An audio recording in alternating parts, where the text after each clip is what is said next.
Chapter 2030 Upgrade or Downgrade. Date the 18th of April 2321 Time 1604 Location Card World, Southern Region, Blossom District, Sky Blossom City. Airspace devastated. JJ picked up his shattered dreams and accessed his origin card record vault to see if he could find something to rejuvenate them. Now that he had taken the risk to turn the unknown true relic into his origin card out of curiosity about why his predecessor left this behind, he might as well see it through.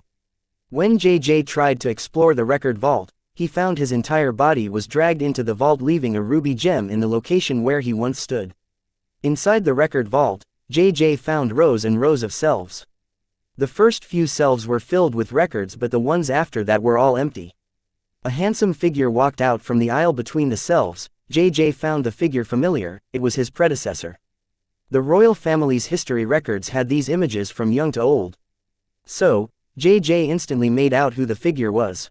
Being in the presence of his ancestor, JJ hurriedly bowed only to hear the figure say, "If you are bowing, then don't bother, because I am just a recorded memory. I can't see you or hear you. This is the beauty of this place. You can experience your or other person's stored memories here from the third person or the first person point of view, your choice. I hope this point alone will be enough to make up for the fact that I upgraded the true relic, Ruby Vault, to Record Vault. This is not an excuse. Trust me, Record Vault is far better than Ruby Vault. If you are a brains over bronze kind of guy, then you will agree with me on this one. Ruby Vault might look like a lifesaver, but there is no point in continuing one's life like that. Since you have an unparalleled bloodline, I assume you are not afraid of death.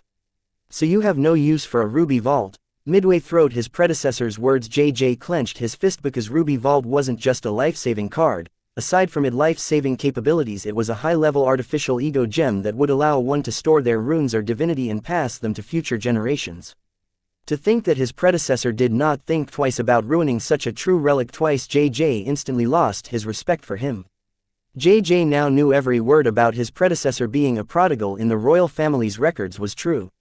Realizing this, he strongly had an urge to hit this prodigal predecessor of his.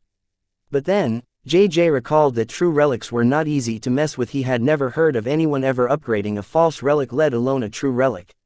Realizing this, he once again could not help but revere his prodigal predecessor. It did not last long. Recalling that his predecessor clearly failed to upgrade the true relic, instead he downgraded it from Ruby Vault to Record Vault. Regardless of what his predecessor said, JJ felt Record Vault was a downgrade version of Ruby Vault. Quote, "I had my reasons as to why I went through the trouble of upgrading the Ruby Vault to Record Vault. Times back then were different. I do not expect for you to understand what I did and why I did it. Therefore, I will not go into detail about it, but seeing how you were able to get hold of this, I think my plan worked. The Record Vault contains all the knowledge of our predecessors that I lost in gambling to the central government or the top 10 universities. Not only that, it also contains all my life's work so far. Now all of it is yours. Make use of them as you see fit. I trust you will do right by your bloodline. Now, for the last reveal, the reason why there are no records of my burial in the royal cemetery is that I didn't die in the card world. I just chose to leave the card world, or as most of our ancestors would put it, I abandoned the card world. Since you possess the unparalleled bloodline, you must have gotten the same speech my father gave me. We, the unparalleled descendants, are the protectors of the South and the world itself. We are never to forsake it, blah blah blah. Because of this reason, despite the card world being unable to support their growth, all of our ancestors chose to stay and protect the card world and not head into the myriad realms to grow further. My father did the same thing, and he wanted me to do the same, but as you might have already guessed, yes, I abandoned my duty as an unparalleled descendant and left for the myriad realms since the card world could no longer support my growth. I do plan to return once I am strong enough to make things better. If I have not returned yet, it seems I have failed, but I don't regret my decision. However, if I did, then in your face, Dad. Regardless, I wish you the best, my dearest Junior. My only advice for you is to live on your terms and not on someone else's." JJ stood in the middle of the shelves as his predecessor's recorded message ended. He had gained too much information and needed some time to process it. But once he did, he screamed at the top of his lungs, cussing, "Fuck you, you prodigal son of a bitch." He cuss echoed among the shelves. JJ could not bring himself to agree with his prodigal predecessor that Record Vault was better than Ruby Vault. Ruby Vault can be used by card apprentices to store and pass unique and rare runes to their descendants, similar to how the Empire seems to have all of demigod Michelangelo Godson's runes stored in a Ruby Vault for his descendants. How could experiencing one's ancestors' stored memories of using time rune ever surpass inheriting one's ancestors' time rune itself? Hence, JJ believed Record Vault was a downgrade of Ruby Vault. However, he would soon eat those words of his. Chapter 2031 Crazy and Suicidal. Date the 18th of April 2321 Time 1604 Location Card World, Southern Region, Blossom District, Sky Blossom City, Airspace. Throwing all his dissatisfaction with his predecessor and his origin card, JJ then went through the records stored on shelves to find records on his ancestors' modified human sacrificial summoning ritual. It did not take him long to find it. Finding it, JJ learned that the only true way to kill a devil was to kill it in the Dark Realm. Hence, his ancestors went through the trouble of wasting time on modifying the sacrificial summoning ritual of the demon's devils. Learning that his ancestors would go into the devil's territory and hunt them, JJ could not help but marvel at their bravery and strength. However, right next to these records, JJ found the records of his prodigal predecessor's research on the sacrificial summoning ritual. Curious, JJ went through the records to learn that this predecessor of his wasn't just prodigal but crazy. He modified the sacrificial summoning ritual of the demon's devils to summon the card world's will itself. His prodigal predecessor's idea was simple and bold but a bit suicidal. He wanted to sacrifice demons, devils to the card world's will to summon it and have it help him comprehend and master rules and their meanings. Learning what his predecessor was up to, JJ could not but regain respect for his predecessor even if he did not quite succeed in what he set out to do. Though he did not manage to ever summon the card world's will to help him comprehend and master rules and their meanings, he was able to get it to help him find the rule meanings he was searching for at the bifurcation point of the rule stream. It was like he was bridging the world's will to help him choose the rule meaning he wanted. Though JJ's predecessor did not consider this development as a win, JJ himself thought this was good enough. He was so psyched, he could not imagine the waves it would create in the world. However, just as that thought crossed his mind, JJ felt dread in his heart. He felt that if the world leaders were to get the wind of this southern region, dyed red by them to get their hands on this modified sacrificial summoning ritual. Thinking of this, JJ's excitement vanished. He was starting to understand why his prodigal predecessor lost many of their family's heirlooms in a gamble to the central government and others. After all, one of the unspoken laws of the card world was that it was a sin to possess something beyond one's strength. But JJ soon shook his head and wondered if his ancestors were strong and smart enough to find a way to enter the devil's territories and kill them. Then what changed for their most promising descendant to act prodigal and willingly give away their wealth? JJ felt that somewhere down history, while fighting with the demons, devil and their worshippers, the southern royal family was also fighting the rest of the world, especially the central government. As his predecessor said, since he was not present back then, it would be hard for him to understand what happened and why it happened. Just like how his predecessor did not want to go into the details about it, JJ too for now did not want to go into the details about it because with his strength he could not afford it. For now all his concentration was focused on growing stronger. That's how JJ got started on creating his own version of the sacrificial summoning ritual. However, it took a lot of inspiration from his predecessor's version of the sacrificial summoning ritual. Still, its purpose and application were 100% his idea.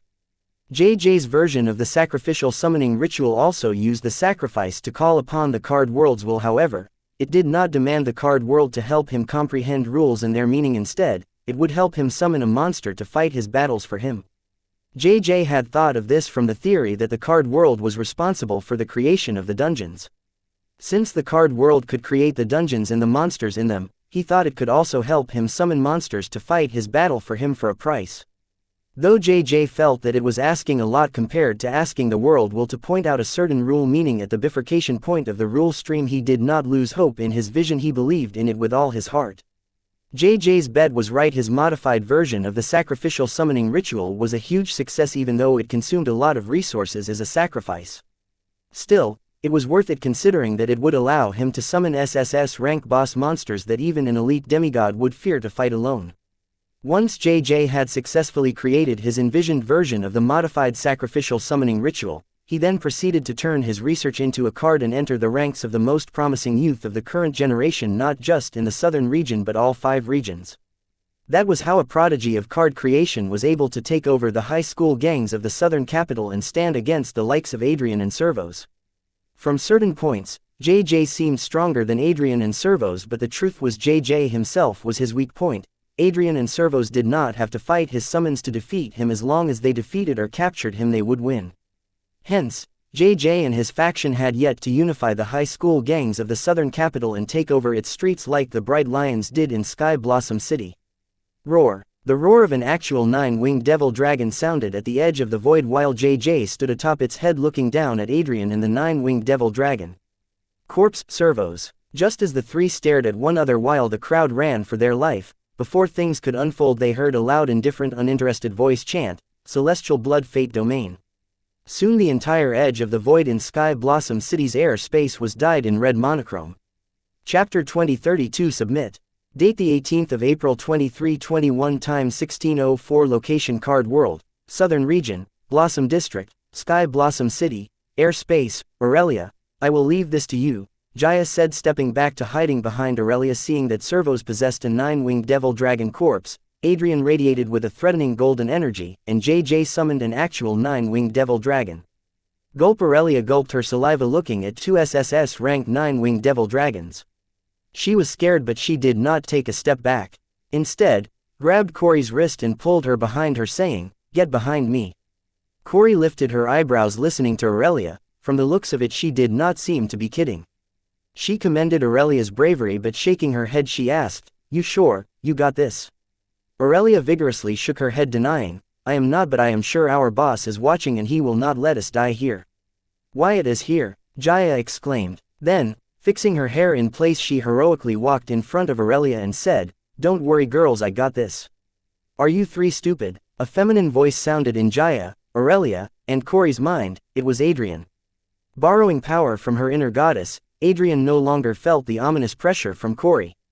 So, she proceeded to advise them, "Run for your lives while everyone else is busy running to safety. I will hold Servos back." "Hey, how dare you call us stupid?" Aurelia yelled, staring hard at Adrian who stood between them and Servos' 9-winged devil dragon corpse. Jaya hurriedly hugged Aurelia by her waist seeing that she was about to rush at Adrian. Corey stood behind them indifferently, with Little Beam by her side. She was not worried about the clowns from the southern capital. Meanwhile, feeling the change in the aura of Servos and Adrian, Little Beam completely hid its presence like a predator ready to pounce on its prey at a moment's notice. Hence, be it Servos or Adrian, they could no longer feel the dreading intimidating pressure from Corey. Adrian was taken aback by Aurelia's response, but before she could get a word in, the dragon corpse spoke, "Adrian, step aside or prepare to die with them." "You talk big for a loser," JJ said as his summoned dragon flew him closer to them. Caught between JJ and Adrian, Servos let out a heart-wrenching roar adding, "I am willing to die to avenge Gloria." "Are you guys willing to die to protect those three?" With Servos' declaration JJ and Adrian's brows frowned because they were not sure if they were prepared to have a decisive life and death with Krivos. After all, as the user of corpse possession, Servos had the upper hand in a death match. A corpse did not feel pain or fear, but it was different for them if Servos were to come at them with the intent to exchange damage for damage. Even if they won they would have suffered fatal injuries. This was why JJ and Adrian both hesitated when Krivos threatened them with a death match.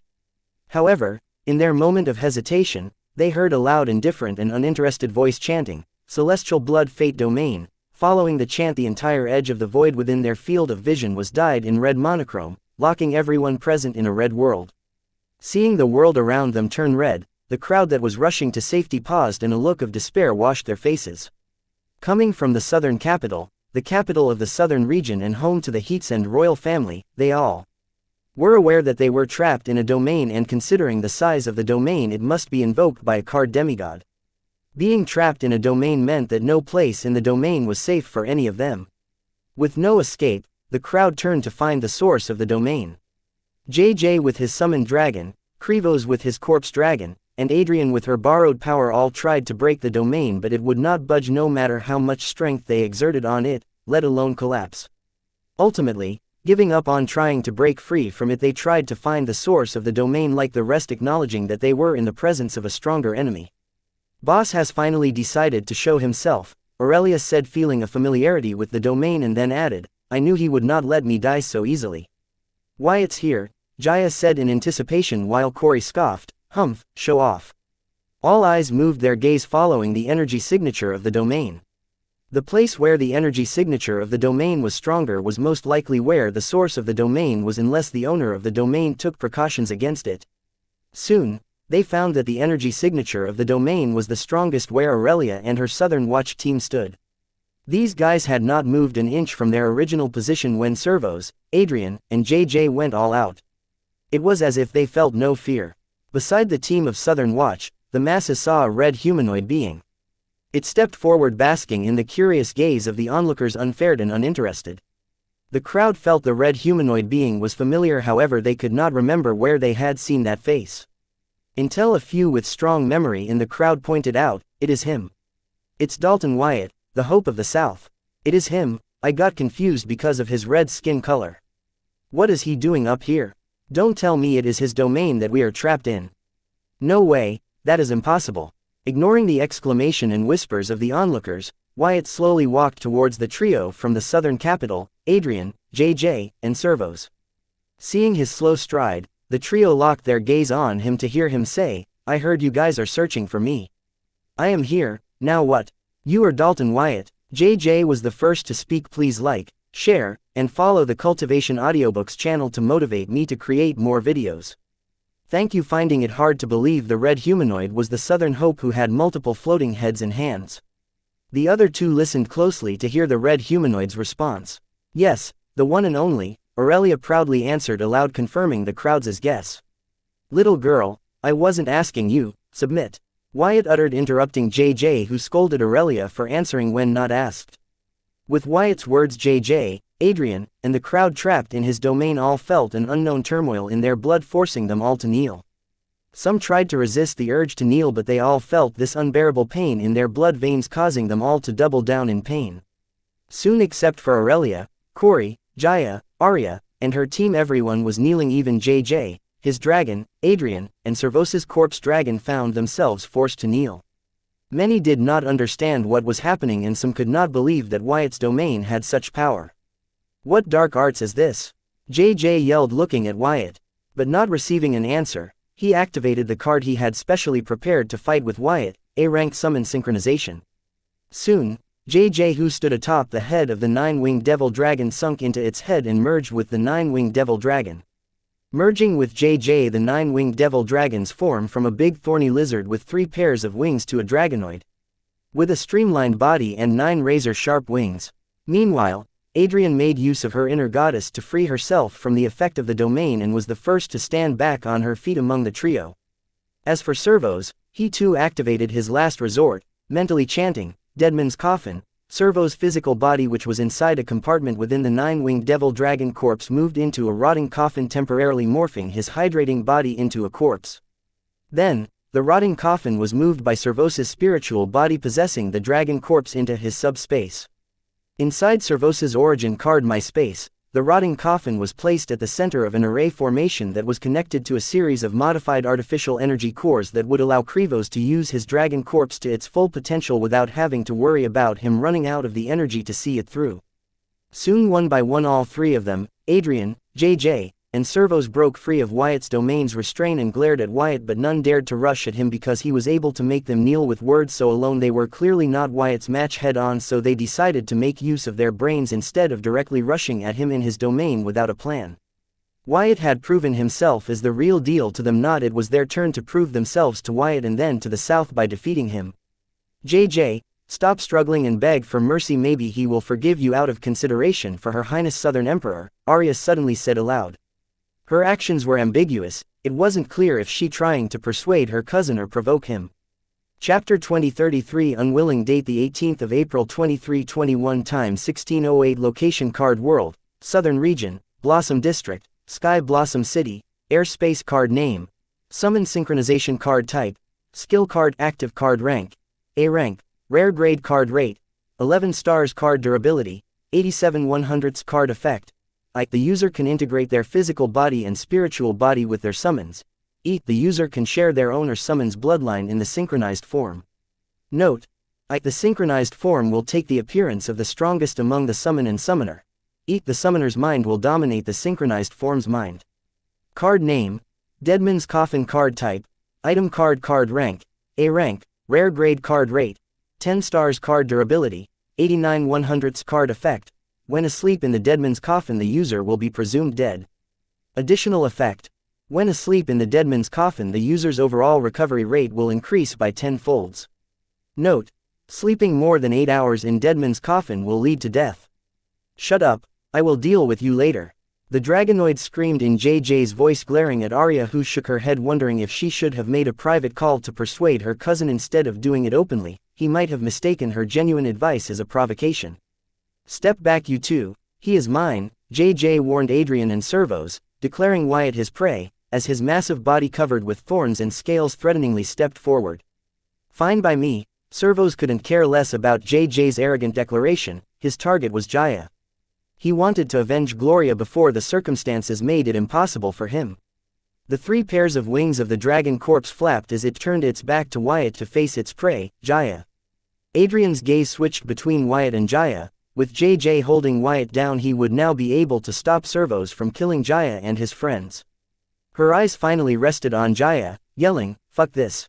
Then, she firmly stood between Servos and Jaya, adding, "Servos, she won fair and square. Gloria has no one but her incompetence to blame for her death. Let us end at this." Adrian wanted to prove herself against Wyatt, but not like this. She wanted a fair battle, one where neither of the party was not cornered or coerced to fight. Adrian could hold JJ so Wyatt would be free to stop Servos, but her faction was in alliance with JJ's faction. To not jeopardize the alliance, she decided to hold off Servos until the winner of JJ and Wyatt's battle would help her put an end to Servos' revenge. Submit, Wyatt uttered again, and once again the trio JJ, Servos, and Adrian found themselves forced to stop everything they were doing and kneel. How is this possible? Servos yelled in disbelief. It did not take a genius to figure that Wyatt had invoked a version of the blood rule domain, so Servos believed with his physical body hiding in his subspace it should be impossible for Wyatt's domain to affect him through his blood, but somehow it continued to affect him. This went beyond Servos' understanding of rules and domain. His physical body was not in the blood rule domain and his dragon corpse body did not have blood, so how was Wyatt's domain able to continue to affect him? Roar. Dragonoid JJ let out a monstrous roar, trying to resist the effect of the domain, but he could not. The more he resisted, the stronger the effect of the domain grew, until JJ's enraged roar slowly turned into a helpless roar as his humongous dragonoid figure kneeled before Wyatt. JJ's big golden reptilian eyes stared at Wyatt, who stood before him uninterested. JJ's heart roared, seeing that Wyatt wasn't even sparing him a glance. JJ had never felt so disrespected in his entire life. He followed Wyatt's line of sight to see who he was looking at. His gaze landed on Adrian, who had gotten back on her feet, breaking free of Wyatt's domain effect.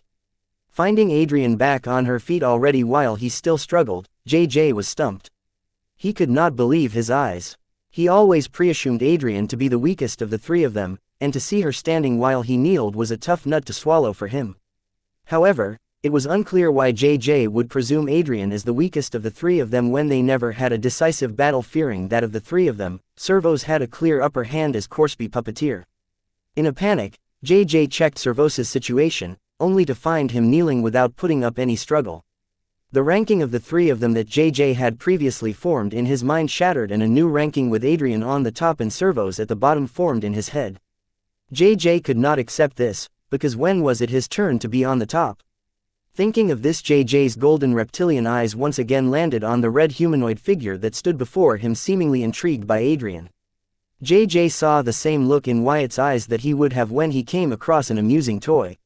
Regardless, this kind of disrespect pissed JJ off, and adding to the fact that defeating Wyatt would put him on the top of the ranking chart, JJ's fighting will raged with a hunger to prove himself.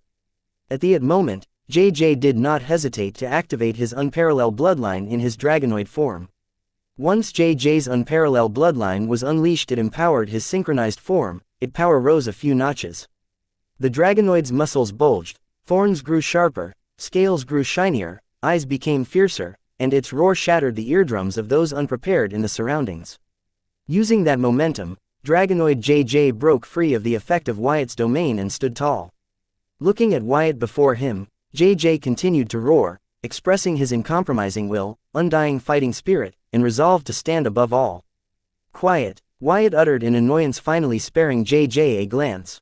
Quote. Dragonoid JJ's jaws were open wide, but to his surprise, no voice came out of his throat except for air. Finding that with Wyatt's command, no sound would come out of his throat, JJ stretched his jaws to their limits and tried his hardest to let out the loudest roar he could fathom, but regardless of how JJ struggled, no voice came out of his throat, it only pumped out air. To JJ's surprise, even his unparalleled bloodline, which he was proud of, that allowed him to break free of the domain's effect, was not responding at this moment. He could feel the presence of his bloodline in the synchronized form, but for some reason, no matter how hard he tried, it would not answer his call. This phenomenon reminded JJ of the first time he had discovered his bloodline. He knew it was there but could not wield it. It was as if he had regressed in terms of his bloodline mastery. Finding that one by one the things he was confident about began to fail, panic and despair began to fill JJ's mind. Being an unparalleled descendant, his mentality was strong, but it succumbed to despair so soon because Wyatt was able to subdue him with words alone. It was one thing if they fought a decisive battle with Wyatt and lost, but the decisive battle never happened. He was reduced to this state with just a few words. Overcoming the panic in his mind, Dragonoid JJ glared at Wyatt with his big golden reptilian eyes filled with resolve and decisively dashed at him with all his might, prepared to invoke his last resort. He hoped it would not come to this, but Wyatt was a lot stronger than the stories about him made out to be. JJ recalled how his cousin told him that in his strongest form, Wyatt had multiple floating heads and arms. So he felt incompetent, seeing that Wyatt did not even need to take his strongest form to fight him. This feeling of incompetence only lasted for a fleeting moment in JJ's mind. Soon it was suppressed and replaced by the feeling of being an underdog. Yes, JJ felt that he was the scorned underdog from the stories, while Wyatt was the bully who underestimated him. Fueled by his delusions about his present situation, JJ swore in his mind to make Wyatt regret underestimating him. Solidifying this narrative in his mind, as he pounced on Wyatt, JJ mentally chanted, "Core explosion." "Halt," Wyatt uttered, seeing Dragonoid JJ rush at him and sensing the turbulent soul energy gathering within the Dragonoid's core. With his words, JJ not only came to a sudden halt, but the violent soul energy inside his core also came to a halt. As his body and the violent soul energy gathering in his monster core were forced to a sudden halt, Dragonoid JJ roared in his mind, "What the heck kind of domain is this? How is it able to force his will on me with just mere words?"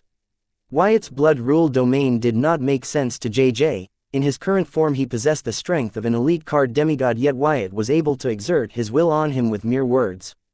Nothing about this made sense to JJ.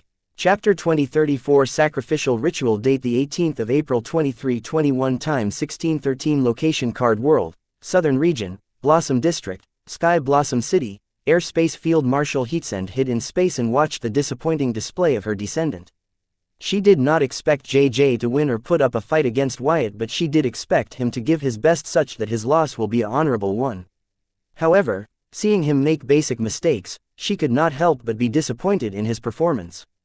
Blood rule has always been the enemy of bloodlines. This was the basic every bloodline user knew. Therefore, all the royal descendants' final assignment to their bloodline mastery was to find a way to negate the influence of blood rule on their bloodline. Most end up comprehending and mastering the blood rule, while some get their hands on fancy cards that would give them resistance against the blood rule. Considering JJ's age and realm, he should have recently begun his bloodline training. So, JJ not being prepared against blood rule influencing his bloodline was not surprising. However, JJ wasn't just any kid, he was a royal descendant with the most potential. Not to mention, he was the one who challenged Wyatt. Since he knew his enemy, should he not have known beforehand that Wyatt's blood rule mastery might hinder his bloodline and come prepared? To make such an obvious mistake showed how unprepared JJ was and how his arrogance had led him to underestimate Wyatt's powers. Ultimately, now it would cost him his life. What bothered the field marshal most was the question, where did JJ find the resources required to sacrifice and summon an SSS rank 9-winged devil dragon? JJ's idea to sacrifice resources to the card world's will to borrow its power wasn't new.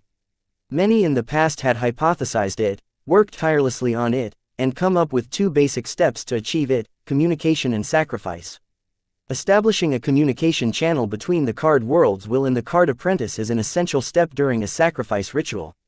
It allows the world's will to understand the card apprentice's plea and demand appropriate sacrifice for it. Theoretically, this was how the sacrifice ritual should work. However, even if one manages to establish a proper communication channel with the worlds, the sacrifice ritual will be mostly one-sided, with the card apprentice taking the lead with proposal and begging. The worlds would rarely respond or make any demands. If we try to understand the sacrificial ritual as a basic exchange, it would be easy to understand why the card worlds would never show interest in the card apprentice's sacrificial ritual. It was because everything that the card apprentice had to offer to it in sacrificial ritual had originated from it. So, basically, the card apprentices were giving back what the world had given to them to the world while making an additional demand. How did this make sense? Ever since the sacrificial ritual was introduced to the card world by the demons devils, many capable card apprentices have tried to understand why the sacrificial ritual methods introduced by the demons devils were successful but not the methods introduced by them. Not to mention the sacrificial ritual of demons devils had miscellaneous intent toward the card world while theirs did not. The reason why the sacrificial ritual methods created by the demons devils worked even if it would harm the intention of the world's will in the card apprentice's sacrificial ritual methods would not work even though they were genuine in their ritual was that the sacrificial ritual created by the demons devils had more to it than just offering human sacrifice. It facilitated an exchange between the dark realm's will and card world's will. So, when a demon devil worshipper conducts human sacrifice to summon demons devils, the offering they offer to the card world's will to open the portal to the dark realm would actually be used by the card world's will to conduct an exchange with the dark realm's will, and as a commission for making this exchange between two realms' wills possible, the card world's will and the dark realm's will would fulfill the meager demand of the demon devil worshipper. This was the reason why the card world's will would facilitate the demon devil worshipper's sacrificial ritual even if it harmed its interest, and not because the card world's will had any attachment for its children or something like the ancestors of the Xianxia royal family had thought to comfort themselves by believing in a higher power. This was the reason why all the sacrificial ritual methods independently created by card apprentices failed, but the sacrificial ritual methods created by modifying the method created by demons devils succeeded. However, without understanding the core principle of the sacrifice method created by demons devils, altering it totally was not possible. They could only alter it to make it so that the portal from the card world to the dark realm would be summoned by sacrificing any resource and not just human sacrifice. This was the modified sacrifice method the ancestors of the Xianxia royal family used to chase down the devil in the dark realm and permanently kill them. However, things changed when the genius who was said to be the hope of the South was born into the Xianxia royal family. Unfortunately, he soon fell off the pedestal and came to be known as the prodigal descendant. Unknown to the world, this genius turned prodigal descendant of the Xianxia royal family was the one who figured out the core principle of the sacrificial method made by the demons devils. Understanding the core principle of the sacrificial method, the genius turned prodigal descendant of the Xianxia royal family understood the real reason why the sacrificial methods created by the card apprentices failed. It was because the sacrifice they were offering to the card world was of no interest to it. Therefore, the genius turned prodigal descendant decided to use the corpse of the slayed demons and devils as an offering to the card world's will, since they were not born using the card world's power. As such, unknown to the card world, he had become one of the card apprentices who was successful in conducting a direct sacrificial ritual with the card world without involving the dark realm. The genius turned prodigal descendant of the Xianxia royal family wasn't the first card apprentice who learned that the card world's will would accept demons devil corpses as a sacrificial ritual. Using the trial and error method, many powerful card apprentices with various means at their disposal were able to figure this out, unlike the genius turned prodigal descendant who figured this out by understanding the core principle of the sacrificial ritual method created by the demons devils. This was why, even though the other card apprentices, despite knowing that the card world's will would accept demons devils as sacrifices, were never able to create a sacrifice method that would conduct a direct exchange with the card world's will without involving the dark realm's will. Hence, their progress in using the sacrifice method to have the card world's will help them was stunted compared to what the genius turned prodigal descendant of the Xianxia royal family was able to achieve. Using his research work, JJ was able to create his own sacrificial ritual. Even though ultimately what they did was modify the sacrificial ritual created by the demons devil to create their sacrificial ritual, what they had achieved was incredible. Being able to ask the card world to help them choose a certain rule meaning at the rule bifurcation point and help them summon higher rank monsters to aid them in combat, both of these were only an echo in the infinite possibilities of what the sacrificial ritual can achieve. The perfect example of this was the Devil Merchant code created by the Dark Races. The Dark Races had indeed explored the sacrificial ritual method to the extreme while the Card Apprentice struggled to copy them. Though the findings of the genius-turned-prodigal descendant of the Heatsend royal family regarding the sacrificial ritual method and his achievement in it were not known to the Card Apprentice's community, Field Marshal Heatsend did not find JJ summoning an SSS rank 9 winged devil dragon surprising, as the demon devil worshippers were awarded sacrificial methods by the demons devils that would allow them to summon monsters. Many Card Apprentices have used these sacrificial methods to create modified methods to summon high-rank monsters that did not involve human sacrifice. Still, these modified methods were rare and were not available to common public. Therefore, the Field Marshal could not help but ponder what sacrifice JJ used to summon the SSS rank 9 winged devil dragon. Considering that JJ had summoned a being equivalent to a demigod, the sacrifice could only be either human sacrifice or demon devil corpse sacrifice. Only these sacrifices would be accepted by the card world for such a huge exchange. Either of these sacrifices was near impossible for JJ to obtain, but one was easier than the other, so the Field Marshal really hoped JJ did not take the easier route. Chapter 2035 Crooked Royal Descendant. Date the 18th of April 2321. Time 1616. Location Card World, Southern Region, Blossom District, Sky Blossom City, Airspace. Wyatt glanced at Dragonoid JJ, whose advance came to a halt before him with his command.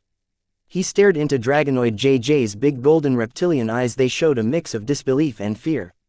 Feeling Wyatt's glance, JJ did not avoid it but stared right back into Wyatt's eyes with rage, suppressing his fear of Wyatt's unknown power. Seeing the JJ's reaction, Wyatt sneered, uttering, "Sit." Listening to Wyatt's command, JJ's big slit-shaped pupils widened in shock. But the shock in his reptilian eyes changed into disbelief, as his dragonoid body began to move by itself. Regardless of what JJ tried or how hard his mind struggled, his body would not listen to him. Soon JJ's dragonoid sat on all fours like a dog with his head down.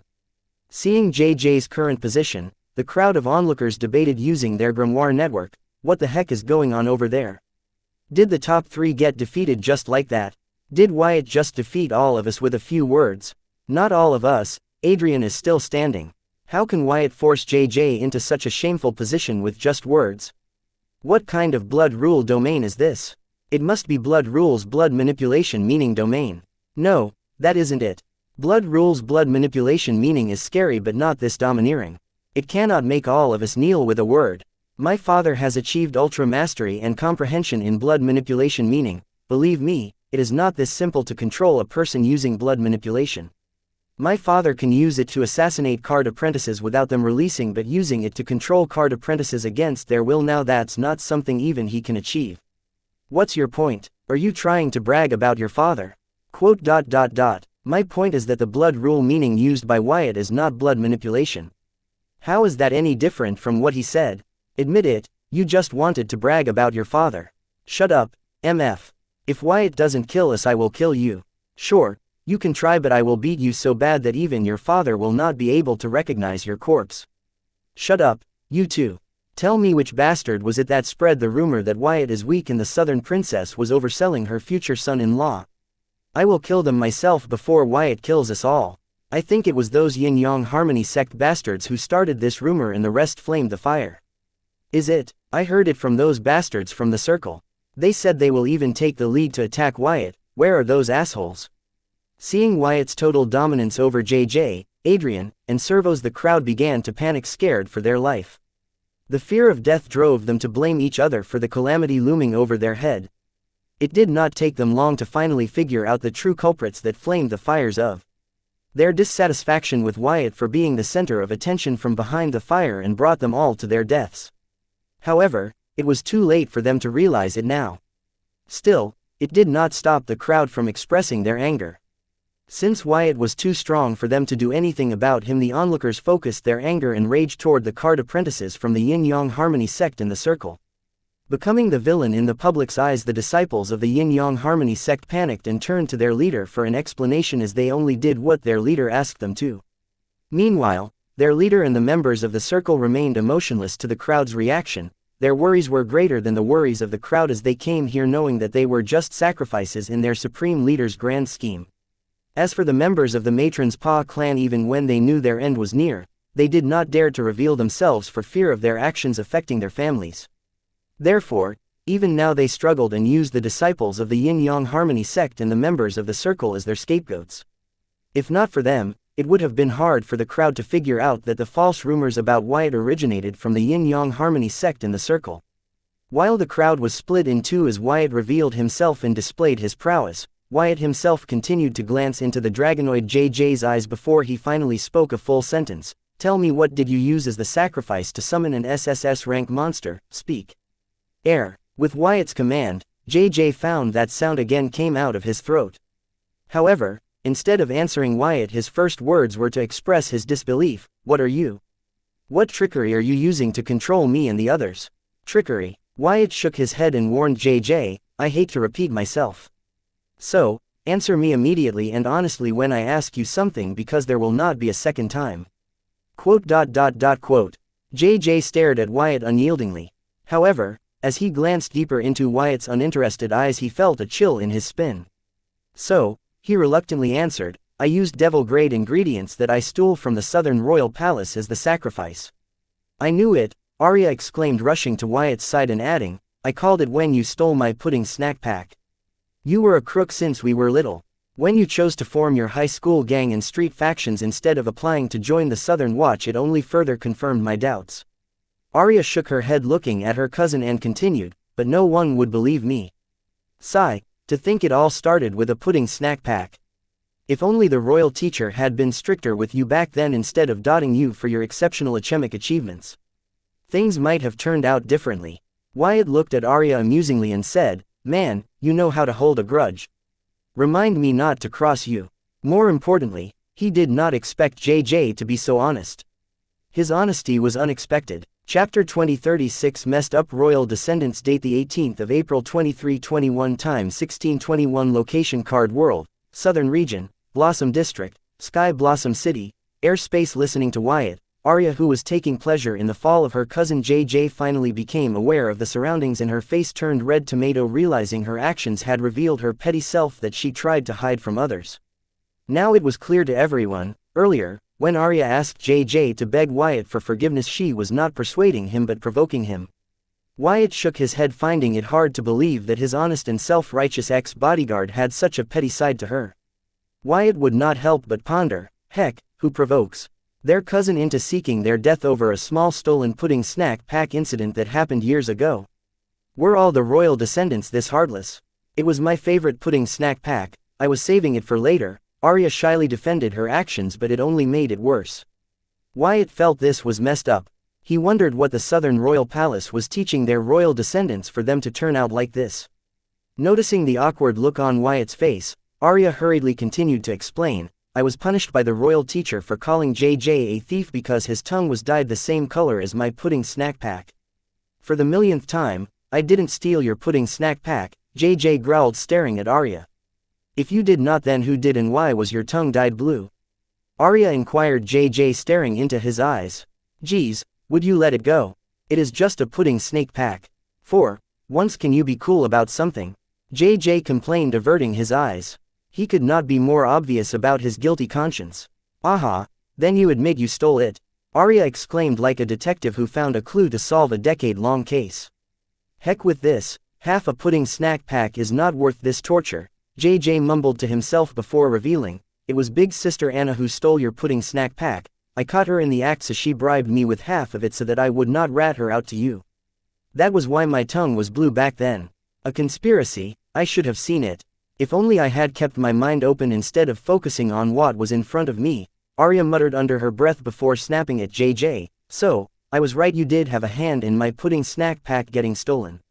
I was right all along. Now, I would like to see the long on the royal teacher's face when she hears about this. You insane bitch, who cares about one little thing that happened ages ago?" JJ cussed his cousin, getting a peep at her weird obsessive side. Listening to her cousin cuss her, Arya's eyes turned sharp as she stared at him, but before she could refute him, Wyatt interrupted the cousin duo, losing all his patience. "You two done reminiscing the past? Now, if I have your permission to get back to deciding how to kill him." "He is all yours," Arya said, taking a step back without sparing her thieving cousin a second glance. Arya's lack of reaction to his claims to kill JJ did cause Wyatt to lift a brow, but he was no longer interested in finding out how messed up the royal descendants were in their head. Rather, Wyatt was more intrigued by the fact that JJ found it necessary to be so honest with him that he would reveal the fact that he stole from the southern royal palace. Wyatt was not surprised JJ was able to steal devil-grade ingredients from the royal palace because he had visited the southern royal palace and its treasury. The devil-grade ingredients were lying there in heaps with no proper measures to store and inventory them. He felt he was visiting a local fish market, except in this one they sold devil-grade ingredients. With their lack of management of the devil-grade ingredients, Wyatt was not surprised that JJ was able to steal them. Wyatt bet the southern royal palace did not even notice the missing devil-grade ingredients, but he wasn't sure if the southern royal palace had the same attitude toward devil-grade ingredients now when they were demand ever since Wyatt declared to the world that he would only sell VR slime cards for devil-grade ingredients. Though this was not enough reason for the southern royal family to start taking their abundant stock of devil-grade ingredients seriously, they had another big reason to take them seriously: the fact that Wyatt would only take devil-grade ingredients to sell his VR slime cards. This wasn't just the case for the southern royal family but the world leaders across the world. The world leaders across the world felt that the reason why Wyatt was hoarding devil-grade ingredients was because he knew something about the devil-grade ingredients that they did not know. Therefore, apart from speeding devil-grade ingredients to buy VR slime cards, they too were hoarding them, believing that whatever Wyatt knew would sooner or later be known to the rest of the world. Aside from this, Wyatt was intrigued by JJ's honesty itself. He felt JJ was being honest with him not because he was scared of him but because he had something more valuable and detrimental to him to hide. Something more important to JJ than his reputation. So to hide that and stop Wyatt from digging in that direction, JJ was willing to reveal his dirty past. Because of this, Wyatt became more curious about JJ, as he could not understand what would be worth more to JJ than the shame of being labeled as a thief. Not to mention stealing from the royal palace was a serious crime even if one were a royal descendant. Understanding that JJ was hiding something from him, a wide grin formed on Wyatt's face as he walked right to JJ's dragonoid face, and stepping on his big nose he climbed on his head. Being forced to be in that position, JJ could not even shake Wyatt off him and only glare at in resentment. Chapter 2037 Assemble. Date the 18th of April 2321 Time 1621 Location Card World, Southern Region, Blossom District, Sky Blossom City. Airspace. Climbing on dragonoid JJ's big lizard head, Wyatt ignored JJ's threatening gaze and sat between his scaly eyebrows while resting his legs on his long nose. Getting comfortable, he glanced at the scattered crowd, without paying heed to JJ. Wyatt was interested in learning what it was that JJ was trying so hard to hide from him, but understanding that his prestige and terror in JJ's heart and mind was not enough for JJ to spill the beans to him, Wyatt decided to give it a little more time. Looking at the scattered crowd of teenagers that were kneeling to him, Wyatt uninterestedly uttered, "Assemble." With Wyatt's command, the crowd that was scattered across the domain along with servos got up and began to move to gather in front of Wyatt in a perfect order. Even Adrian found herself moving toward Wyatt. Once again, with the help of her inner goddess, Adrian broke free of Wyatt's domain's effect. Regaining control of her body, Adrian struggled in her mind, wondering what to do next. Should she challenge Wyatt? Or should she try to escape? Or should she try to negotiate with Wyatt? Or should she just assemble before Wyatt, following the rest of the crowd? Adrian knew that challenging Wyatt could be the same as courting death, seeing how he subdued and humiliated dragonoid JJ and corpse possession servos. So the first thought in her mind to challenge Wyatt was a no-go. Yes, she did come here with the intention to defeat Wyatt, to prove herself to the southern ruler and tell him that his investment in her was worth it. However, she was not in the habit of fighting losing battles. As for escaping, Adrian had tried every means in her arsenal, including begging her inner goddess for help, but she still could not budge Wyatt's blood-ruled domain, let alone escape it. Not to mention, Adrian's entire faction was stuck in Wyatt's blood-ruled domain. Adrian could never leave her sisters behind to save her skin, even if it's just one of them. She was many things but not a coward and traitor. Therefore, Adrian did not even entertain the thought of escaping by herself. As for negotiation, she discarded it as soon as that thought came to her mind, because in order to negotiate, both the parties involved need to be equal or have what the other wanted. It was already clear that Adrian was not an equal to Wyatt in terms of strength, and considering that Wyatt owned VR Universe, he was richer than her, meaning there was nothing she could offer him. So, It would be safe to assume that Adrian was neither an equal nor had anything that Wyatt needed to try and negotiate with him. Lastly, Adrian thought of willingly following Wyatt's command and assembling in front of him with the rest of the crowd, but that would mean that she has submitted to Wyatt. With her sisters trusting their lives to her, Adrian submitting to Wyatt would be shameful not just to her but her sisters. Not to mention with the weight of her sisters lives on her shoulder, Adrian could not just unconditionally surrender to Wyatt. Just as Adrian was lost in her thoughts, not knowing what to do next and how to save her sisters from Wyatt, she heard a familiar voice calling out to her, "Hey, goldfish girl. Our boss doesn't like repeating himself. So, hurry and assemble before him with your sisters." Adrian turned to find that the voice advising her belonged to the country tomboy girl. Being addressed as goldfish by her, Adrian frowned her brows and introduced herself. "I am Adrian Ari, you are." "I am Aurelia Malvin, that is Jaya Keith, and she is Corey Bright." Aurelia introduced herself and the other two to Adrian. "Aurelia Malvin, are you related to the Malvin family from the border city?" Adrian instantly asked. "Yes, is there a problem?" The Malvin family was famous in the southern capital as they were an example for every family to never outshine the southern royal family. The Malvin family, which was supposed to flourish in the southern capital based on its military merits, was now rotting at the border of the southern region and empire.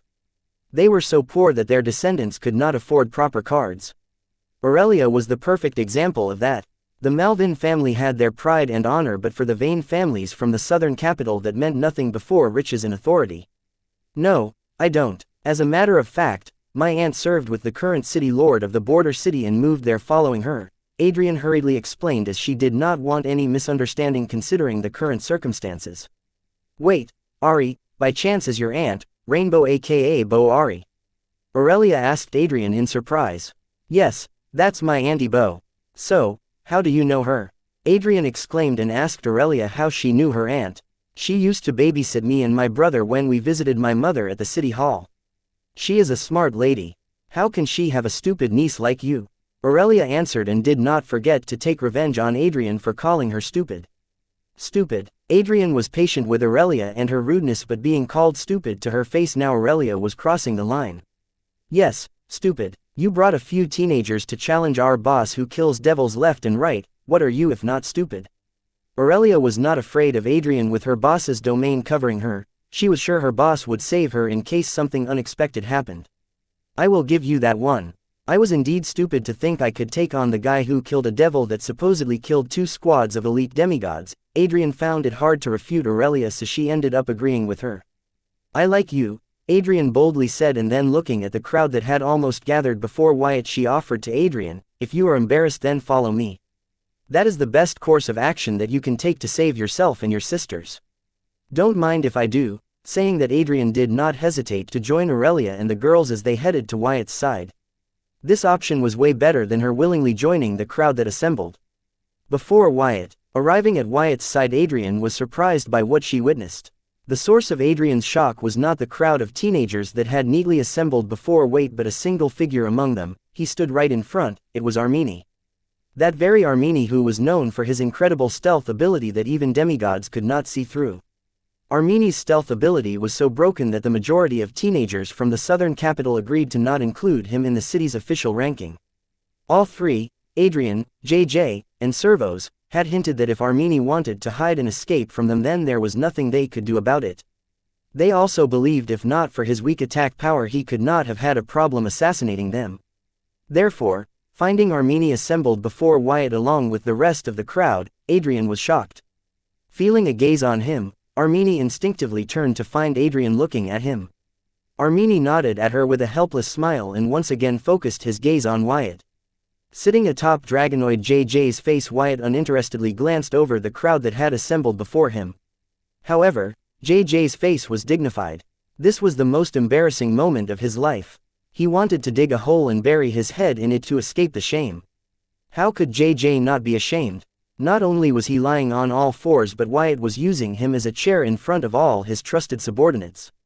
Most of the people assembled before Wyatt were JJ's trusted henchmen who promised their undying loyalty to him. These people trusted their lives to him. They were willing to follow him to hell. As their leader, JJ was ashamed to show such a shameful sight to them. JJ's embarrassment only grew because the other half of the crowd assembled before Wyatt were his enemies or competitors.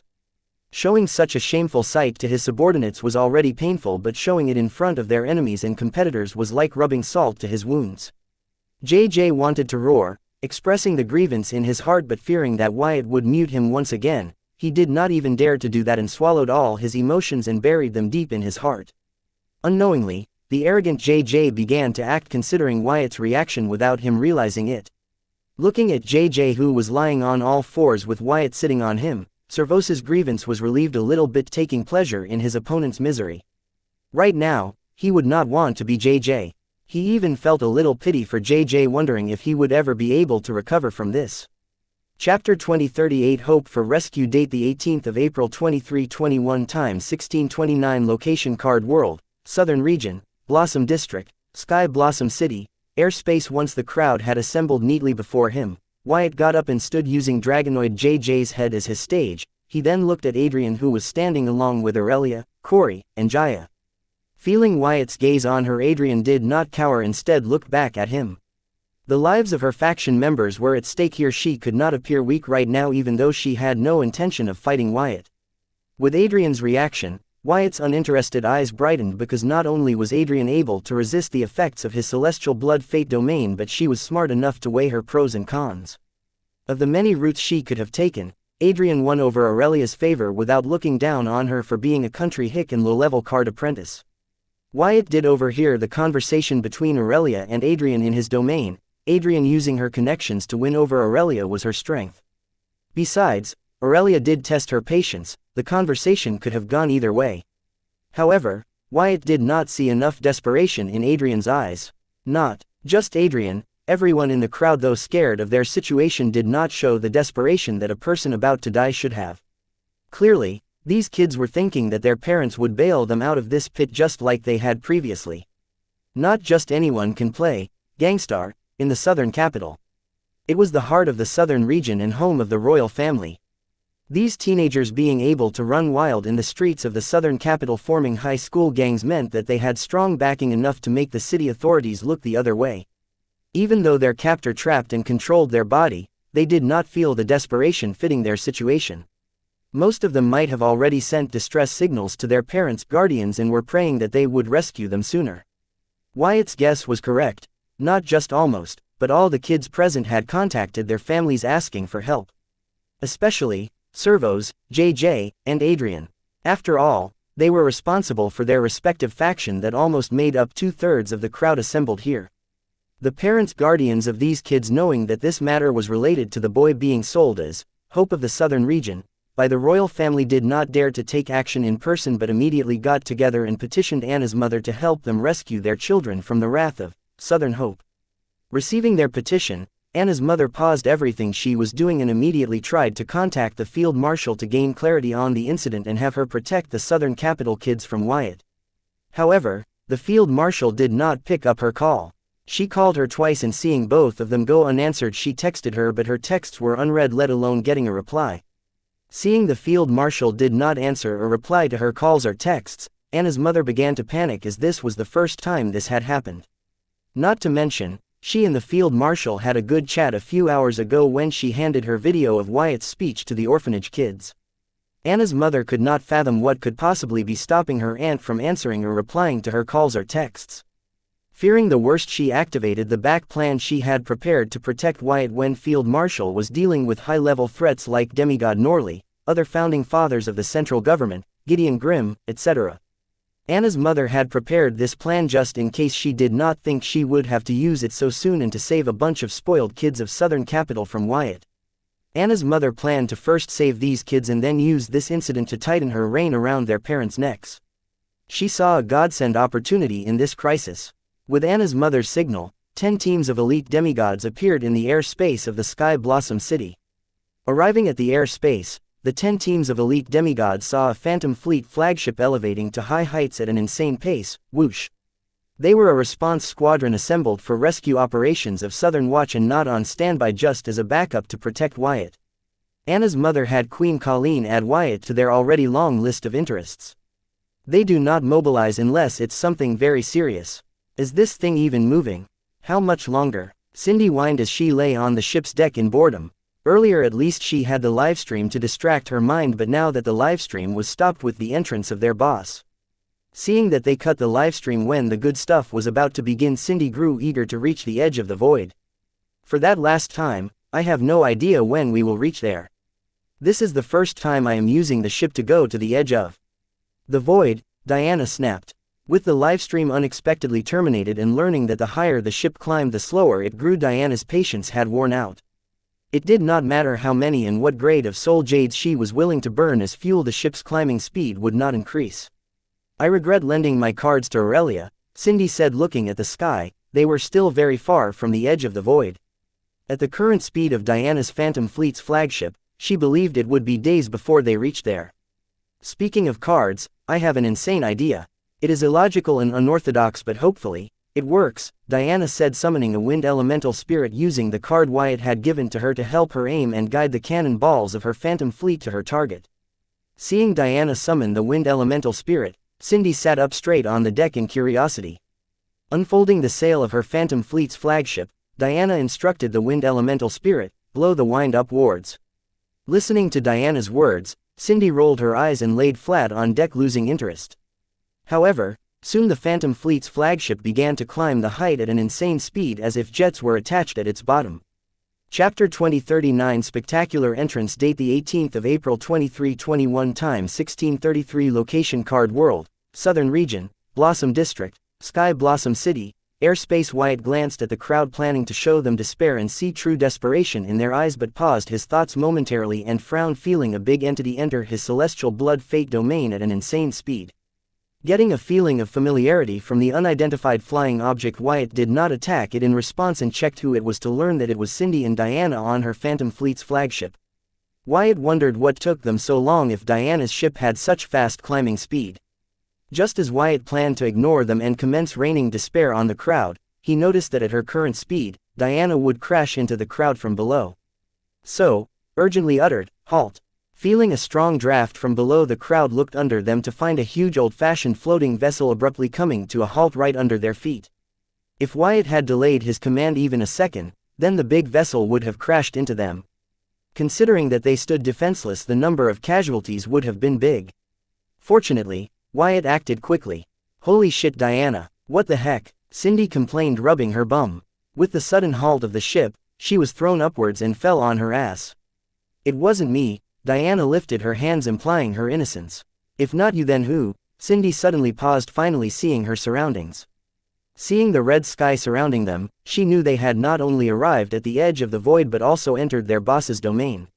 However, she couldn't find a single soul up here. Where is everybody? Quote. Diana did not answer her, just pointed upwards. She still did not know who stopped her ship. However, she was grateful to them because they helped her prevent a big accident. "Big sis, come over here," Jaya yelled, calling Diana over. Following the sound, Diana spotted Jaya by a big dragon and prepared to sail her ship to that location, but the ship would not move. However, soon Diana's began to move.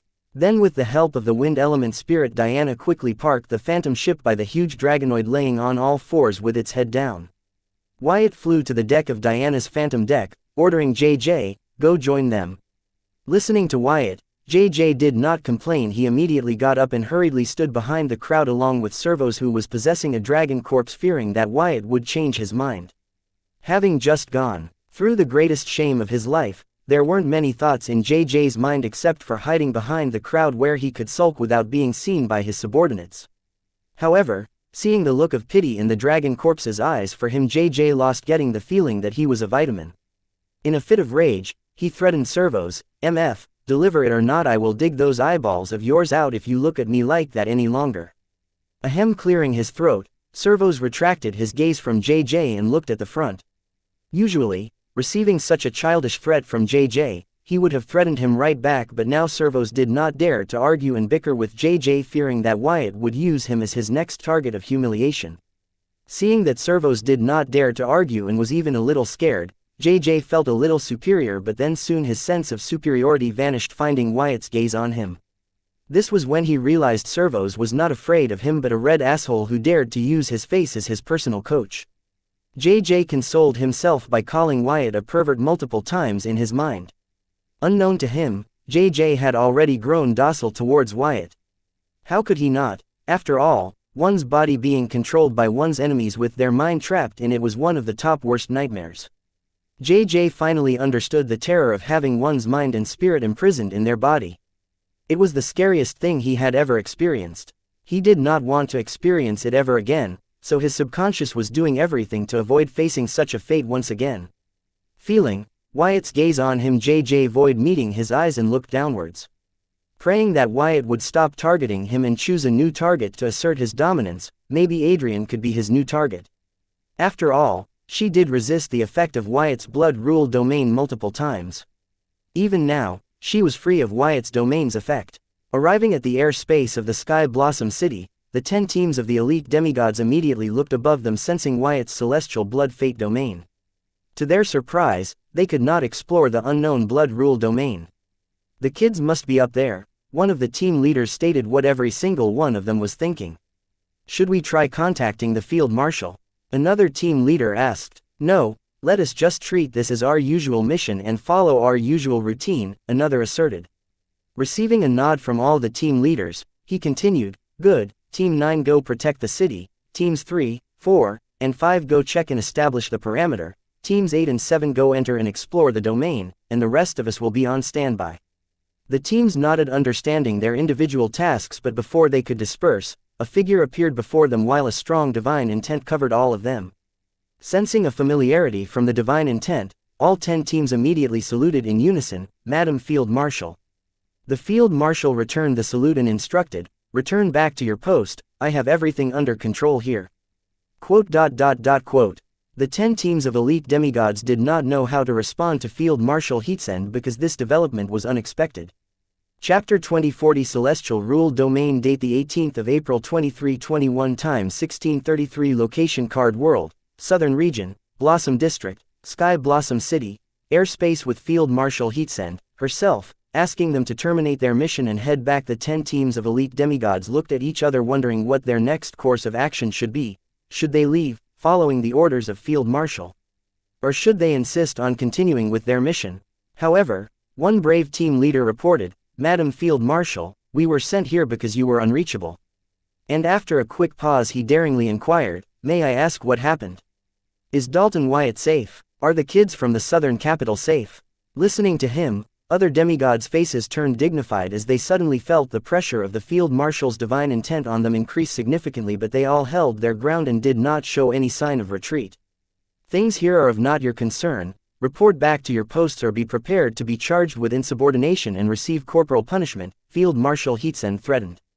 When the 10 elite demigod teams arrived in the Sky Blossom City airspace, their presence was immediately sensed by Wyatt even without the Field Marshal having to report their arrival to him. The Field Marshal wasn't surprised by this. After all, in his current form Wyatt's presence was stronger than any of the 50 elite demigods before her. The Field Marshal has many doubts about his strength. That aside, it was Wyatt who asked her to get rid of the demigods sent to rescue the kids from the southern capital. Listen to the Field Marshal threaten them with insubordination and corporal punishment instead of giving them an answer. The demigods did not get deterred but rather grew suspicious. After all, the reason they were sent here was because the Field Marshal wasn't answering or replying to any calls or texts. Meanwhile, the in charge of the 10 elite demigod teams immediately contacted the real response and rescue team, as they were just the response and reconnaissance team, support for the real R&R team. The other team leader dared to inquire about the Field Marshal because he was buying the demigod in charge enough time to report back to the R&R team and wait for their instructions. But they did not think the Field Marshal would respond so strongly, making them suspicious of her intentions. Seeing that the 10 elite demigod teams weren't showing any signs of retreat, the Field Marshal sighed. Listening to her sigh, the 50 demigods simultaneously summoned their grimoires and fanned out, forming a battle array formation. Seeing this, the Field Marshal's sigh grew longer, knowing things weren't going to be easy. She really did not want to hurt the people she personally trained and selected. As the Field Marshal, she had the highest authority in Southern Watch after the Southern Ruler and the Southern Queen, but seeing how they dared to ignore her orders, it was clear they were here on the orders of the Southern Queen, as the Southern Ruler was busy at the way beyond. But knowing her sister-in-law was just a puppet of her niece, the Field Marshal figured Anna's mother was using Colleen's name to order the R&R team. Making things complicated. Do we have to do this? You guys should know in your heart that even with battle array formation you are no match for me, the Field Marshal said, giving the 50 elite demigods a second chance to retreat. Madam Field Marshal, we never planned to defeat you. Since we failed to gather information, at the least we can buy time for the R&R team to get here, the demigod in charge informed. Fine, have it your way. I will wait for the R&R team with you guys. The Field Marshal did not want to harm her own people. After all, they were just doing their job. As long as these guys did not disturb Wyatt, she could tolerate their stubbornness. Listening to the Field Marshal, the 50 elite demigods sighed in relief, and the in-charge even went far as to thank her. Thank you, Madam Field Marshal. The Field Marshal shook her head, seeing the exaggerated actions of the elite demigods. However, she was impressed that they were willing to stand against her and perform their duty properly. They were strong but not good enough to fight one of the top 10 strongest in the world. Therefore, she was happy with their performance. She would have been disappointed in them if they had left with her warning and would have reconsidered them for the job. Madam Field Marshal, just out of pure curiosity, is that unknown blood rule domain yours? I sense celestial force from it, one of the team leaders asked the Field Marshal with her eyes filled with fanatic worship toward the Field Marshal. I hate to disappoint you, but it doesn't belong to me, the Field Marshal replied, shaking her head, and then asked, did you guys not receive any update from the kids' parents? Seeing the dumb look on your faces, I take it my niece did not inform you everything but just enough for the mission. It is understandable. After all, we are the reconnaissance team. Her Highness might have wanted to cross-check the information she has with what we found before deploying the R&R team. The elite demigod in charge of the teams hurriedly defended Anna's mother's action.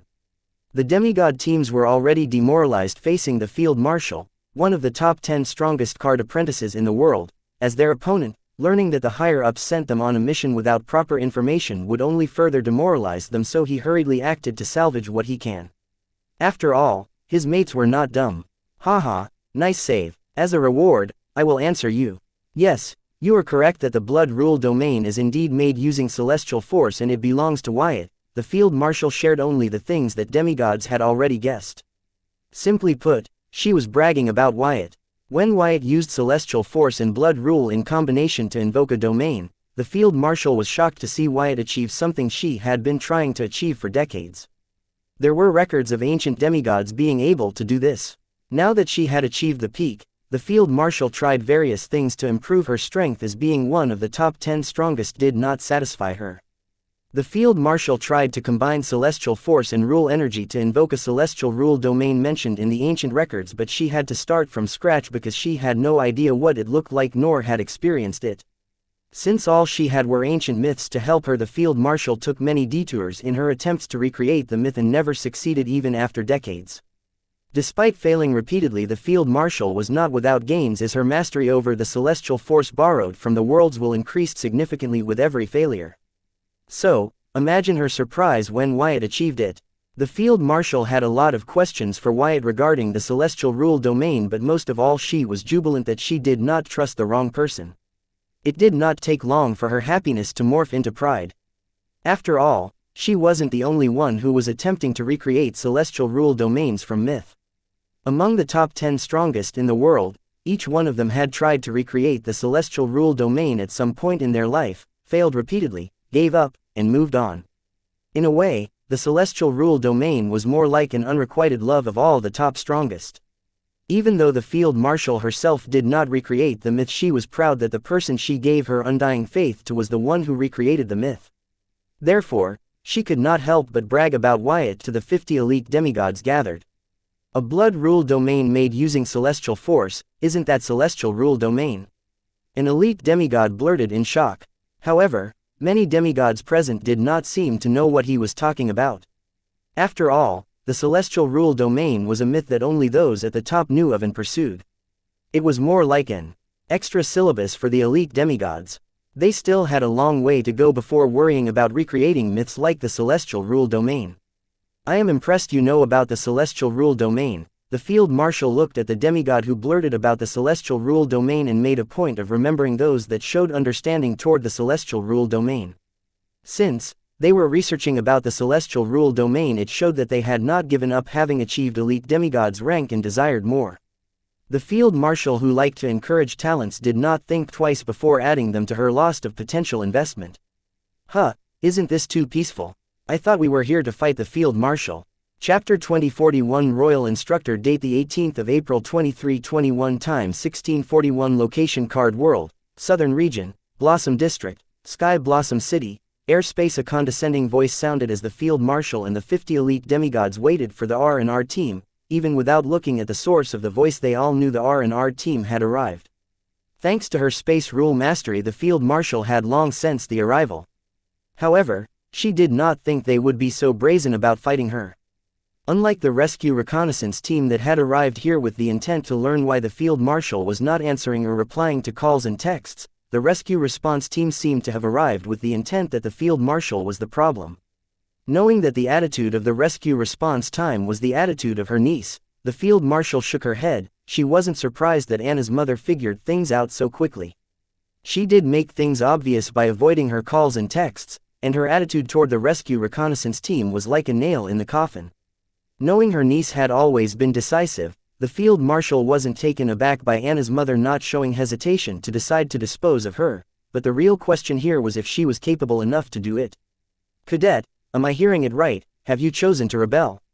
An old husky voice sounded from behind Field Marshal. Listening to that voice, the Field Marshal's eyelashes trembled, as it belonged to the person worthy enough to address her as a cadet, her military instructor. The Field Marshal had many teachers in her lifetime, but only two made the most impact on her. One was her father and the other was the old demigod before her.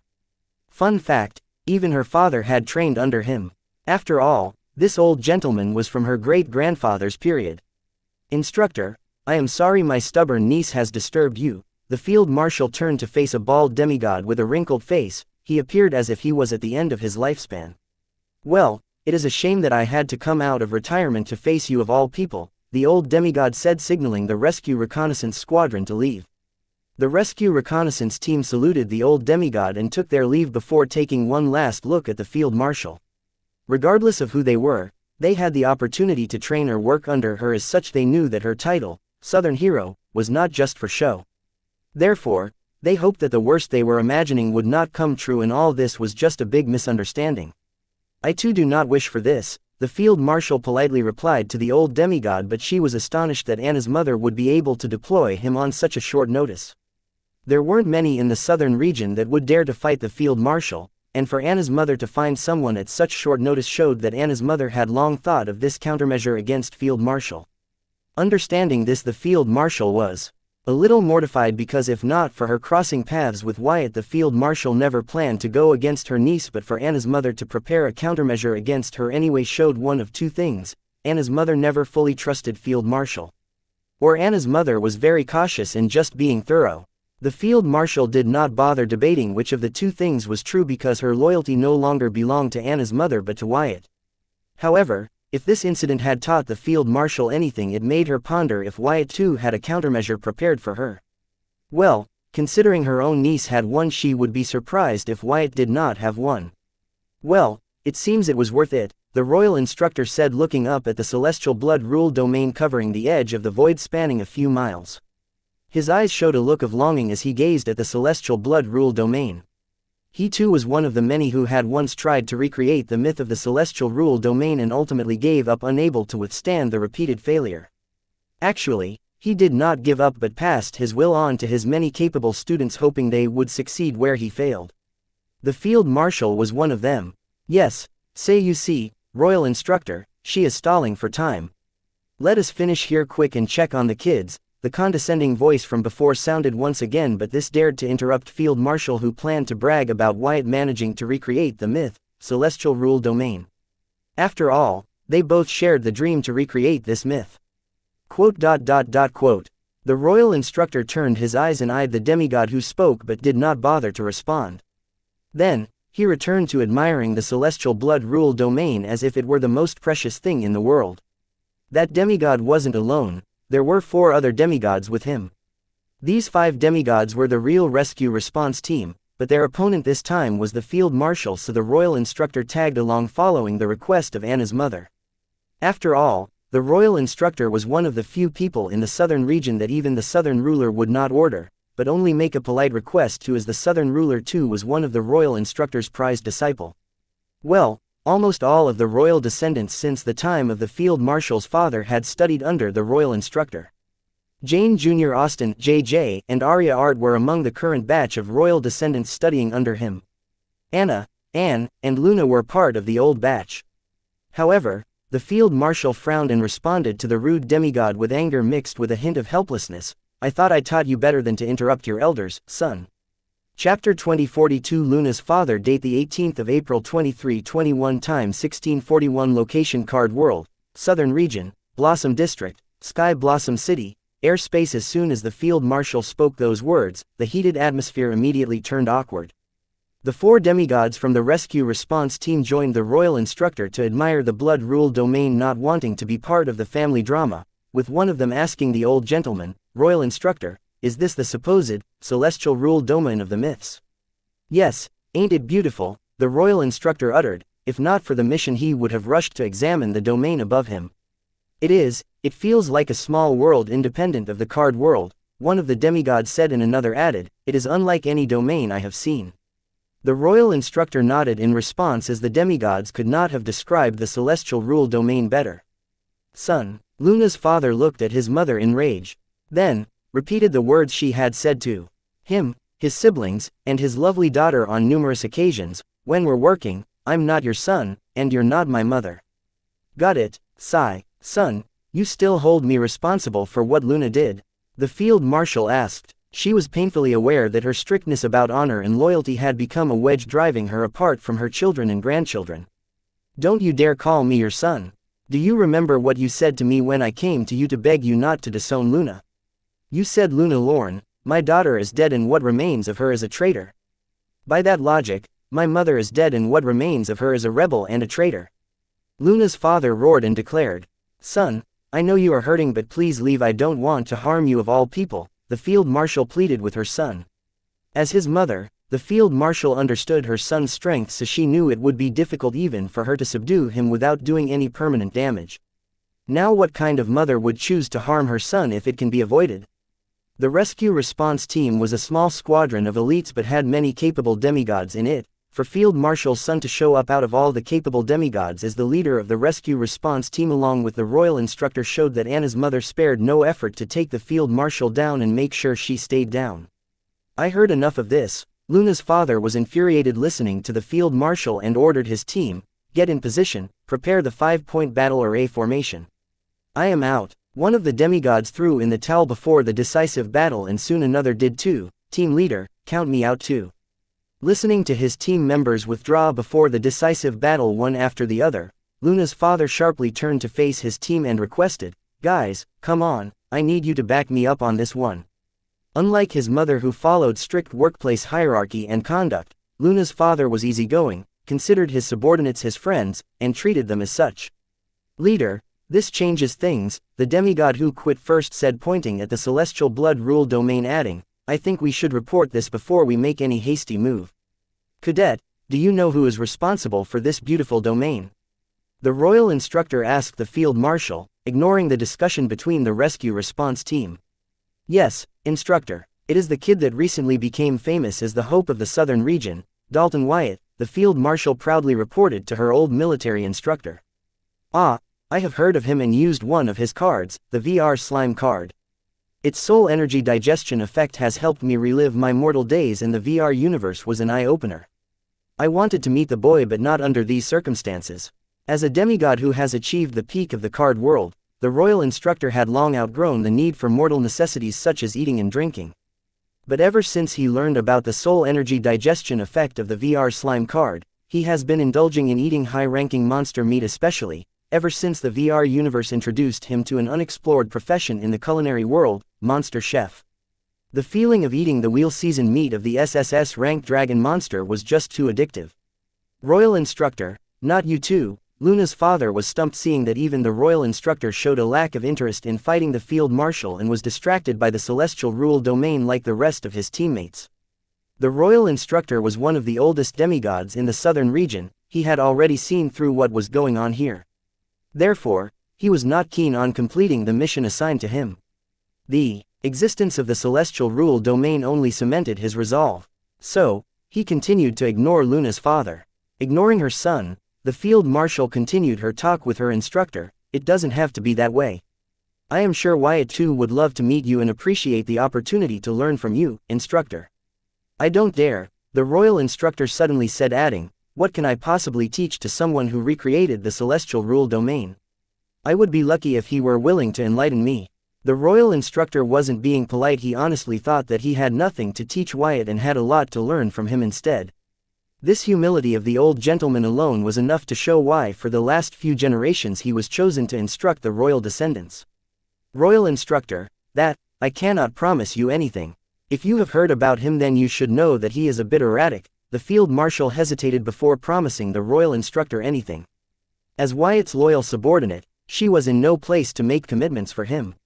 A bit, Luna's father scoffed listening to his mother downplay the unpredictability of Wyatt to the royal instructor. No worries, just help me introduce myself to the young, Southern Hope. As for the rest, let us see how things progress.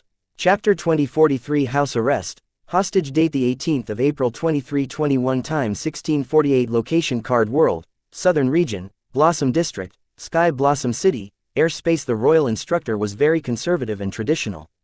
These traits of his were why he was not popular among recent batches of royal descendants, that would be since Anna's batch, give or take 1 or 2 batches, seeing how Luna's father and Anna's mother still respected and relied on the royal instructor. However, when it came to his pursuit of knowledge he seemed to have no trouble bending the values he preached.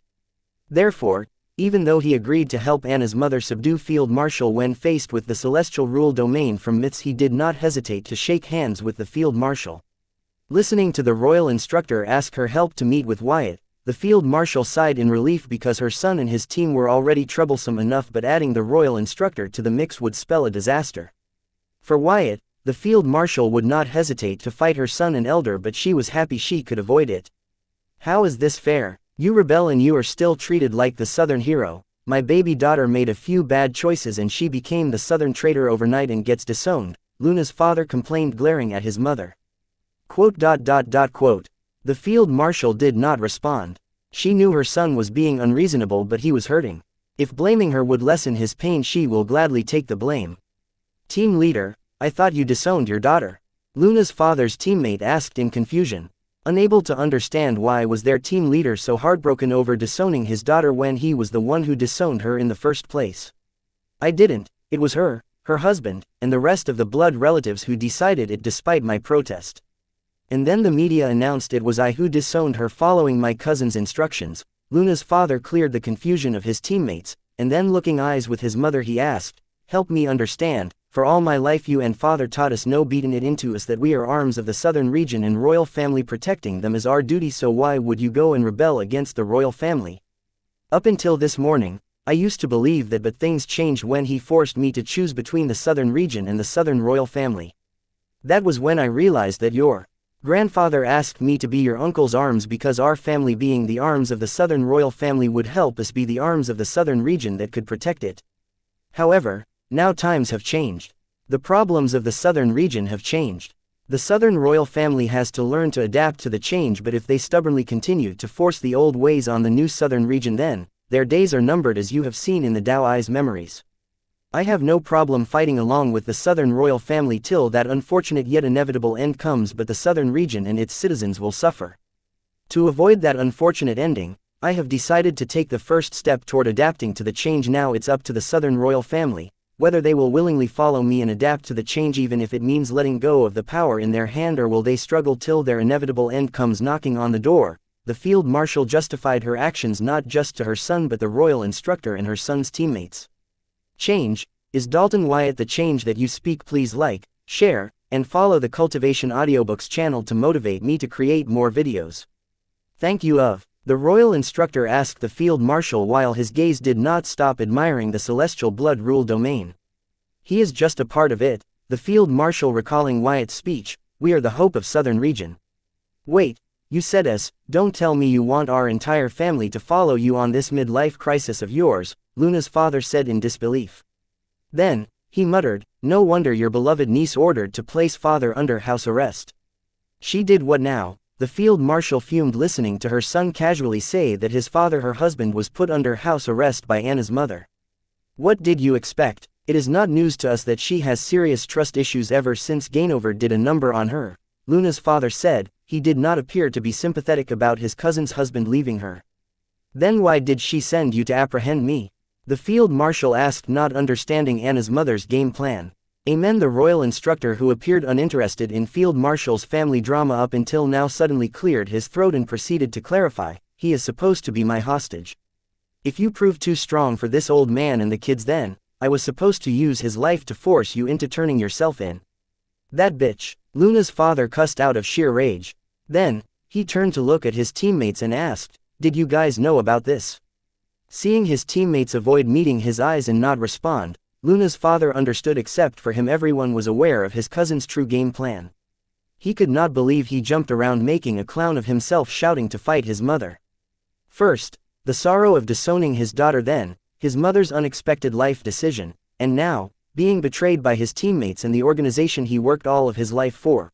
Luna's father felt a myriad of feelings that even he could not explain, but above all he was sad to see that all of his life amounted to this moment. Looking at his teammates with disappointment, Luna's father said, I trusted you guys with my life. Above all, I thought we were friends. Team leader, Her Highness said your family was planning a rebellion, and with what your daughter did, one of Luna's father's teammates tried to defend themselves, but as he spoke he realized he had no defense, as they knew their team leader has always been loyal to the southern region and royal family, even now. As for the field marshal, there appears to be a slight disagreement in opinion and some misunderstanding, but the southern princess's response to it was a bit over the top. Chapter 2044 Mission failed. Date the 18th of April 2321 Time 1656 Location Card World, Southern Region, Blossom District, Sky Blossom City, Airspace, fuck my life. Luna's father despaired to see where his life had fallen. He could not care less about his life when his precious daughter's whereabouts were still unknown. Son, language. The field marshal warned her son for using foul language. It pained her to see her son like this. You did this, Luna's father yelled at field marshal, blaming her for everything. Okay, blame it all on me, but what next? The field marshal said, not wanting her son to continue despairing, stuck in the past. She wanted him to move forward with his life. Next, Luna's father's confused and blank eyes focused as he pondered about the next course of action. Soon his eyes gained clarity and he declared, to heck with the royal family, I am going to find my daughter and bring her home. Announcing the first thought in his mind, Luna's father then looked at his mother and asked, do you know how to get in touch with Henrix? He should know where Luna is. No, and why would you think I would know how to contact him? The field marshal did not like what her son was implying. No reason, you guys work together. So, I thought you would have his grimoire contact ID. After all, it's unique and permanent. Luna's father hurriedly defended. I do have his contact ID, but since he spends most of his time hiding in other worlds, I don't think you will be able to contact him with that, the field marshal explained. That's good enough, share it with my grimoire. Ahem, you guys are making it hard for me to pretend I see nothing but the celestial rule domain. The royal instructor cleared his throat and interrupted the conversation between field marshal and her son. Then, the royal instructor asked the other demigods, any word from Her Highness? Noticing the subtle changes in their energy signature, Her Highness ordered us to proceed with the plan, Luna's father's teammate answered after a little hesitation. Listening to him, Luna's father immediately rushed to his mother's side, fearing that he would be held hostage by the royal instructor. I see, Her Highness doesn't want to have the difficult but necessary talk unless she holds the power and has full control over the situation. Typical of her, the royal instructor seemed to have guessed Anna's mother's response and instructed the demigod, don't respond or reply to her for another 30 minutes, and when you do, then inform her that the mission was a failure as the field marshal and the R&R team leader joined forces to overpower us. Royal instructor, the demigod was taken aback by the royal instructor's orders. Seeing him hesitate, the royal instructor threatened, do you want there to be a casualty in the report that your teammates will give to Her Highness? Listening to the royal instructor's threat, the demigod decisively agreed, I will report to Her Highness after 30 minutes that we failed the mission, but luckily there were no casualties. Good, the royal instructor nodded and returned to gazing at the celestial blood rule domain while asking the field marshal, Cadet, how much longer do I have to wait? He should be done soon, let me contact him just in case. the Field Marshal politely replied and decided to inform Wyatt about the development down here. Though the Field Marshal was stronger and had confidence to win against the Royal Instructor, she was happy that things resolved peacefully thanks to Wyatt's celestial blood rule domain. After all, the Royal Instructor was a tough opponent from her grandfather's period. Just the fact that the Royal Instructor outlived most demigods of his generation showed that he had many tricks up his sleeves. And with her son's teammates helping him, the odds were actually stacked against her. After all, each one of these demigods was strong as a supreme being. Not to mention the Card Apprentices had more means than a supreme being. The Royal Instructor nodded, preparing to wait for Wyatt. However, he suddenly looked in the southeast direction and frowned. He wasn't alone, even the Field Marshal looked in that direction and frowned, uttering, "Who are these fools and why did the Southern Region's array formation not alert us about them? All of them seem to have the access card on them," the Royal Instructor answered, guessing the reason why the Southern Region's array formation did not react to the intruders. Did she send another team to check on us, sensing something was wrong? Luna's father said, paranoid about his cousin's reaction. Unlike the Royal Instructor and the Field Marshal, he had yet to sense the invaders. However, he trusted the sense of his mother and the Royal Instructor. After all, they were on another level compared to him and his team. I would not put that past her, but that doesn't seem to be the case here. The Royal Instructor's brows grew narrower as he focused his intent toward the southeast direction, trying to gather as much information about the invaders as possible. Sensing a peculiarity about their energy signature, he muttered, "There is something wrong with their energy signature, I can't put my finger on it." "Cadet, did your unique eye see anything?" The Royal Instructor gave up and asked the Field Marshal. "Yes," the Field Marshal nodded and proceeded to narrate. A dozen or so demigods appeared to be chasing a speeding shuttle. "Son, you take your team and go rescue the shuttle and apprehend those demigods if possible. But be careful, those demigods don't seem normal." "Do I have to?" Luna's father asked, as he did not want to look at his former team, let alone work together with them again. Listening to him, each of his teammates had complicated expressions on. "Forget it, I will go. It will be faster that way," the Royal Instructor said before vanishing in the thin air. Chapter 2045 Celestial Force Domain. Date the 18th of April 2321 Time 1708 Location Card World, Southern Region, Blossom District, Air Space, Celestial Force Domain. Arriving between the speeding shuttle and the dozen demigods chasing it, the Royal Instructor instantly entered one with the world state both physically and spiritually. Then, borrowing the world's celestial force, he chanted aloud, invoking a domain purely made of celestial force. Yes, the Royal Instructor was showing off to one of his prized disciples, Field Marshal Heatsen, his mastery over celestial force motivated by Wyatt's celestial blood rule domain. Being able to create a domain spanning several miles purely using celestial force wasn't a simple feat. One needed proper command over the celestial force they borrowed from the world. Since it was a borrowed power, mastery over it could only be accumulated over time with patience and perseverance. Once the Royal Instructor's celestial force domain spread across the space, the dozen unusual demigods and the speeding shuttle lost all their momentum. Coming to a forced halt, they found themselves trapped within a domain where the laws of gravity no longer worked as per usual. "Undead," the Royal Instructor exclaimed, getting a good look at the dozen unusual demigods that were chasing the shuttle. The dozen undead demigods struggled but were unable to break free of the celestial force binding them.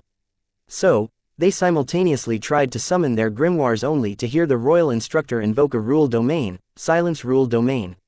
The Royal Instructor invoked two domains and overlapped them on one another. It was not the same as combining two rule domains or combining celestial force and rule power, but it was the fruit of the Royal Instructor's centuries of research into the celestial rule domain.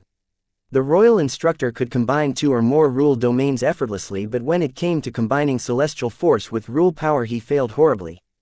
At first, the Royal Instructor thought that his mastery over celestial force wasn't enough, so he practiced it relentlessly as if his life depended on it. That was how he was able to master a borrowed power to the point of creating a domain using it. However, regardless of his mastery over celestial force, the Royal Instructor kept failing to combine celestial force with his rule power. So, the Royal Instructor concluded he was missing something and tried to figure out the missing factor that would allow him to combine celestial force with his rule power. However, with no idea what he was looking for and where to get started, he could only use the trial and error process to figure out the missing factor. Centuries have passed, and learning he alone wasn't enough, he even passed his will and knowledge to his prized disciples to speed the process, yet they had to find the answer. Even though they failed repeatedly, someone unexpected, today, achieved what they could not with their combined and centuries of effort. Though sad that it was not him or one of his disciples, the royal instructor was happy that the answer he was seeking was right in front of him. So much so that today he broke many of the values he preached to his disciples, not to mention even the inner child in him came out. As the silence rule domain overlapped the celestial force domain, the dozen undead demigods could not summon their grimoires. Even the shuttle trapped in the celestial force domain vanished, leaving behind a dozen semi-demigods and a card master. The semi-demigods appeared to be badly injured, and some even appeared to have overdrawn their vitality. It was already a miracle that these semi-demigods were still alive. "Greetings, Royal Instructor." The card master recognized the royal instructor and hurriedly greeted him. Being greeted by the card master, the royal instructor squinted, trying to recall where he had seen the card master. "You are the mortal friend of Her Highness Southern Emperor from the central capital. Why are these undead chasing you?" Soon the royal instructor recalled that the card master was Anna's friend who came to visit him to consult him regarding her innate condition that made it hard for her to continue practicing her active soul control. "Royal Instructor, I am Senator Asong Young. It is an honor to be remembered by you and thank you for saving us." The card master introduced herself and then proceeded to say, "Royal Instructor, I mean no disrespect to you, but it is related to an ongoing investigation, so I cannot answer that. However, I would appreciate your help in apprehending these undead demigods." "Girl, Senator, your tongue is as crafty as I recall. It's not surprising that you became a legislator in the central government. However, don't thank me yet. These undead demigods seem stronger than what I can handle. I might not be able to hold them any longer." The royal instructor blatantly threatened Asong to answer him, or he would free the undead demigods to finish what they were chasing her for.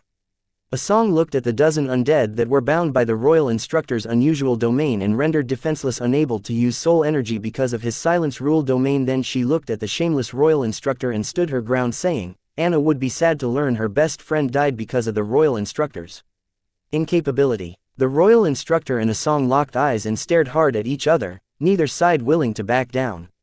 Seeing this, Asong's bodyguards panicked but continued to tending to their injuries as they trusted Asong's instincts. Being a legislator who fought multiple opponents in the Senate, Asong found fighting the royal instructor a breeze. Moments passed and neither side showed any sign of taking a step back or trying to compromise.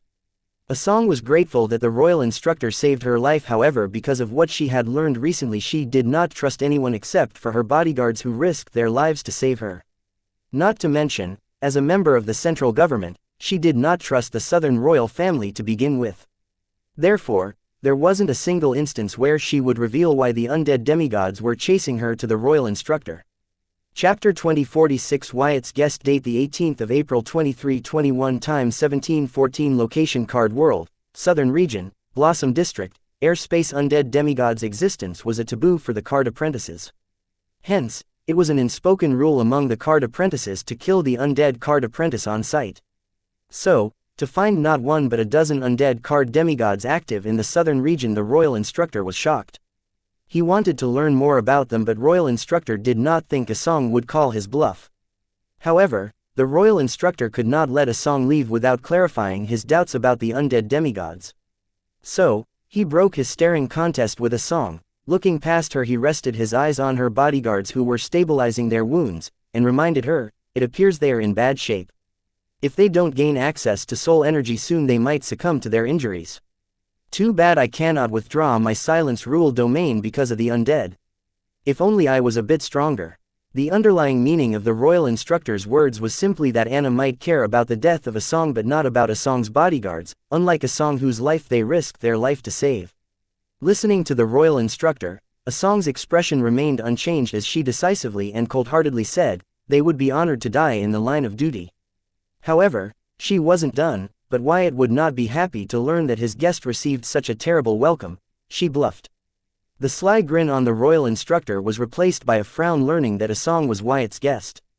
He didn't believe her but decided to hear her out. "How are you related to Wyatt?"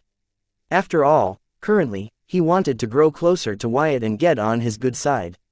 Learning about the origin of the undead was important, but he did not jeopardize his friendship with over this. Asong's timing could not be more perfect. If it was some other time, the royal instructor would not bother to give Wyatt any face, let alone give face to his name, but now that he knew Wyatt could create the celestial rule domain, he was willing to bend over backwards for Wyatt. "He's my savior and friend," Asong replied. Seeing this would not be enough, she went into details. "It was he who cured my innate condition, allowing me to practice active soul control percentage once again." Of the place Asong could have run to being chased by the undead, she rushed to the Sky Blossom City to seek asylum under Wyatt's protection. Asong did not trust the Southern royal family to protect her without getting anything in return. However, she trusted that if it was Wyatt's whim, they would have no choice but to protect her along with Wyatt. Not to mention, Wyatt seems to be aware of the conspiracy in the central capsule. It was he who warned her not to go around snooping and running for her life. But curiosity got the best of Asong. Since she was running for her life anyway, she decided to learn the truth and go into hiding. Such that when in hiding she would think of ways to counter the conspiracy when she was finally ready to surface once again, or just use the VR universe to do her dirty work. However, Asong was wrong. As soon as she became aware of the abyss that was slowly preparing to swallow the central capital, it became aware of her and made the first move. Not wanting to hurt those close to her and not knowing whom to trust, Asong ran to the only person she knew who was fine despite knowing the abyss slowly engulfing the central capital. Asong's bet was right. She and her bodyguards hadn't even made it to the Sky Blossom City and they were already rescued by Wyatt's bodyguards. Knowing how big the name Wyatt was in the southern region, Asong did not hesitate to throw it around to get her way when faced with challenges in the southern region. Asong was desperate and saw no wrong or shame in her action. "That doesn't prove anything," the royal instructor was not convinced, listening to Asong. From what Asong said, she would be a patient and customer to Wyatt best. But a friend and a guest now, that was far-fetched. "Then please allow me to use my grimoire to inform Wyatt that I have safely arrived at his city thanks to the help of the royal instructor." Asong was not here to make enemies but to seek asylum, therefore she did not dare to offend the royal instructor too much. Her mind was a mess after learning what was actually happening in the central capital. She could not care less about the royal instructor and his threats. The royal instructor intently stared at Asong. Before giving in, "That won't be necessary." With that, he freed the Asong and her bodyguards from his silence rule domain. Regaining the connection to their grimoires, Asong's bodyguards immediately tended to themselves while Asong gratefully said, "Thank you, royal instructor." Disregarding Asong's thanks, the royal instructor turned to face the undead and began to analyze them to learn a shocking truth about them and blurted in disbelief, "These undead have recently broken through to demigods." "Is that bad?" Asong asked. "Undead aren't like living. Pain, fear, aging, and death do not entangle them like they do the living, but as a result, unlike the living, they do not understand emotions, they don't grow, and they don't have meaning. Hence, it is difficult for the undead to break through to a higher realm, as they can't break through to a higher realm using normal means like the living, but for a dozen undead to break through to demigod rank, that too not long ago, and together means someone was grooming them, helping them break through to the demigod realm." In his shock, the royal instructor speculated aloud. Then, he cussed, "Fuck, who is crazy enough to groom undead like chickens and pigs? And how are they doing it without attracting any attention?" Asong was shocked by the royal instructor's investigative prowess. He was asking all the right questions. Unfortunately, she did not trust him enough to give answers to those questions despite having risked her life to learn the answers, because the truth was that shocking. There was no telling how the royal instructor and the southern royal family would react after learning it. So, for her safety, Asong played dumb. Chapter 2047 Proper Protocol. Date the 18th of April 2321 Time 1718 Location Card World, Southern Region, Blossom District, Airspace. Looking at Asong playing dumb despite listening to his lengthy speculation on the dozen undead's breakthrough to the demigod realm, the royal instructor remarked, "Though weak, you are one tough nut to crack. No wonder you can pursue a career as a legislator and have people willing to die for you." Royal instructor, "I don't understand," Asong continued with her act, knowing that the royal instructor would not touch her or her bodyguards until he checked Wyatt's relationship with her with his own eyes. The royal instructor's shock and loud monologue were all an act to pressure Asong, using the seriousness of the circumstances surrounding the undead so that she would tell him everything she knew about the dozen undead demigods chasing her. However, Asong did not fall for the royal instructor's ploy. Instead of naively blabbing everything as the royal instructor expected her to, she pretended to be dumb, unable to understand the seriousness of the situation. Seeing this, the royal instructor no longer dared to underestimate Asong because of her age and realm. The royal instructor shook his head thinking, it seems the new generation isn't entirely doomed, as he turned to face the dozen undead demigods and asked, which one of you rotting corpses knows to speak? Not getting a response from the undead demigods, the royal instructor muttered to the undead, it seems your maker is lacking, considering you guys cannot speak. Please like, share, and follow the Cultivation Audiobooks channel to motivate me to create more videos. Thank you. Despite having the realm of demigod, or is it because it is easier to control you guys this way? Then, your maker is a little less crazier than I initially assumed. Still no reaction. The royal instructor wondered in his mind. He deliberately tried to belittle and praise the undead's creator to learn more about them from their reaction, seeing how they could not speak. Not getting what he was looking for, the royal instructor snapped his fingers, losing his patience. Snap! With the sound, the undead's body from the neck down disintegrated into dust, leaving their heads unharmed. Losing their body did not seem to affect the undead. Their eyes continued to stare at a song and her guards while snapping their jaws at them threateningly. If not for the celestial force domain binding them, the heads of the undead would have launched themselves at a song and her guards to bite them to death. Seeing the royal instructor disintegrate the bodies of the dozen undead with a snap, a song and her guards were shocked. They knew the royal instructor was strong, but the strength displayed by him was beyond their imagination. They found themselves wondering if it was fair for a single person to be that strong. Then, recalling that the royal instructor wasn't the strongest among the lineup of the southern royal family or the other royal families in the central government, they felt an unsettling thirst for strength within their souls. Ignoring the awe-filled gaze of a song and her guards, the royal instructor reduced his celestial force domain to only restrain the heads of the undead. Then, he mentally chanted, spatial displacement. In a blink of an eye, the dozen undead heads, a song, her guards, and the royal instructor appeared amidst the field marshal, Luna's father, and the R&R team members, who exclaimed in unison, undead. Stop, they are evidence. The royal instructor stopped Luna's father and his team members who were preparing to attack the heads of the undead. Evidence, Luna's father uttered in confusion. Yes, evidence that someone is grooming undead in the central region.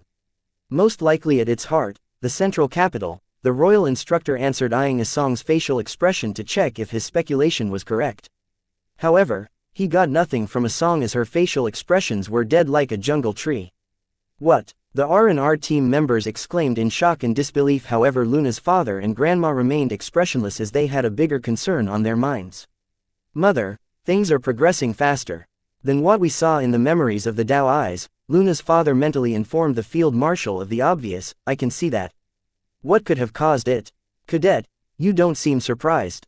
Is there anything you need to tell me? The royal instructor telepathically inquired the field marshal, noticing the lack of reaction from her and her son. Instructor, please check your grimoire for messages. You must have been busy and missed the invite for the meeting. I will update you about it later, the field marshal explained to the royal instructor. Royal instructor was one of the select few who were allowed to learn about the memories of the Dao eyes. But for reasons only known to him, he missed the last few meetings, including the ones about the matron, the supreme leader, and the Dao eyes. Listening to field marshal, he checked his grimoire messages to find that he had indeed received an invite to an important meeting that got buried under other unread messages. My apologies, I was too busy with Her Highness's research into enhancing the effects of the silver milk powder and my regular work that I seem to have missed the invite, the royal instructor explained his tardiness, revealing the top-secret research that Anna's mother had made him in charge of. No wonder, the field marshal nodded in understanding. Then, she proceeded to explain, this matter is very sensitive and needs proper protocol. So, instructor, please forgive me for not being able to reveal anything more regarding this issue. You have to trust me on this one. The royal instructor was taken aback to hear field marshal repeat what Asong said to him. However, he did not lose his marbles over this. Instead, he nodded in understanding. I understand. For now, I am assured that the royal family knows about this and is already preparing necessary steps against it. So, I will leave these undead heads in your custody. Instructor, thank you for trusting me. The field marshal thanked the royal instructor for being reasonable and not taking offense as she sealed the dozen undead heads in one of her cards. Chapter 2048 Secretary Lorne Heatsen, date the 18th of April 2321 time 1723 location Card World, Southern Region, Blossom District, Air Space. She claims to be Wyatt's guest, the royal instructor informed the field marshal, eyeing Asong and her guards. The field marshal turned to look at Asong and recalling the incident of Gideon Grimm conducting human sacrifice in the remote city of the northern region, she asked Asong, "Are you Wyatt's contact in the Senate?" Wyatt had contacted his various contacts to help with that incident. Not all responded to his call, but among those that responded, one was from the Senate. Both Field Marshal and Anna's mother had been trying to figure out who that person was, and for Asong to show up as Wyatt's guest, the Field Marshal guessed she had to be it. "Yes, Madam Field Marshal," Asong nodded vigorously. Honestly, she was intimidated by her present company. As a politician from the central region, Asong knew all the important people in the 5 regions, even though her power was mostly limited to the central region. So, she immediately recognized the Field Marshal and Luna's father. They both were influential people in the southern region and way beyond. Luna's father's achievements might be overshadowed by his mother's achievements, but he was not to be underestimated. Considering Wyatt's importance to the southern region, Asong wasn't surprised that all these great figures were assembled in one place. Besides, with them here, she did not have to worry about her safety anymore. If not for Anna, they will have to protect her for Wyatt. "You have many good capable friends in the central government. It wasn't easy to trace you," the Field Marshal said, recalling how frustrated Anna's mother was unable to find Wyatt's contact in the Senate. "Trace me?" Asong asked in confusion. "Nothing, dear." Field Marshal shook her head. Then she could not help but wonder if Wyatt being acquainted with Asong of all people was a coincidental relationship. Do great people attract each other? The Field Marshal thought this, recalling how Asong played a huge role in defeating the 3 mischiefs in the Dao Ai's memories, even though she happened to be dead in it. "Sir Royal Instructor, Madam Field Marshal, thank you for rescuing us. I will forever be grateful to the Southern royal family for helping us in our time of distress." Asong expressed her gratitude and then proceeded to excuse herself. "I'm sorry I could not express my gratitude properly as I need to address an urgent issue. I will take my leave now." Asong and her guard prepared to head to Wyatt's warehouse, recalling their last visit to the Sky Blossom City. However, they stopped hearing the Field Marshal say, "Whatever urgent issue you have, it will have to wait. As Wyatt is not available right now." "I beg your pardon, Madam Field Marshal." Asong frowned, fearing that the Southern royal family did not want Wyatt to meet with a legislator from the central government. "Little girl, don't overthink it. I have nothing against you meeting Wyatt. He is dealing with another issue right now. Besides, once he is free, it is still not your turn to meet him unless he wants to meet you first," the Field Marshal clarified. Listening to her, the royal instructor's heart eased. Only he knew how much self-control it took on his part for him not to rush to Wyatt and beg to teach him how to create a celestial rule domain. "I see, I will wait here." Asong had no idea why the Field Marshal was acting like Wyatt's secretary, but she decided to wait. Today has been a very busy day for Asong, not just today but ever since Wyatt warned and advised her to go into hiding. But especially today, as she took action today. Hence, she was not aware that Wyatt was trending on the Grimoire network because of his visit to the city's orphanage, his speech, and then challengers from the southern capital. Therefore, she had no idea of the issue that Wyatt was dealing with now and that the Field Marshal informed her about. Tisk, Luna's father clicked his tongue, looking at his mother's actions. First his cousin and now Dalton Wyatt. He did not understand why his mother, who had enough power and influence to carve her territory out of 5 regions, kept choosing to serve under others. If she were to do that, he and his siblings would not hesitate to give their lives to help ensure her rise to power, but they did not understand her current actions. "Cadet, speaking of Wyatt, what should I avoid during our meeting?" The royal instructor asked the Field Marshal about the do's and don'ts when meeting Wyatt. He did not try to hide the fact he planned to do anything to get Wyatt to tell him how to combine celestial force with rule power. "I still do not know Wyatt well enough to tell you that. However, he plans to start a criminal rehabilitation and reintegration program. If you can help him with that, then you will be able to easily get on his good side." The Field Marshal knew that as one of the oldest demigods in the southern region, the royal instructor had many friends in the southern royal court in the 5 regions. If he supports Wyatt, then neither her niece nor the royal court can stop Wyatt's plans to start a criminal rehabilitation and reintegration program. "See that? You are kidding, right? Unless that program is not what I think it is." The royal instructor looked at the Field Marshal in disbelief. He wondered what made her think that he would support such a program. Criminal rehabilitation and reintegration program?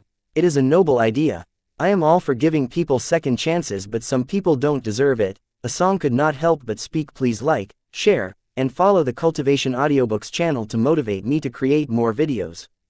Thank you her mind. After all, the program proposed by Wyatt was intriguing, even revolutionary, but at the same time impractical and naive in present day and age. A song, I am disappointed. I did not expect you of all people to be against my criminal rehabilitation and reintegration program.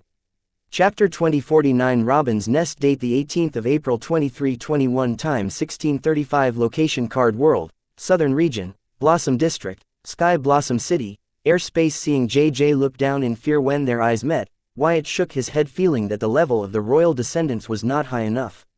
Compared to Servos's calculated response and Adrian's unyielding bravery, JJ's cowardly response was disappointing. Wyatt turned to look at Arya, who had climbed onto Diana's Phantom flagship with her team without an invitation, and felt that Arya was more strong-minded and brave than JJ. Well, in JJ's defense, he was not a warrior but a card creationist. What, am I not welcomed aboard this ship? Arya asked, feeling Wyatt's eyes on her.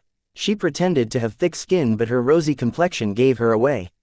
Aren't you getting too comfortable with me, considering that earlier you were trying to avoid me like a plague?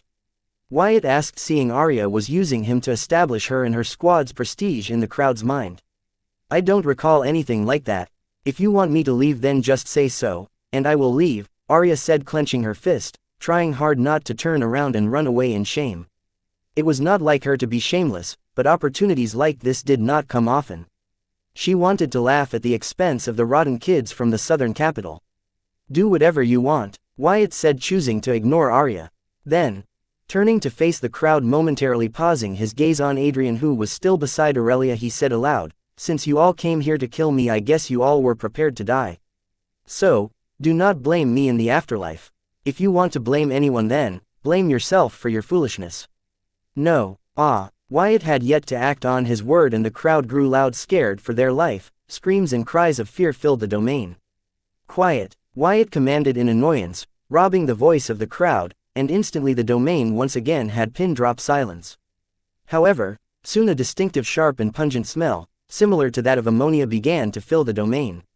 Losing their voice, many in the crowd had soiled themselves. Seeing this, Wyatt asked in disgust, are these guys really this generation's Southern Capital's high school gang? I find it hard to believe it. You are right, these guys aren't the real deal.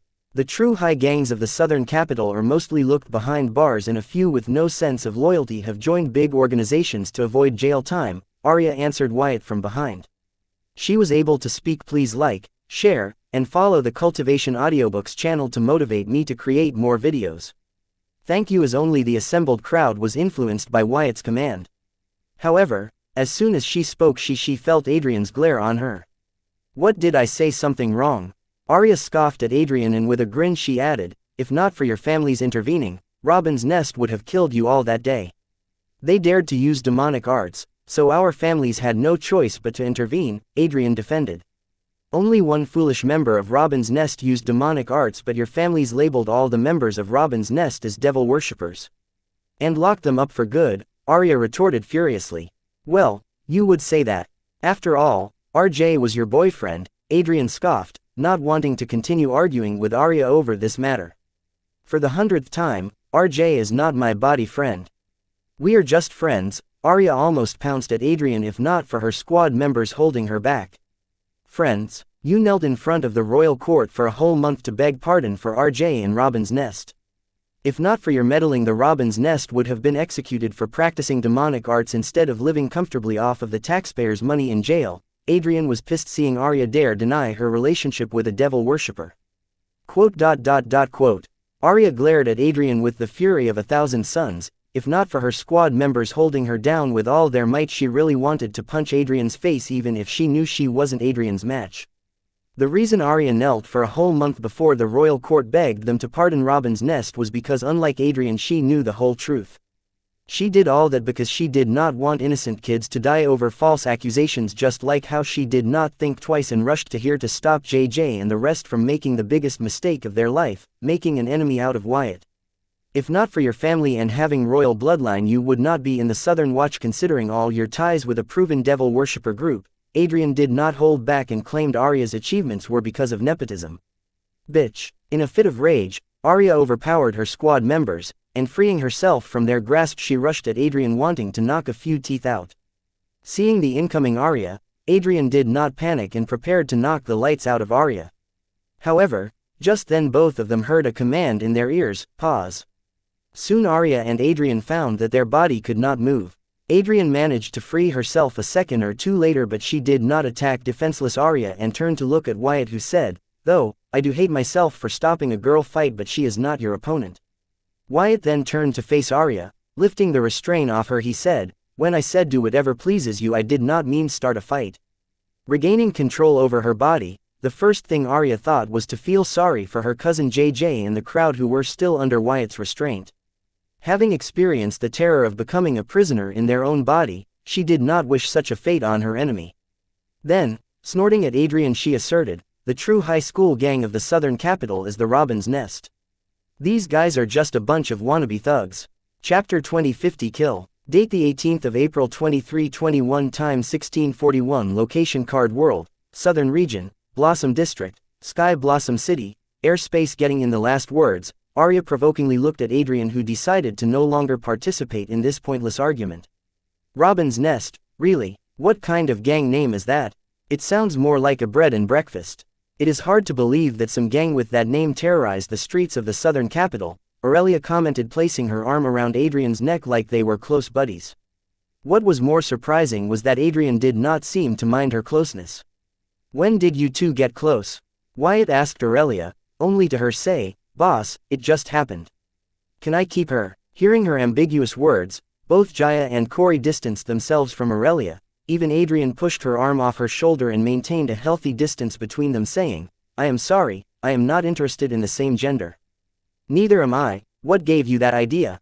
Besides, you guys would be lucky to have me," Aurelia did not seem to realize the ambiguous nature of her previous words and took offense to Adrian, Jaya, and Corey's reaction. "Let's save that discussion for later," Wyatt said, not wanting Aurelia's shenanigans to disturb his plans any longer. So, ignoring Aurelia's fit, Wyatt turned to face the crowd that was muted by him and said, "So, where was I?" "Ah, yes, which one of you wants to die first?" The kids assembled before Wyatt vigorously shook their heads. Fear was apparent on their faces. However, the shade of desperation overshadowed the shade of fear on their faces. They still believed that their parents' family would come to rescue them like they always do. Every minute and second counted.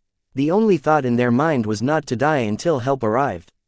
"Since none of you are volunteering, I will randomly select whom I should kill first," Wyatt announced. Ignoring the scent of ammonia that had gotten stronger in the atmosphere, he declared, "Let the blood works begin." While in his mind he chanted, "Blood Fate Plunder," targeting the Card Apprentice from the circle in the Yin-Yang Harmony sect. With Wyatt's mental command, one by one the Card Apprentice from the circle in the Yin-Yang Harmony sect burst like fireworks, raining blood on the others. Inside the celestial blood fate domain, these Card Apprentices died without putting up any struggle. This was what the onlookers such as Arya, Adrian, Aurelia, and the rest witnessed. However, what truly transpired was most of the blood and the grimoire of these Card Apprentices from the circle in the Yin-Yang Harmony sect were used to plunder these Card Apprentices' physique, trait, origin card, or any other strongest card in their grimoire by forming blood fate rune cards.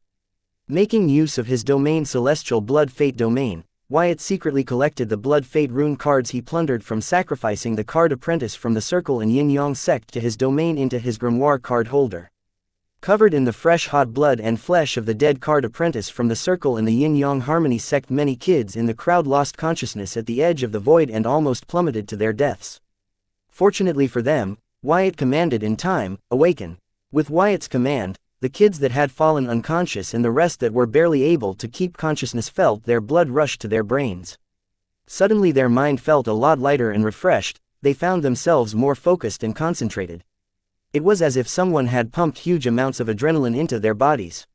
Wyatt's command not only awakened them but also allowed their minds to find the power to deal with the blood and gore covering them. That was fun. Wyatt prepared to start a second round of execution. However, Arya, who had recovered from her shock, interrupted him, yelling, "Wyatt! Why you killed them?" Arya uttered in disbelief. Her distress increased when Wyatt nonchalantly replied to her, "Yes, I did." Meanwhile, Adrian in panic began to check on her sisters. To her astonishment, about half a dozen of her sisters were killed by Wyatt. Learning the death of her sisters, she dashed at Wyatt with the intent to kill, "I will kill you, monster." Staring at the incoming Adrian, Wyatt shook his head and uttered the command, "Kill." Adrian, who was rushing at Wyatt aiming her fist at Wyatt, suddenly paused in her advance and redirected her fist at the center of her chest. Adrian's fist tore through her flesh, making a big hole in her body. Her fist barely missed her heart, but her ribs were broken and her left lung was punctured. Since the attack only managed to gravely injure her and not kill her, Adrian's other free arm moved swiftly to garb her beating heart, rip it out of her chest, and finish the job. But just in the nick of time, her inner goddess helped Adrian break free of Wyatt's domain effect. During this whole ordeal, Adrian's spirit watched as her body was manipulated by Wyatt's domain effect into ending her own life and realized what true despair was, seeing how Wyatt did not even have to lift this finger to kill her or her sisters. However, she wasn't willing, even in the face of despair she wasn't willing to let anything stop her from avenging her sisters, even her own fear. So, she yelled, "Today, I will make you pay even if it kills me." Ignoring the huge hole in her chest, Adrian continued to rush at Wyatt, summoning all her might. However, just then she felt a huge shadow covering her, and before she could react, her body was slammed on the deck of Diana's flagship by a dragonoid JJ.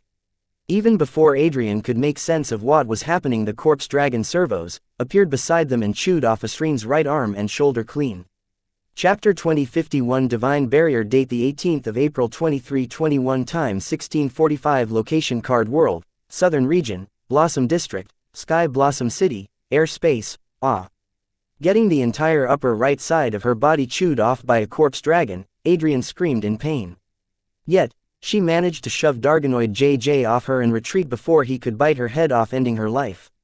Having retreated, Adrian found no time to collect her breath and thoughts, let alone stabilize her wounds, as JJ and Servos came at her recklessly without caring about their defense and sole intention to kill her. Seeing this, Adrian yelled out loud, "Divine Barrier." With Adrian's chant, the golden barrier covering Adrian's inner goddess extended out of her mutated ego gem and covered Adrian's entire body in a golden translucent eggshell barrier. The barrier was created right in the nick of time to save Adrian from JJ and Servos's attacks. Clashing onto the golden barrier, JJ and Servos's attacks failed to make a ripple on the barrier, let alone break it. However, this did not discourage JJ and Servos as they continued to attack the golden barrier covering Adrian relentlessly, following Wyatt's domain effect that was manipulating their bodies to kill her. Humph. Inside the divine barrier, Adrian stared at JJ and Servos in disdain before focusing on stabilizing her injuries and tending to them. Ignoring JJ and Servos' attack, trusting her divine barrier was one thing, but she did not appear to be worried about attacks from Wyatt, to see how she chose to heal herself instead of trying to escape. Adrian appeared to be very confident in the strength of her divine barrier. Meanwhile, Corey moved to Wyatt's side, saying, "I did not think you would kill them, but I am impressed." "What do you know about killing?" Wyatt asked Corey, seeing how cockily she approached him. It was one thing if these words were spoken to him by Park, however Corey was overestimating herself to say those words to him. "I have killed my share, and adding the ones I killed in my past life, my kill count is higher than yours," Corey remarked, feeling belittled by Wyatt. "Past life," Jaya and Aurelia blurted in confusion. Ignoring them, Wyatt said, "That is nothing to be proud of," recalling he killed an entire hybrid race of human Viltronian back on Earth. Tisk. Corey clicked her tongue, seeing Wyatt ignore the fact that he was the one who belittled her about her kill count and took the moral high ground. She felt there was no winning with Wyatt. "How's Beam taking to the news of Park?" Wyatt asked Corey, eyeing the white scaly bangle on her wrist, recalling that the last time he met Corey and Park, they were planning to tell about Corey's ego flame Park to Beam. "She took it too well," Corey replied brightly. Then, she continued, "As a matter of fact, she helped me clear my confusion about my identity." When Corey introduced ego flame Park to Beam, she did not react as Corey and Park were expecting her to. She showed interest in ego flame Corey Park and stuck with Corey Bright. When asked why she was ignoring Park, she replied Park was just a remnant memory sponging of Corey Bright, who was the true Corey Park. With Beam's assertion, Corey Bright came to terms with her identity. However, it was still far from the point of being cured. "That's good to hear." Wyatt was happy that everything worked out well for Corey and Park. Then, he asked, "What does she plan to do with Corey Park's corpse?"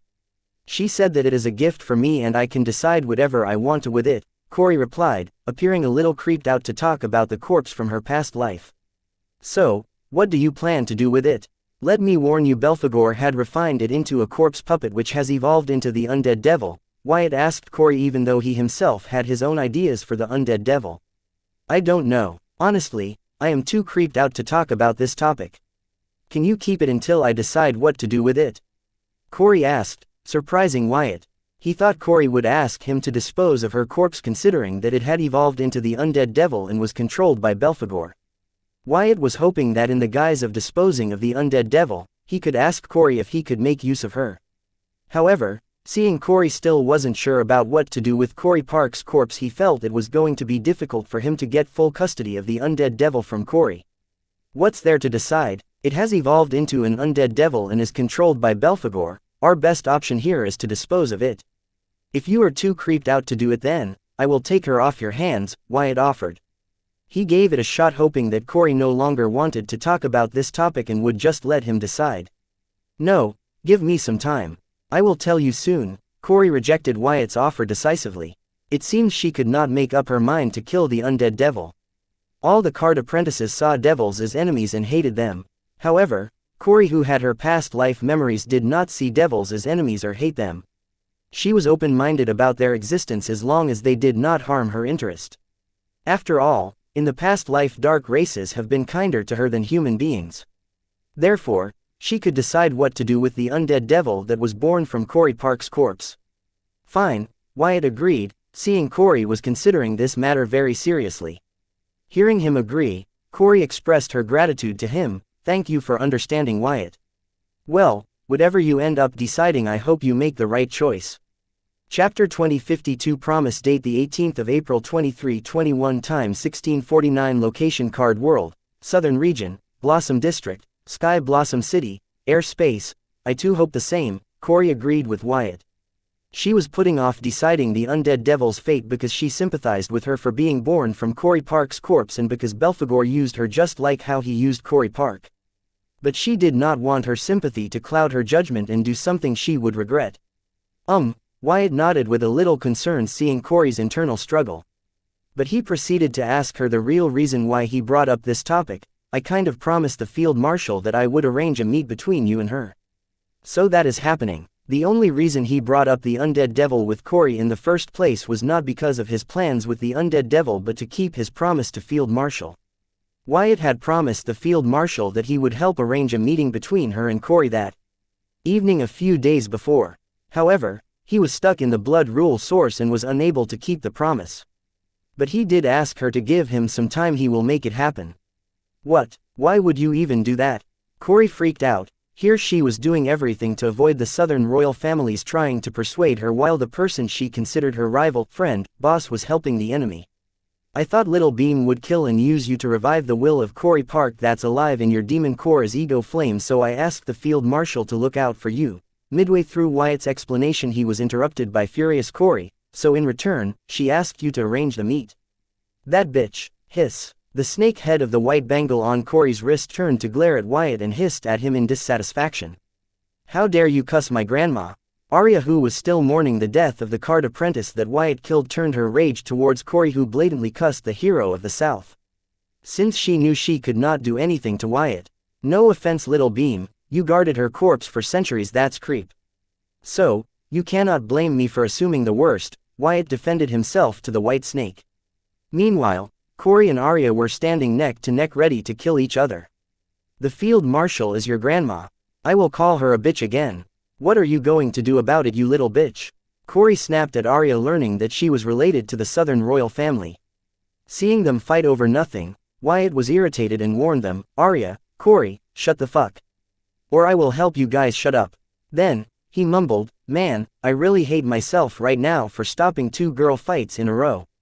Shaking it off, Wyatt corrected Corey's misunderstanding. No, that is not how it went. When I asked the field marshal to keep a watch on you, she said it was her duty to protect the citizens of the South.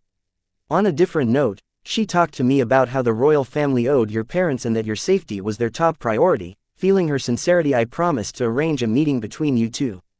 Besides, now that field marshal works for me, you have no choice but to get along with her. What do you mean by the field marshal works for you? Both Arya and Corey asked Wyatt in unison.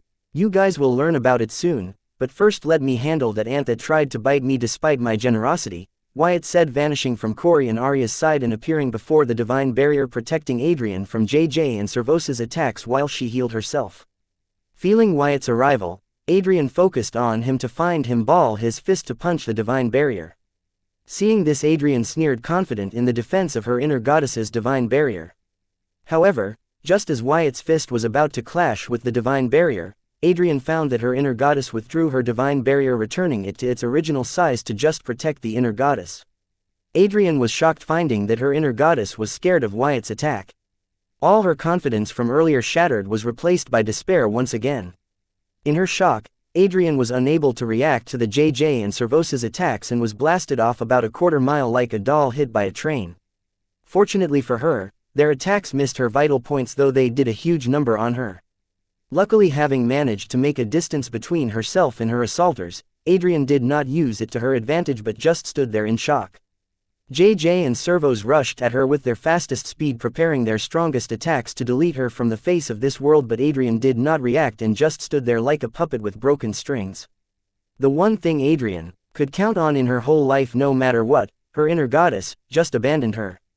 She would not have been so devastated if the divine barrier failed to withstand Wyatt's attack. However, seeing how her inner goddess chose to protect herself and abandon her, Adrian was hit hard. Her whole will to fight and live another day collapsed, let alone avenge her dead sisters.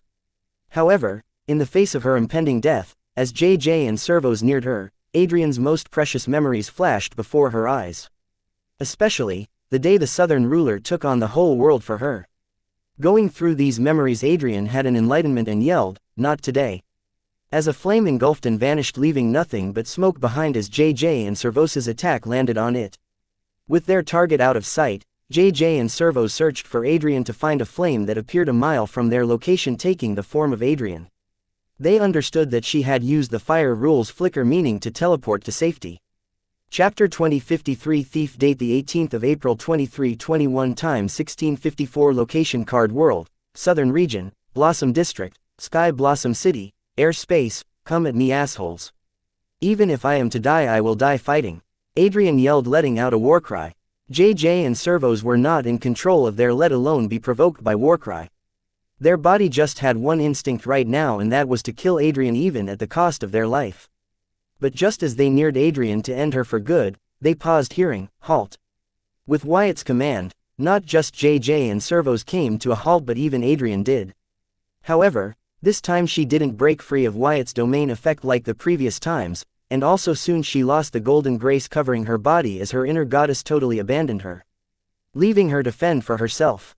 Surprisingly, this did not diminish Adrian's fighting spirit, rather it made her spirit stronger. She turned to look at Wyatt, who was far away, and yelled, "Finish me off, asshole, I am right here. I dare you to kill me." Adrian was like a cornered mad dog. There was fierce light in her eyes that said even if she were to die here, she would take Wyatt down with her and avenge her sisters. In her hindsight, however, she apologized to the Southern ruler. "Sorry, I failed you. Wyatt, you cannot kill her. She is protected by the Southern ruler. If you kill her without a good, you will become the enemy of the state, even if it is you, the Southern hope," Arya announced out loud, seeing that Adrian would be soon killed if she did do something about it. Now that she knew for sure that Wyatt was really going to kill every single one of the card apprentices that came for his head, she no longer stood back and watched, but actively tried to persuade Wyatt not to continue his madness, as the consequence that would follow were not something that even he could handle. Ignoring Arya's screams, Wyatt appeared next to Adrian and said, "I could care less if you live or die, as what I really want to kill is the entity inside you. However, if I kill you, I will be freeing it from its prison." "What do you mean? Wait, how do you know about her?" Adrian asked Wyatt in astonishment, while her body barely stood with all the injuries she had sustained, especially now that her realm had reverted to her original realm since her inner goddess took back the power she loaned her. "The entity hiding in you for some reason chose you as its vessel to recover to its heyday. Hence, it did not hesitate to use its power to mutate your ego into some sort of harvester to collect pure rule energy to help with its recovery. However, in that process, it imprisoned itself in you, unable to move into a new vessel in case of unforeseen circumstances. Therefore, it was willing to let you borrow its power to protect yourself," Wyatt explained, as he used his soul pupils to stare at the entity. What did you mean by killing me will free it? Will it not die with me? Adrian was astonished to see that Wyatt was aware of her situation better than her. However, focused on the point and did not get off track. Considering the level the entity in your body is at, death doesn't mean the same to it as it does to you and me, Wyatt answered. After a brief pause to monitor the entity in Adrian's body, he then continued, it seems to have become aware that I am aware of it and has gotten spooked. So, it is choosing to cut its losses and start all over again, using its last resort to switch to a new vessel, that is to get you killed so that it can latch onto your soul and return to the cycle of reincarnation to latch onto another powerful soul. She said she is me and I am her, Adrian mumbled, unable to come to terms with what she heard. You can talk to it? Wyatt asked as he and Hive AI used the soul pupils to study the entity hiding in Adrian. From what they have learned through its and Adrian's soul pathway arrangement, he was surprised to learn that Adrian could talk to the entity, as the soul pathways did not indicate a normal communication channel between them. No, I cannot talk to her. I keep thinking the question I want to ask her in my mind, and sometimes on rare occasions I get these visions from her that give me vague answers, Adrian replied. She had not forgotten about her revenge but also did not want to miss out on the chance to learn about her inner goddess. She wanted to know about her now more than ever, seeing how she abandoned her and left her to die when she needed her the most. She is good, she gave the bare minimum while exploiting you for the maximum, Wyatt replied, feeling pity for Adrian, and added, if not for the entity exploiting you, you could have been the next demigod Baylor or even beat him and become the youngest demigod ever. What? Adrian was shell-shocked listening to Wyatt say that she could have been the next demigod Baylor, the youngest demigod, or even better than him. All this time Adrian thought that she was lucky to have her inner goddess, but it turns out her inner goddess was not her goddess at all but the devil incarnate who was stealing from her. Recalling that her family almost got destroyed and Southern ruler almost fought the entire world because of this thief, Adrian was beyond devastated and felt an unexplainable amount of rage toward the entity inside of her. However, one thing bothered Adrian. It even caused her to doubt Wyatt's words. If the entity was harming her like Wyatt claimed, then why did her grimoire conclude the entity as her trait, inner goddess? Occasionally missing content. Please report errors in time. Chapter 2054 Threats. Date the 18th of April 2321. Time 1659. Location Card World, Southern Region, Blossom District, Sky Blossom City, Air Space. No need to doubt my words, I gain nothing from lying to you, Wyatt said, noticing the change in Adrian's micro-expressions as he tried to uncover how her soul pathways were interlinked with the entity in her using his soul pupils. Adrian looked at Wyatt in shock, wondering if he could read her mind. However, this did not stop her from clearing her doubts. Then why is that entity considered as my trait, inner goddess, by the grimoire? That's interesting, Wyatt said, continuing to focus on the entity that had retreated to its shell within Adrian's mutated ego gem. Interesting. Adrian looked at Wyatt in disbelief, realizing in his eyes she was no more than a lab rat, which piqued his curiosity.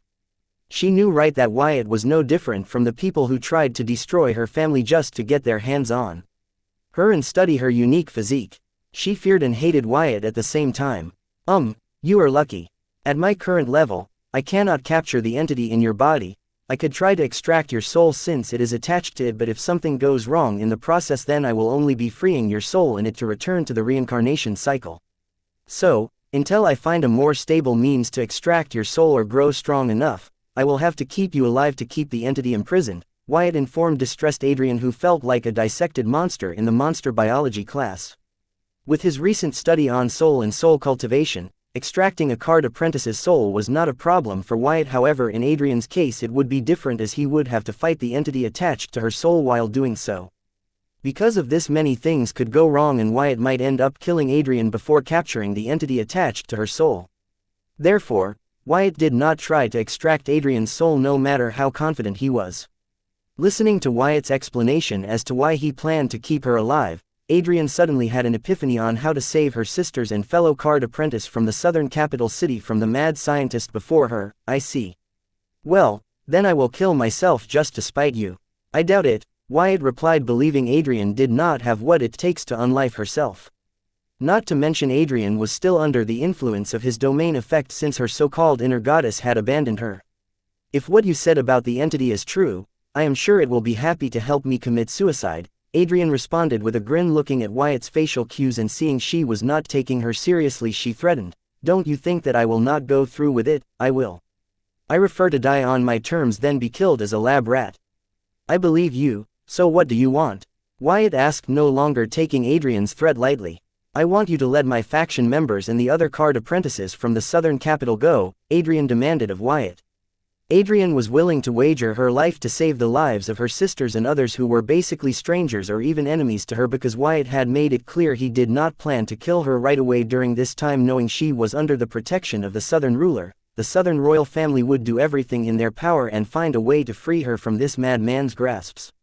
That is it, sure, done. Wyatt readily agreed to Adrian's demand without even trying to bargain with her. This was not how he usually negotiated. That was because he only agreed to appease Adrian till he got her into an SSS-ranked soul-trapping array. Once inside it, even if Adrian kills herself, her departed soul will be captured by the array formation before it can enter the cycle of reincarnation. Listening to Wyatt readily agree to her demands immediately without trying to negotiate with her, Adrian felt she was getting the short end of the deal. She even wondered if she should have asked more, and just when she was about to do so, a thought crossed her mind that the reason Wyatt was so readily agreeing to her demands because he did not plan to keep them. Thinking of this, Adrian immediately demanded of Wyatt, okay then, take an oath in the presence of the world that you will let my sisters and the others go as long as I do not kill myself in your custody. Now we have a problem, Wyatt replied with a frown, to which Adrian exclaimed, aha. You did not plan to keep your end of the bargain. Wyatt, take the oath or watch me kill myself and free the entity. Bravo, you figured it out. As a reward, you get to see your sisters die the most gruesome death your wildest dreams can fathom. If it is too much for you, feel free to commit suicide knowing that you brought this cruel fate on them. Wyatt responded to Adrian's threat with a threat that he planned to kill her sisters in the most gruesome way because of the stunt she just pulled. You wouldn't. Adrian felt like Wyatt pulled the rug from under her. However, a part of her wanted to believe that the person who was able to give such a beautiful speech at the orphanage would not be capable of something like that. However, there was too much evidence stacked up against pointing out he was a madman capable of anything that even her imagination could not fathom.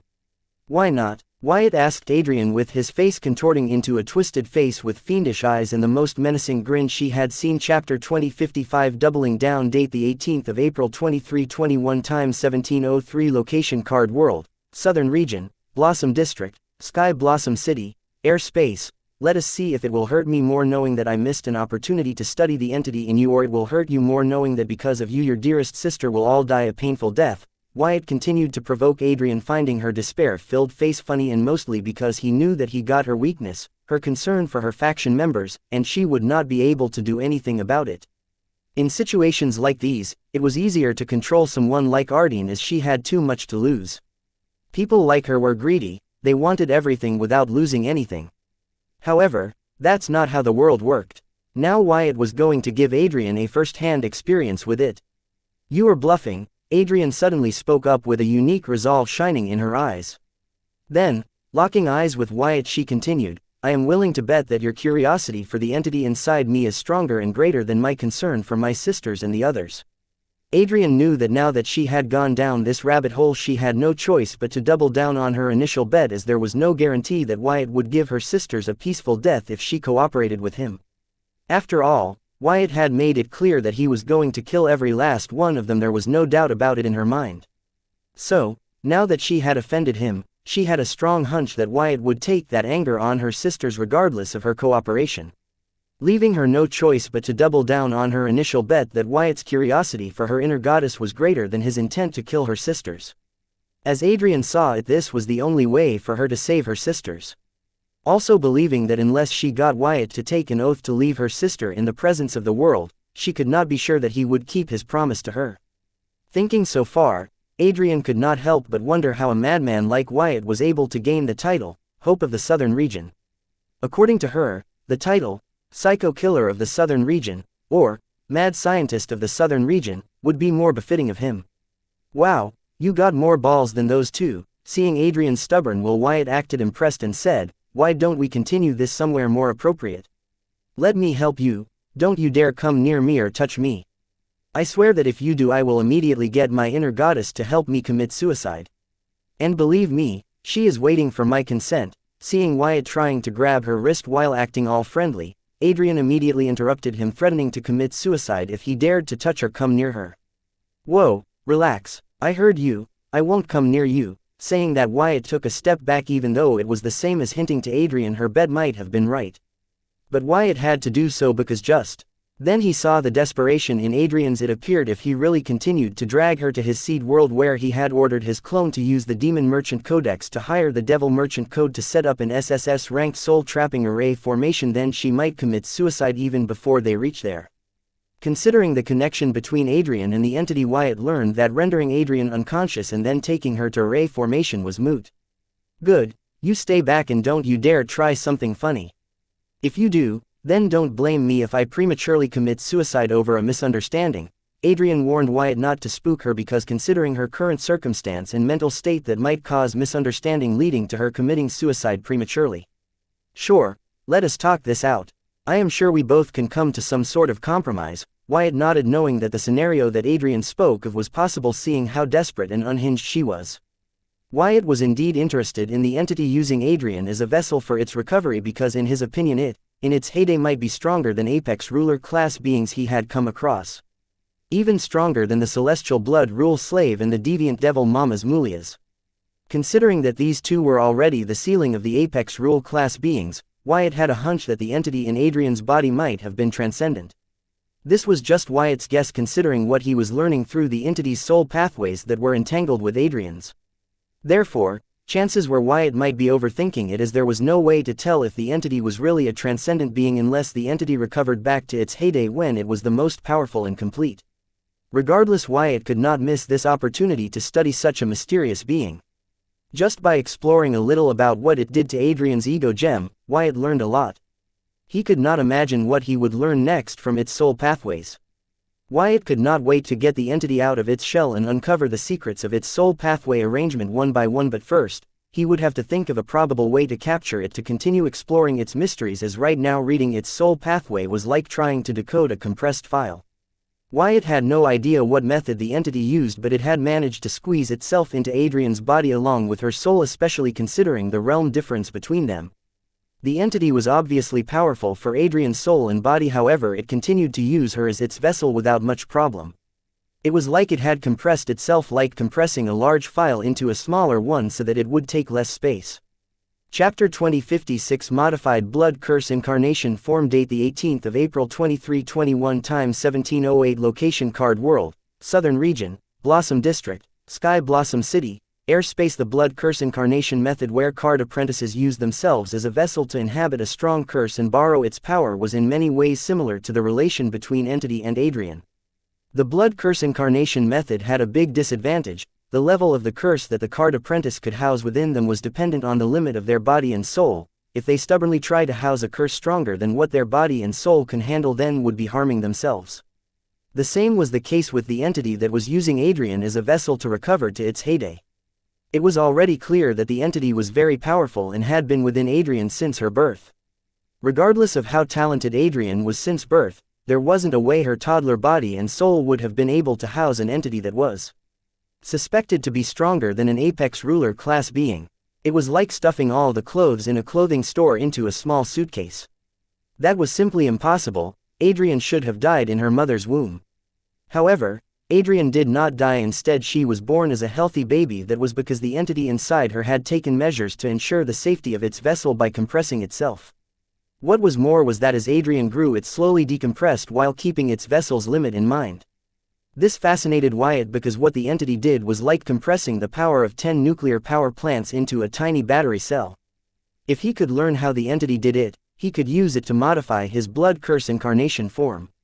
It would allow him to increase the quality and quantity of the curses stored in his body and also store these curses for a prolonged period or even indefinitely without having to worry about harming his soul and body, making his blood incarnation form safer to use. Wyatt wouldn't have to worry about harming his soul like he did last time. Adding to this, how was Wyatt able to use blood incarnation form when his soul was damaged? It was possible because Wyatt had modified his blood incarnation form using the blood rule slave core he procured in the blood rule source, the soul pathway vibration during the communication between blooded and blood rule stream, and the knowledge he had recently gathered on soul healing, division, and cultivation. With his soul damaged, it would be impossible for Wyatt to house a single curse within him. However, this soul wasn't normal, it was mutated. Because of the mutation, it currently had 12 divisions, giving rise to 1 main consciousness and 11 slave consciousness. All these divisions were damaged and could not carry a curse. That was individually, but what if they all carried a single SSS rank blood curse together? A blood curse incarnation form using a single SSS rank blood curse should allow Wyatt to display the prowess of a new card demigod. It was weaker than a regular card demigod, yet still better than nothing. This idea was plausible but easier said than done because of Wyatt's damaged soul. If not for the knowledge Wyatt had gathered on soul division and how various civilizations across the myriad realms used it, Wyatt would not have been able to perform it so flawlessly even if he had thought of it. After all, an SSS rank blood curse could kill a card demigod, let alone a card master like Wyatt. Still, knowing the risk involved in this because of a damaged soul, Wyatt did not recklessly try what he had learned. He used the Blood Rule Slave core he obtained in the Blood Rule Source to morph himself into a Blood Rule Slave using his myriad devil transformation skills, as Blood Rule Slaves will be able to execute Blood Rule related skills and abilities more efficiently and with ease. Hence, his red-skinned humanoid form. Transforming into the Blood Rule Slave, Wyatt was not done. He had his soul pathways mimic the vibrations that Bloodette's body produced when she was communicating with Card World's Blood Rule stream to get in touch with it and ask for its help with his Blood Rule incarnation form. Wyatt wasn't sure that Blood Rule stream would answer his pleas. After all, he wasn't Bloodette. He was hoping that his relationship with Bloodette would come in handy here, but it did not. Therefore, after his first few initial failures, Wyatt did not give up and tried to negotiate with it. But since the Blood Rule stream was not answering Wyatt's call and pleas, it was tough to negotiate with it. Therefore, Wyatt did not have much hope about it. However, to Wyatt's surprise, when he initiated the negotiation, the Blood Rule stream responded, and also to the initiative to help establish a communication channel between Wyatt and itself. Having connected with the Blood Rule stream, Wyatt's mind gained a profound knowledge from it. When Wyatt explored the knowledge he gained from the Blood Rule stream, to his surprise, this knowledge was not related to the Blood Rule or anything he was doing, but to Bloodette and the dungeon seal imprisoning her. With the help of profound knowledge, Wyatt learned that the Blood Rule stream was the reason why the 2 Dao physiques were born in Sky Blossom City of all the places in the card world. It was the mastermind behind Courtney and Bloodette's friendship. Apparently, Bloodette's first contact with humans got her imprisoned in the dungeon seal, causing the Blood Rule stream to go vary of humans. So the Blood Rule stream had to wait for the birth of the Dao Tongue, who could not break her promises to start its grand scheme to free Bloodette from the dungeon seal. Not only that, it was also behind Courtney gaining the innate rune Blood Supreme. Chapter 2057 Profound Date the 18th of April 2321 Time 1708 Location Card World, Southern Region, Blossom District, Sky Blossom City, Airspace. I will do anything you want, just help me this once. These were Wyatt's words when he initiated the negotiation with the Blood Rule stream. This did not mean that Wyatt planned to do anything the Blood Rule stream asked of him for its help. He just meant to use a flashy bait to get the Blood Rule stream to participate in the negotiation. After all, a negotiation was only possible if the parties involved were willing to participate in it. Wyatt did not have much hope in reeling in the Blood Rule stream, as they were known to be aloof. However, unknowingly he undid the restriction on the Blood Rule stream. It was the same restriction that stopped the Blood Rule stream from directly informing Bloodette and Courtney how Bloodette could break free from the dungeon seal. It would only give Bloodette what she asked, not what it wanted. Just like how when Courtney went missing, Bloodette asked it to give her strength, and it gave her strength she asked for. By saying that he was willing to do anything for its help, Wyatt had unknowingly undid the restriction on the Blood Rule stream. Hence it wanted Wyatt to convey its message to Bloodette in return for its help. Wyatt's transaction with the Blood Rule stream was similar to the sacrificial ritual that the Dark Races had perfected. Wyatt copied the method to communicate with Blood Rule stream from Bloodette. He had the perfect sacrifice the Blood Rule stream wanted, making this exchange between Wyatt and Blood Rule stream possible. The Blood Rule stream had exhausted its means to give Bloodette the tools she required to free herself from the dungeon seal. However, both Dao Tongue and Bloodette were too dumb to realize how to use tools given to them to their advantage, so when Wyatt contacted the Blood Rule stream, letting go of its prejudice against humans, it decided to use him to convey the message it could not convey to Bloodette directly. Wyatt had no idea why the Blood Rule stream could not just convey the profound message to Bloodette or Courtney, nor did bother to ask about it, as he was happy that now he had a way to contact and use the Blood Rule stream. Befriending Bloodette was paying off big time. Wyatt did not hesitate to take an oath in the presence of the world that he would convey the blood rule stream's message to Bloodet as long as it helped him. With that, Wyatt had managed to gain the blood rule stream's support to help him assume the blood curse incarnation from despite his wounded soul. Thanks to his knowledge of soul division, blood rule slave form, and the help from the blood rule stream, Wyatt successfully assumed the blood curse incarnation form using a single SSS rank curse despite his wounded soul. Though his current form was not as strong as his 12 blood curse incarnation form, it was strong enough for him to display the strength of an entry-level demigod. Currently, even though he had managed to gain the demigod realm, in terms of prowess, Wyatt was no match for JJ, Servos, or Adrian. However, Wyatt's strength has never been his realm but his numerous and variety of means. One such example Wyatt had displayed in his fight against the wannabe Ruffins from the southern capital was the Celestial Blood Fate domain. Celestial Rule domain. Wyatt had copied this move from the Celestial Blood Rule slave in the Blood Rule source when it used its Celestial Blood Rule domain to fight against the awakened form of deviant devil Mamas Mulias. Unlike the Field Marshal and the Royal Instructor who had failed to create the Celestial Rule domain for centuries, Wyatt, who tried to mimic what he saw, succeeded in creating the Celestial Rule domain using his Celestial Force and the Blood Fate Plunder domain. What was surprising was that unlike the Royal Instructor, Wyatt's mastery of his Celestial Force was not good enough to create a Celestial Force domain. Instead, he could be considered a novice in controlling his Celestial Force, yet he managed to create a Celestial Rule domain in his first try. All Wyatt did was use his Celestial Force in combination with his rule power as he summoned the Blood Fate Plunder domain. Due to the mix of Celestial Force and the rule power, the summoned rule domain automatically upgraded to the Celestial Rule domain. If the Field Marshal and others who tried to create the Celestial Rule domain were to know how easily Wyatt was able to create the Celestial Rule domain, that too on his first try they would cough blood until there was none left in their body, cursing the world for being unfair. However, why was Wyatt able to succeed in creating a Celestial Rule domain on his first try while others failed? Was it because he had seen the Celestial Blood Rule slave deploy it? Well, in that case, currently the Field Marshal and the Royal Instructor had seen Wyatt deploy his Celestial Rule domain, so they should also be able to create a Celestial Rule domain, as now they had a practical example of it. Yet, neither the Field Marshal nor the Royal Instructor were able to take Wyatt's Celestial Rule domain as an example to create their own Celestial Rule domain. That meant there was more to it than what meets the eye. Wyatt had or knew something that the Field Marshal and the Royal Instructor lacked. This has to be why, even after witnessing the myth be recreated right before their eyes, the Field Marshal and the Royal Instructor failed to recreate it themselves and found that the Celestial Rule domain of the myths was more profound than they had previously assumed. However, if Wyatt knew their thoughts, he would try not to laugh so in order not to hurt their feelings. Because according to his experience, the Celestial Rule domain was just an upgraded form of the Rule domain, formed by the combination of Celestial Force and Rule Power. Chapter 2058, Controlling Fate. Date the 18th of April 2321, time 1706. Location Card World, Southern Region, Blossom District, Sky Blossom City. Airspace. Blood Fate Plunder domain allowed Wyatt to plunder the fate of the beings within the domain with their blood as medium, depending on the level difference between Wyatt and the target. However, the Celestial Blood Fate domain allowed Wyatt to not only plunder the fate of the beings within the domain but also allowed Wyatt to control the fate of the beings with their blood as the medium. The control varied based on the level difference between Wyatt and the target.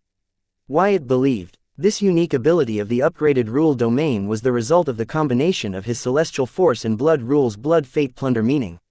It was because of this ability Wyatt was able to control the Card Apprentice within his Celestial Rule domain. Since Wyatt had temporarily managed to raise his realm to that of a demigod, the Card Apprentices in his domain could not put up a resistance against his domain's ability. This was even true in the case of JJ, Servos, and Adrian, who were superior to Wyatt in terms of the realm, with them having the realm of regular demigods or in some cases elite demigods, and Wyatt having the realm of an entry-level demigod. This was because even though they were stronger than Wyatt, they weren't as skilled as Wyatt when it came down to controlling and using their borrowed powers. Also, other factors of the Servos, JJ, and Adrian's borrowed power made them vulnerable to Wyatt's domain ability.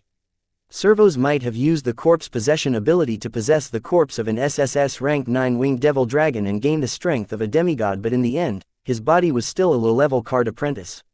So, Wyatt had no trouble gaining control over him using his domain ability. Learning that Wyatt's domain ability was controlling him through his blood, Servos made a clever move to transfer his body into his personal space where Wyatt's domain ability could no longer influence his blood. This move would have rendered Wyatt stumped had he not seen the world's will as a counter against a similar situation. Back in the VR universe, when Agatha was explaining to Wyatt what a world degree was and its functions, the world's will used Agatha's physical body, which was in the card world, as a medium to prohibit Agatha's spiritual body, which was inside the VR universe, hosted in Wyatt's personal realm network through Devil Merchant Code, from revealing anything about the world degree. The world's will had no jurisdiction in Wyatt's personal realm network, but it made use of the connection between Agatha's physical body and spiritual body to exert its will on Agatha even in the VR universe. Learning from the world's will, Wyatt used Servos' spiritual body, which was possessing the corpse dragon, as a medium to influence Servos' physical body hidden in some subspace with his domain's ability. Unless Servos had completely severed the connection between his spiritual body and physical body, it would be impossible for him to escape Wyatt's domain ability within the domain. One has to know that even though Servos' spiritual body was strengthened using the energy from an array of artificial energy cores hidden in his subspace, his physical body was still a low-level card apprentice, making him vulnerable to Wyatt's domain just like other card apprentice from the southern capital within in the celestial rule domain. Hence, Servos was the very first to fall among the trio. JJ started off by summoning an SSS rank 9 winged dragon to aid him in combat, raising his combat prowess to that of an elite demigod right off the bat. However, like the dilemma of every summoner-type card apprentice, JJ lost because he was weaker than his summons. Wyatt's domain ability got to his summoned dragon through him. The SSS rank 9 winged dragon could only do what its master asked it to do.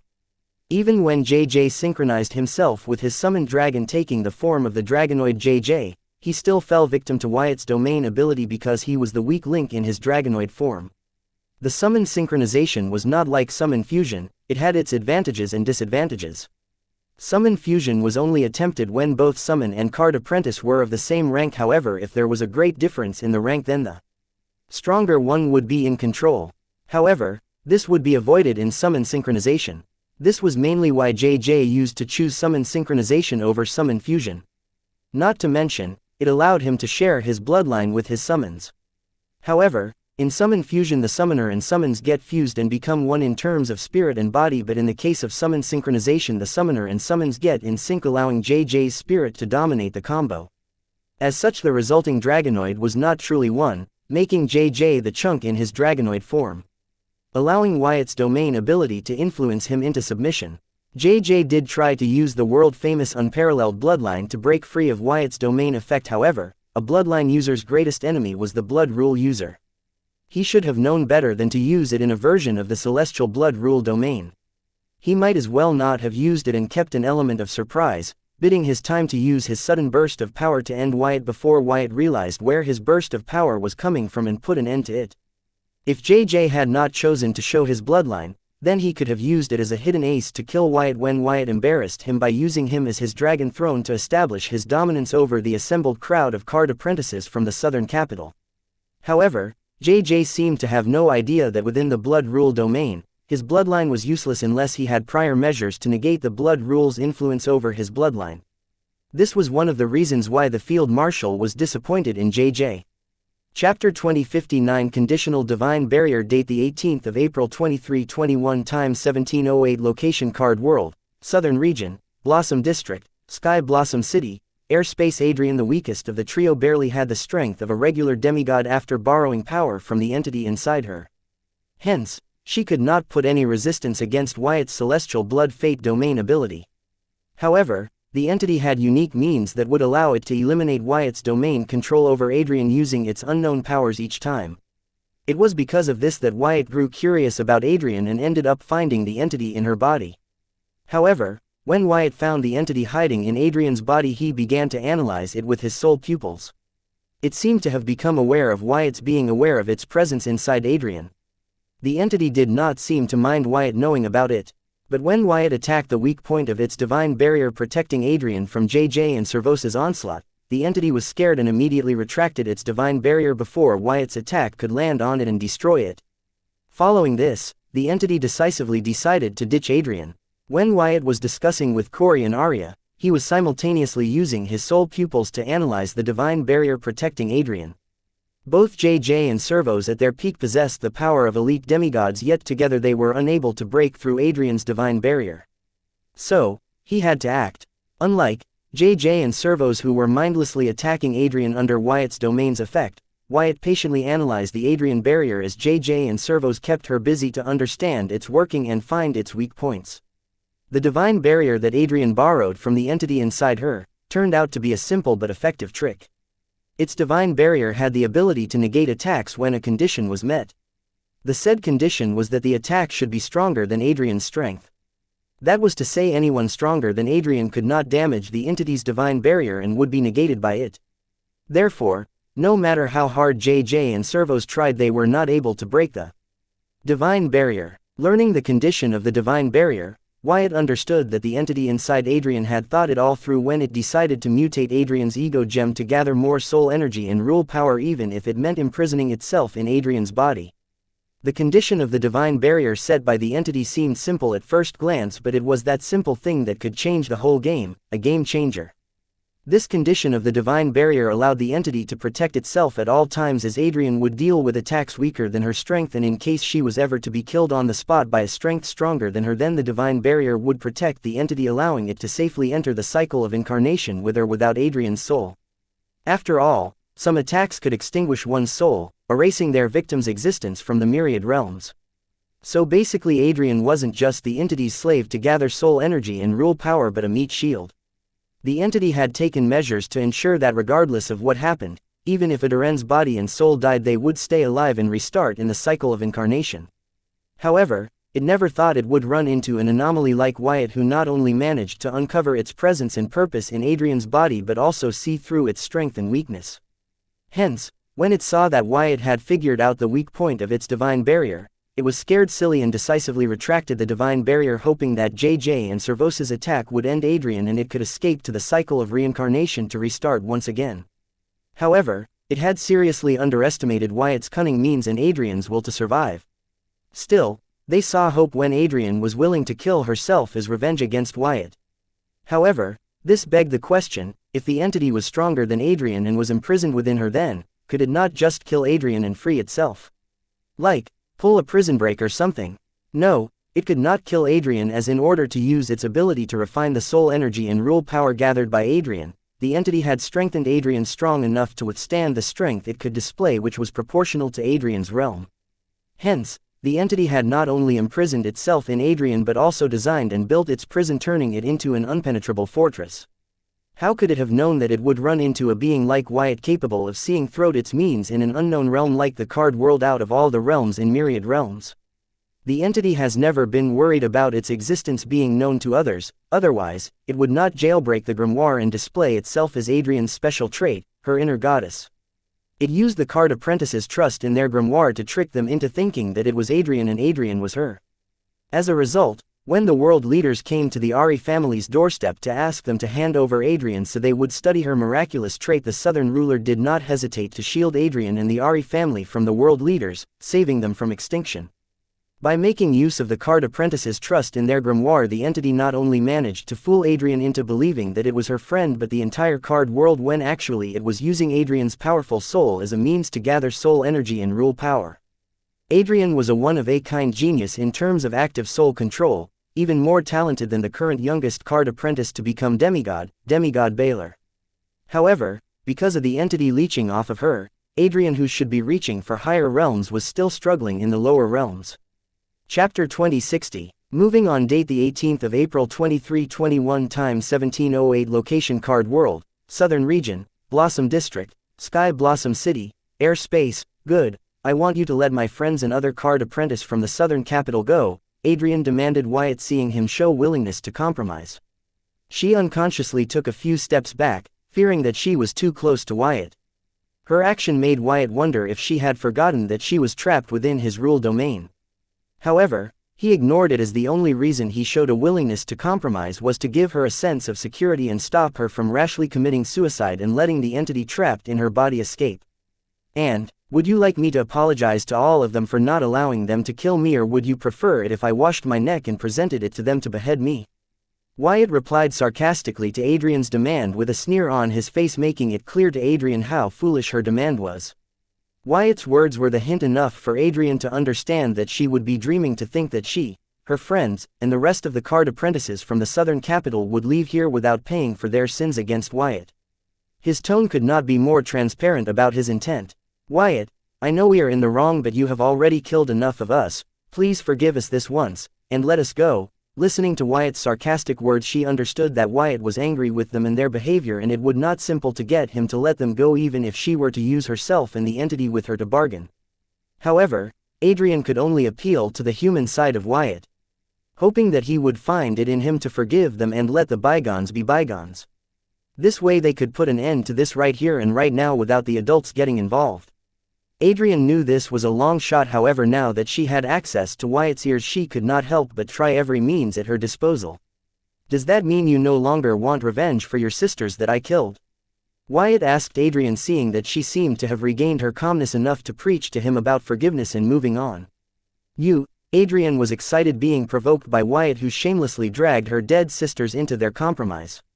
The rage she had felt learning about the death of her fellow sisters, the same rage that had been overshadowed by the despair she felt being abandoned by her inner goddess, once again resurfaced with Wyatt's taunt. However, this time Adrian did not let it control her into doing something stupid like fighting against Wyatt, who even her inner goddess was scared of and did not dare to face. Swallowing her anger, Adrian looked at Wyatt and said, "If you are willing to forgive us, then I too am willing to forgive you." She was not just saying this, but Adrian's words were genuine. Then, she continued saying, "Come, let us move on from this together." Adrian did swear to get vengeance for her fallen sister, however looking at it from Wyatt's side she realized that they were in the wrong. No, she was wrong. She should have stopped her sisters when they thought that she was stronger than the boy who was said to have defeated the devil. After all, unlike her sister, she knew how strong she was. Yet, she not only corrected them but also followed them to the Sky Blossom City, hoping to use the Southern Hope as a stepping stone to prove herself to the Southern ruler. Come to think of it, why did she think that she, who could barely borrow the strength of a demigod from her inner goddess, would be able to defeat a card apprentice who was famously known for killing a devil whose race was considered to be overall stronger than card apprentice in the same realm? Adrian thought hard about her mistakes that led to this event, only to find that the girls from her faction that Wyatt had killed were the reason why she had decided to follow Servos and JJ to the Sky Blossom City, use the so-called Southern Hope as the stepping stone to prove herself to the Southern ruler. At this moment, Adrian asked herself, how come the only people to die at the hands of Wyatt were the people who provoked her against him? As this realization dawned upon her, Adrian sharply looked at Wyatt, monitoring his expression. She asked him, "Wait a minute, did you know?" "How did you know when even I realized it just now?" "Did I know what?" Wyatt looked at Adrian as if he was looking at a crazy lady. One second she was talking about moving on, and another second she asked him something totally unrelated. "Come to think of it, of all the card apprentices you killed, most of them were from the Circle and the Yin-Yang Harmony sect," Adrian exclaimed as if she had uncovered something huge. Then, she mumbled, "Why would you do that? Is it because they were the ones who started the rumor that you only landed the last blow on the devil when Field Marshal Heatsend and ex-Field Marshal Henriks were the ones who fought the devil? It has to be because it was because of that rumor almost all of us have gathered here to defeat you and gain quick fame. But, how did you know that? After all, that happened in the southern capital, and it took me till now to figure out what is truly happening here." Wyatt grew silent, hearing Adrian was starting to see the conspiracy of the Circle and the matron, wanting to see how far she could uncover what was truly happening here. However, he wasn't sure she would be able to uncover the whole truth, as she, like most of the world, wasn't aware of matron and her Pa clan. Chapter 2061, Uncovering the Truth. Date the 18th of April 2321, time 1713. Location Card World, Southern Region, Blossom District, Sky Blossom City, Air Space. Give me a moment. Saying that, Adrian began to fiddle with her grimoire without waiting for Wyatt's agreement. Feeling that she was onto something, Adrian ran with it, believing it to be the key to solving her current predicament. Knowing that she could not hope to win against Wyatt, Adrian had long chosen to save her remaining sisters over seeking vengeance for her fallen sisters, especially with her fallen sisters being under the suspicion of being spies from the Circle and Yin-Yang Harmony sect. Wyatt, who was busy monitoring the compressed soul pathways of the entity within Adrian, was in no rush, so he did not bother with her, taking her sweet time to deduce why the Circle and the Yin-Yang Harmony sect started false rumors about Wyatt's strength in the first place, and what did they stand to gain from it. Despite deploying the abilities of his soul pupils to the maximum and with Hive AI working tirelessly to copy the complex soul pathway arrangements in network, Wyatt was not able to uncover much about the entity except for what he had uncovered earlier, as it had long retreated into its shell, turning into a very tiny and benign tumor on Adrian's soul pathway. A soul pathway was already very small in size. For the entity to reduce its entire existence to a size smaller than that, such that it would only appear as an odd bot on the soul pathway, Wyatt was truly impressed by the means of the entity. As expected of someone who had managed to erase the line between life and death. The more the entity managed to elude from his soul pupils, the more Wyatt became certain that the entity might be in transcendent existence at its weakest. After all, even the celestial blood rule slave and deviant devil mamas, the supposed beings that had achieved the ceiling of ruler class beings, had their secret revealed to Wyatt's soul pupils. So for the entity to manage to elude Wyatt's unique eyes, it could be said that the entity either had very special means or was stronger than the celestial blood rule slave and deviant devil mamas. What power could be considered stronger than the ceiling of the ruler class beings? Unless the entity had some unusual means, it was definitely a transcendent. The circle killed you parents, in return you destroyed their branch, which happened to be protected by the Yin-Yang Harmony sects or A. No wonder the circle and Yin-Yang Harmony sect are trying so hard to get you killed. Adrian, who did a thorough background check on past between Wyatt, the circle, and the Yin-Yang Harmony sect, finally knew why the two organizations were trying to kill Wyatt when the rest of the world were trying to recruit him. Adrian was not foolish enough to believe that the circle and Yin-Yang Harmony sect, who knew that Wyatt killed a devil, would think that Wyatt could be killed at the hands of a few high school gangs from the southern capital. She saw through their plan. She understood that the two organizations did not want the high school gangs from the southern capital to kill Wyatt, but to die by his hands in order to use there to drive a wedge between Wyatt and the southern capital. Once that happened, no matter how important Wyatt was for the future of the southern region, those in the southern capital would want him dead and pressure the southern royal family to punish Wyatt accordingly for killing their children even before the southern royal family can approach them, appease their anger toward Wyatt on behalf of Wyatt. Putting the southern royal family in a tough spot to choose Wyatt or the elite families of the southern capital.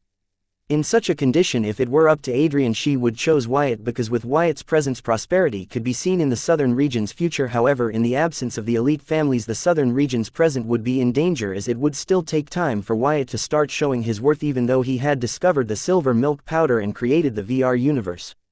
After all, a stronger state needed a strong management. With the elite families responsible for managing the southern region gone, the management of the state would crumble and there would be no southern region left for Wyatt to prosper it. Turns out both the circle and the Yin-Yang Harmony sect were not just conspiring against Wyatt, but the southern region itself. After all, regardless of who falls between Wyatt and the elite families of southern capital, the southern region was going to face a huge lose that it possible could never recover from. Realizing the consequences of the conspiracy of the circle and the Yin-Yang Harmony sect, Adrian felt a scare. As southerner, Adrian loved the southern region. She wanted to see it at the top of the other regions and leading them all to prosperity. Therefore, she seriously considered the consequences of the circle and Yin-Yang Harmony sect's conspiracy again and again repeatedly to ensure that she was not wrong about this. However, all her deduction concluded with the same results, so she could not help but get scared, forgetting everything else. As compared to what she had stumbled on, everything else did not matter. Coming to this understanding, Adrian then looked at Wyatt in reverence. She could not help but wonder how long did it take for Wyatt to figure out the conspiracy of the circle and the Yin-Yang Harmony sect. Seeing how he only killed the Card Apprentice belonged to both of these organizations and the spies they planted in other factions, Adrian could not be more sure that Wyatt had the conspiracy of the circle and the Yin-Yang Harmony sect figured out. But then she could not help but wonder, why was he trying to kill her and the rest? Did he not care about their conspiracy? Or, thinking so far, Adrian suddenly exclaimed, "You never planned on killing us." Chapter 2062 Wyatt's Angle. Date the 18th of April 2321 Time 1718 Location Card World, Southern Region, Blossom District, Sky Blossom City, Air Space. "You never planned on killing us," Adrian exclaimed, having figured out Wyatt's game plan. Now that Adrian had figured out the conspiracy, she had moved on to figuring out what Wyatt was up to. Adrian could not help but take a moment to appreciate Wyatt. The more she got to know his strength and genius, the more she felt that he was truly the hope of the southern region. She could not imagine herself in Wyatt's shoes. If a crowd came for her head to gain quick fame, She believed if she were strong enough to overpower them all, she would waste time thinking about the consequences of her actions and slaughter the crowd out of rage. However, Wyatt did not do the same. Instead, he was level-headed and uncovered the conspiracy right at the start and only killed those that truly deserved it.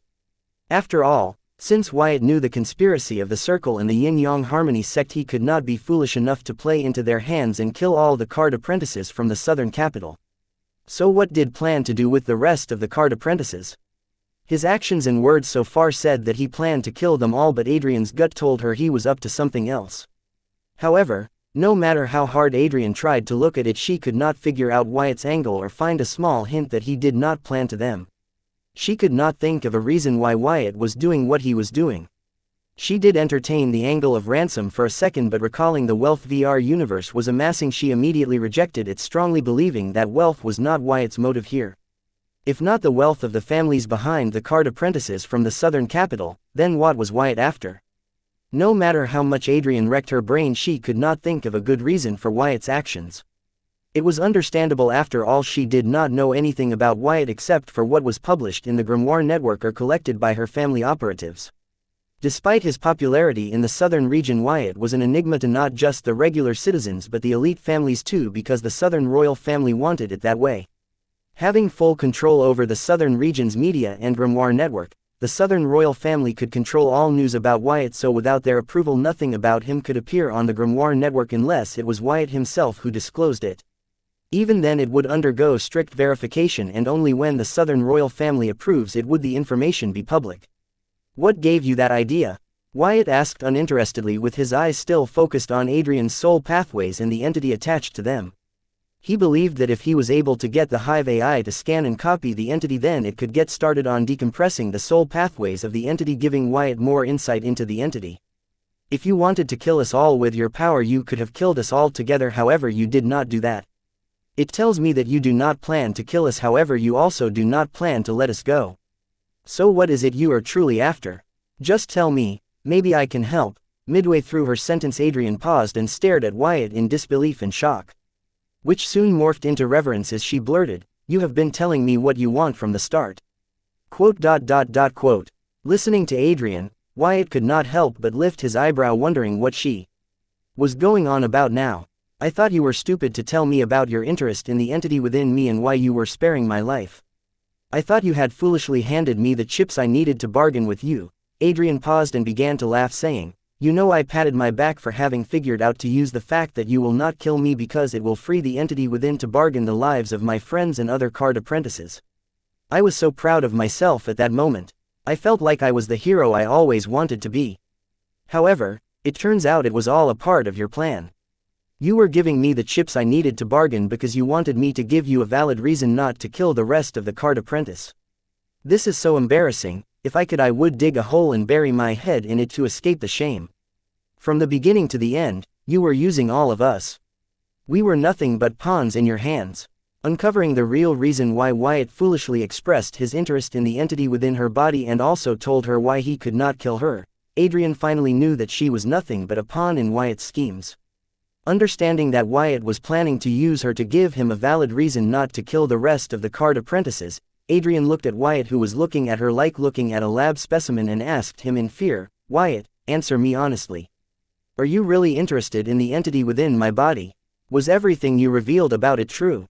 Adrian was scared to know the answer to these questions because right now she believed the reason her inner goddess abandoned her was because it was a foreign entity that was using her as a means to recover, exploiting her extraordinary talent that even surpassed the youngest demigod known, Demigod Baylor.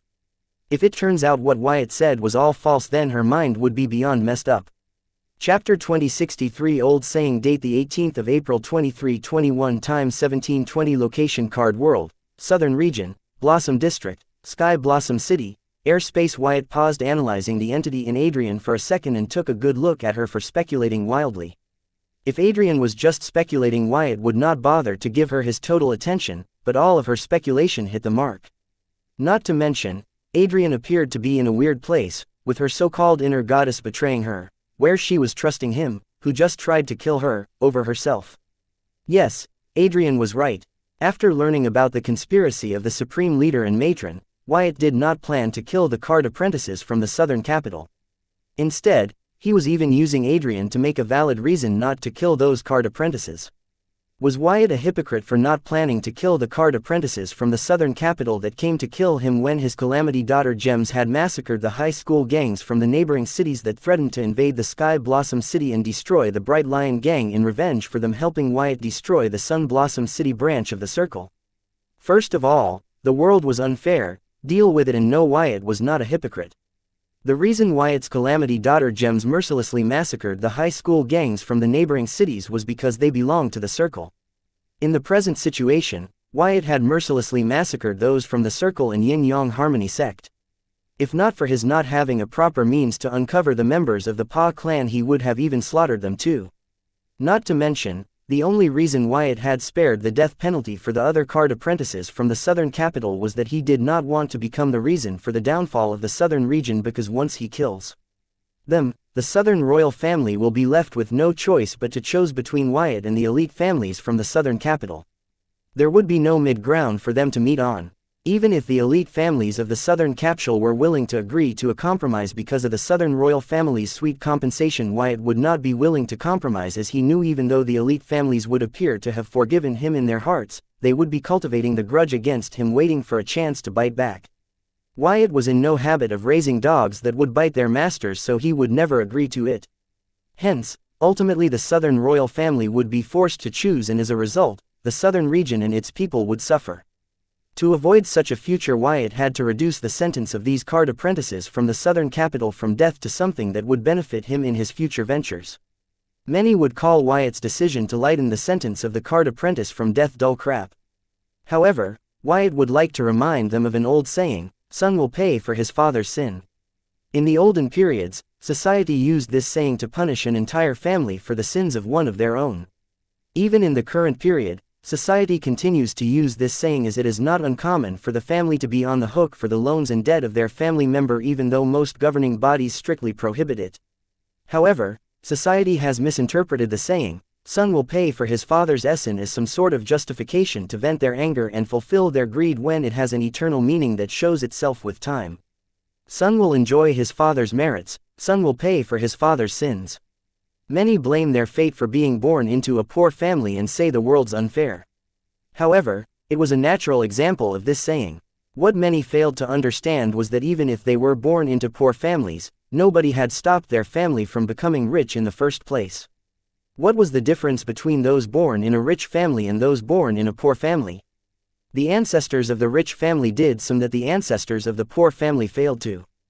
The ancestors of the rich family create opportunities for their descendants to continue to be rich. That's, son will enjoy his father's merit. The ancestors of the poor family failed to create opportunities for their descendants to continue to be rich.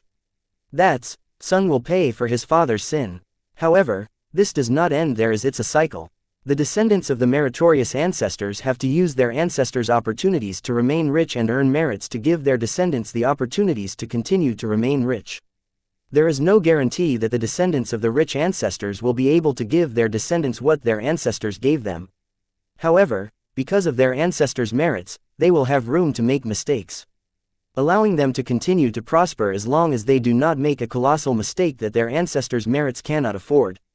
The descendants of the unmeritorious ancestors will not be readily given the opportunities to become rich and earn merits. Their ancestors' unmeritorious life might even drag them down. Still, the descendants of the unmeritorious ancestors can struggle to become rich and earn merits to give their descendants what their ancestors failed to give them. But these descendants can also blame fate for being born to unmeritorious ancestors and following the footsteps of their ancestors, as such creating more hurdles for their descendants. This was one of the interpretations of the saying, son will enjoy the merits of his father, son will pay for the sins of his father. Currently, the card apprentices from the southern capital were enjoying the merits of their ancestors. Their mistake was not enough to deny the merits of their ancestors, as it was their ancestors that helped the southern royal family build the southern region that all the southerners enjoyed. If Wyatt were to deny the merits of the ancestors of the card apprentices from the southern capital, then he would be denying the southern region that was the evidence of their merit. So killing these card apprentices was equal to him destroying the southern region and killing its citizens with his own hand. Chapter 2064 Agents of Southern Hope. Date the 18th of April 2321 Time 1720 Location Card World, Southern Region, Blossom District, Sky Blossom City. Airspace. Grabbing Adrian by her shoulders and locking his eyes with hers, Wyatt sincerely expressed to her, "Everything I revealed about the entity in your body is true to my knowledge, and I am indeed very interested in it, as I believe it holds incredible knowledge that I could use." Looking into Wyatt's eyes and listening to his sincere words, Adrian nodded with a firm resolve and responded, "Tell me what you need and I will do it. What happened to not resting until you have avenged your sisters?" Wyatt was surprised how Adrian decisively chose to stick with her speculation, as he did not think she was so hot-headed. "I know you must have a reason as to why you only killed them when you could have killed more or all of them. I am choosing to believe in the hope of the southern region." Adrian did not show any sign of displeasure to Wyatt bringing up her dead sisters, as in her mind she had already concluded that they were spies of the Circle and the Yin-Yang Harmony sect. Not to mention she did not plan on risking the lives of the rest of her sisters over her dead sisters, even though her sisters did not mind. "I trust you." Wyatt felt that Adrian's answer was genuine and revealed, "Though I do not plan to kill these fools, it doesn't mean that I will forgive them for their foolishness. The only way they are living in this domain is if they all sign a century-long slavery contract with special terms and conditions. When I say all, I mean all that includes you and your sisters. Even if one of them doesn't sign the slavery contract, then I will be forced to kill you." A century-long slavery contract? Well, that's better than death, I guess. Adrian surprisingly took Wyatt's revolution too well, so much so that her reaction astonished Wyatt. Seeing the baffled Wyatt, Adrian said, "It's hard for anyone to accept a slave's fate, but for me, it becomes easy knowing that I will be the slave of the hope of the southern region. I wonder what would that make me? I guess, an agent of the southern hope." Adrian wasn't just saying this to flatter Wyatt, but she was being genuine. This was the extent of her love for the southern region. She loved the southern region too much. She was willing to stack her life for it, let alone being Wyatt's slave for a century. She was a proud southerner. Wyatt looked at Adrian and felt the smile on her face was genuine and refreshing for some reason. It must be her blind faith in him. Shaking his head, Wyatt replied, "Agent of Southern Hope, that has a nice ring to it." "Wyatt, please let me have the honor of being the first agent of Southern Hope." Adrian requested Wyatt to let her be the first to sign the century-long slave contract that he spoke among all the card apprentices present. "I have shared the contract with your grimoire." Wyatt agreed to Adrian's request, surprising her. She was not surprised because he let her be the first to sign the slave contract, but because he had her grimoire contact ID. She doesn't remember sharing it with Wyatt. Then, thinking of something, she blurted, "No wonder you were able to find the spies of the Circle and the Yin-Yang Harmony sect hidden in other factions. Master, you keep impressing on every turn. Just call me by my name," Wyatt warned Adrian, to which she replied, "If you do not like being called master, then I will call you boss like your other subordinates," as she signed the century-long slave contract without even reading it. "I know you trust me, but please read it once, even if you have already signed it." Seeing Adrian sign the contract without even reading it, Wyatt could not help but ponder if he was her rebound inner goddess. Now that Adrian had lost her clutch, her trait inner goddess, was she replacing him for the entity? If yes, then this relationship came with an expiry date. Wyatt could see into the future where Adrian would blame him for taking advantage of her during her emotional distress. Fine. Adrian rolled her eyes and read the contract she had signed thoroughly, feeling it might be important since Wyatt asked her to read it even though she had signed it. Then, soon she turned to look at Wyatt and asked, "Who are these matron and Pa clan?" "The contract dictates that I should immediately try every means at my disposal to inform you about them if I know them or if I ever come to know them." Since Wyatt could not figure out who among the remaining card apprentices from the southern capital was a Pa clan member, he decided to add a clause in his slave contract for them that would force them to reveal themselves as Pa clan member when they, themselves, learned that they were Pa clan members. Knowing Matron's way of doing things, Wyatt knew that the Pa clan members in the crowd themselves no longer had an idea that they were Pa clan members. This way they would be able to give 100% genuine performance and pass any truth detection test with flying colors. However, with the clause Wyatt had added to their slave contract, whenever they learned about the Pa clan or matron, they would be forced to immediately report to Wyatt or they would die facing the wrath of the Card World's will for breaking their contract. This way, in case matron activates them as her Pa clan members, they would have to immediately inform Wyatt of what they learned, and when they failed to do so it would result in their death. This was not the best outcome, but Wyatt had to make do with what he had and settle for it. Chapter 2065 Women's Jealousy. Date the 18th of April 2321 Time 1726 Location Card World, Southern Region, Blossom District, Sky Blossom City, Air Space. You will be briefed about Matron and the Pa clan when it is time. For now, let me focus on getting these people to sign the slave contract. Wyatt did not go into detail about Matron and the Pa clan with Adrian because of the clause he added to her slave contract. He informed her of Matron and the Pa clan, then following the contract she will report what she learned from him back to him. He did not want to get into it right now. Wyatt's prime focus was to conclude things here and return to his seed world. Now that he had established a communication channel with Card World's blood rule stream, he hoped it would help him choose a good blood rule meaning for his third blood rule meaning and if possible help him achieve ultimate mastery and comprehension of it. Boss, you seem to be in a hurry. Then, why don't I get things done here for you? Adrian offered to help Wyatt recruit the rest of the Card apprentices from the southern capital as his slaves. You sure you can handle it? Wyatt asked Adrian, pointing at JJ and servos who shoot in a mid-attack position like statues because of Wyatt's domain effect. Yes, I can, but if I have the help of your domain it will be faster, Adrian assured Wyatt, asking him to leave his domain for a while longer as it would help her convince others to join her as agents of Southern Hope. Wyatt thought a bit and then nodded, giving Adrian a green light, saying, even with me the domain can be maintained for another hour. Can you get it done in that time frame? Yes, boss, leave it to me, Adrian enthusiastically responded, seeing Wyatt was willing to hand over such an important task to her. It showed that Wyatt trusted her. Well, Adrian was overthinking it. Wyatt trusted the slave contract that she signed, not her. After all, a few minutes earlier she did say she would kill him to avenge her sisters. But just in case I will have the others help you, Wyatt said, calling over Corey, Aurelia, Diana, Cindy, and Jaya. Listening to Wyatt, Adrian's enthusiasm dampened a bit, but she understood it too soon for her to have Wyatt trust her and her abilities. Soon the girls came over, but for some reason, Arya tagged along. Arriving next to Wyatt, the first thing Arya did was glare at Adrian. However, to her surprise the latter ignored her. Even Wyatt chose to ignore Arya and explained the task to the girls, asking them to assist Adrian. Wyatt, are you sure about this? This century-long slave contract does not seem like an appropriate punishment for them. Jaya voiced her dissatisfaction listening to the task Wyatt had assigned to her. What, Jaya? I did not expect you to be this soft-hearted. Corey was surprised that Jaya of all people was the first to protest Wyatt's plan of turning the Card apprentices who tried to kill him into his slaves, even though it was only for a century. The Jaya she knew was someone who killed people for a lot less. Therefore, she was astonished by Jaya's words. Jaya, these fools should be thanking boss for not killing them and instead taking them in as his slaves. Aurelia also frowned listening to Jaya. However, Diana and Cindy did not react because they knew Jaya did not like showing mercy and her words must have deeper meaning. My point exactly. These fools should be thrown in a heathen stone prison for centuries, instead of having the fortune of sharing Wyatt's light. Wyatt taking in them as slaves will only help them in the long run. What frustrates me even more is that these people will not appreciate the opportunity they will be given. Yet, despite all their flaws and stupidity, things will work out for them as they were on Wyatt's team. I hate even imagining it. Jaya expressed why she thought Wyatt taking the Card apprentices from the southern capital as his slaves wasn't punishment enough for them. Listening to Jaya's explanation, the rest nodded in understanding. Everyone present for this discussion was a firm believer of Wyatt.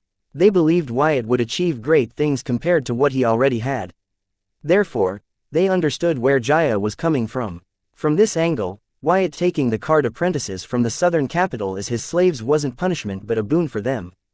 Knowing these snobby rich brats, they would not release it when it would be offered to them.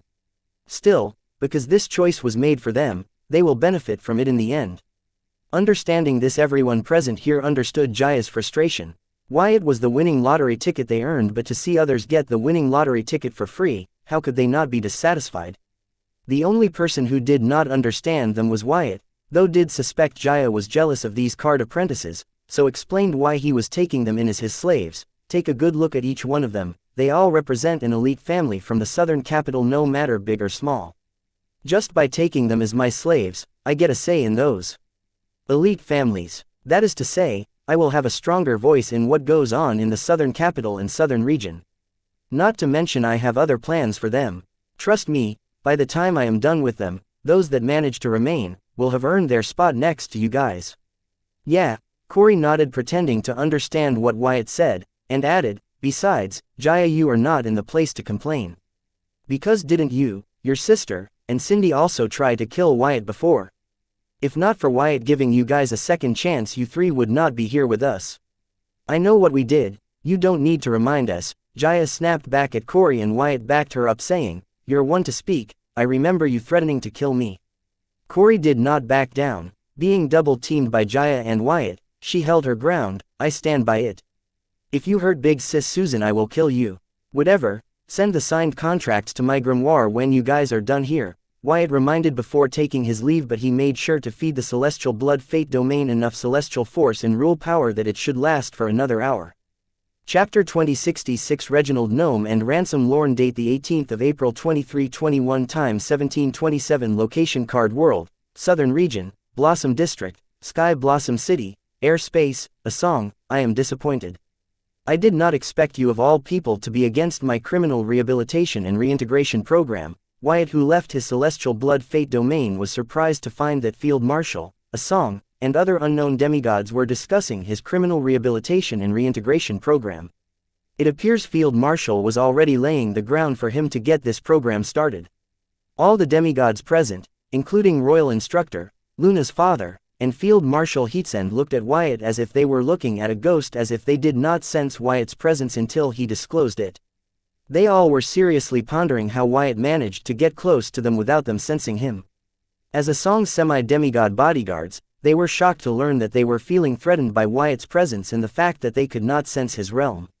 Last they remembered, Wyatt was Card Master, so they wondered why their senses were going haywire in his presence. This caused a graveyard silence to descend into the atmosphere. "Wyatt, you are here," a song's greeting broke the silence. Then, seeing his red form, she frowned and inquired, "Tell me I am wrong to think that you are borrowing some devil's powers right now." "You are wrong," Wyatt replied truthfully, because when he asked for a song's help with the human sacrifice issue in the northern region, she did not hesitate to help him. "Then what's that red form?" a song asked Wyatt, finding it hard to believe him in his current form. "It is one of my abilities, trust me when I say I don't need a devil power to fight my battles." Wyatt did not go into details about his abilities, as he firmly believed when it comes to his prowess he needs to keep people guessing, otherwise once they figure out his abilities they will figure out a way to defeat him. "Well, that's not what I heard. But, I trust you," a song nodded, deciding to take Wyatt's for it. Seeing this, Wyatt grinned and asked, "So, what are you doing here?" "I am taking your advice to go into hiding," a song replied. Then glancing at the Royal Instructor, Field Marshal, and other demigods, she added, "Is there some place we can talk, just the two of us?" "Sure, you head into the city to the location I shared with your grimoire. One of my people will help you and your people settle in and take some rest. I will contact you when I am free," Wyatt said, understanding that because of his warning, a song ended up kicking the hornet's nest sooner, even though her illness was cured. It was surprising she managed to avoid death. However, seeing the haggard appearance of her bodyguards, it was clear it had been a long day for a song and them. So he offered them to take some rest before they continued their talk. "Okay, I will be waiting for you," a song nodded and left with her guards. Seeing how the Royal Instructor and other demigods were patiently waiting to meet him, she did not bother to demand his time and followed his arrangements. After a song left, the Field Marshal introduced demigods to Wyatt. "Wyatt, this is Royal Instructor Reginald Gnome, someone who I deeply respect, and they are my son Ransom Lorne and his team. They are here on Southern Princess's behalf." Listening to the Field Marshal ally them with Anna's mother, Royal Instructor, and Luna's father looked at the Field Marshal in displeasure. Luna's father spoke up first to clear his allies, "I am not here on anyone's behalf." Only to hear his mother ask, "Then why are you here?" "I wanted to meet you, can't a son come to meet his mother?" Luna's father, who yelled at the Field Marshal not to call him son, now shamelessly called her his mother. "Weren't you the one who said that during work hours you're not my son and I am not your mother? Can't you be cool for once?" Luna's father hurriedly interrupted his mother.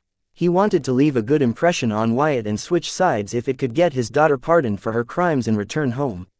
However, the questions of whether Luna wanted to return home or if Wyatt held a stronger grudge against Luna for her betrayal than the Southern royal family never crossed his mind. Well, he was in for a surprise. The Field Marshal rolled her eyes and introduced him to Wyatt again. "He is my youngest, so he is a bit spoiled." Lana's father Ransom looked at his mother in shock, as the only time he had seen his mother speak. Please like, share, and follow the Cultivation Audiobooks channel to motivate me to create more videos.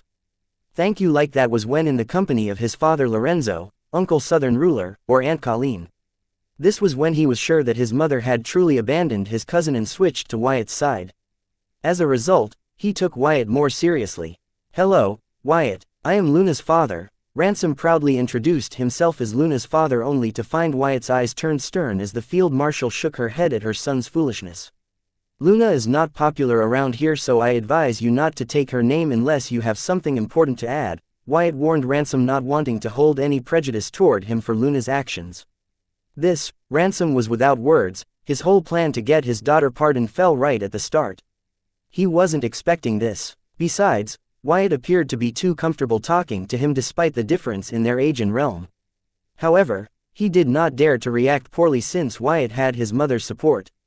Seeing Wyatt shoot down Ransom mercilessly, the royal instructor glanced at Wyatt with interest and did not dare to bring up celestial rule domain or the question of how Wyatt managed to avoid the detection of his intense sense.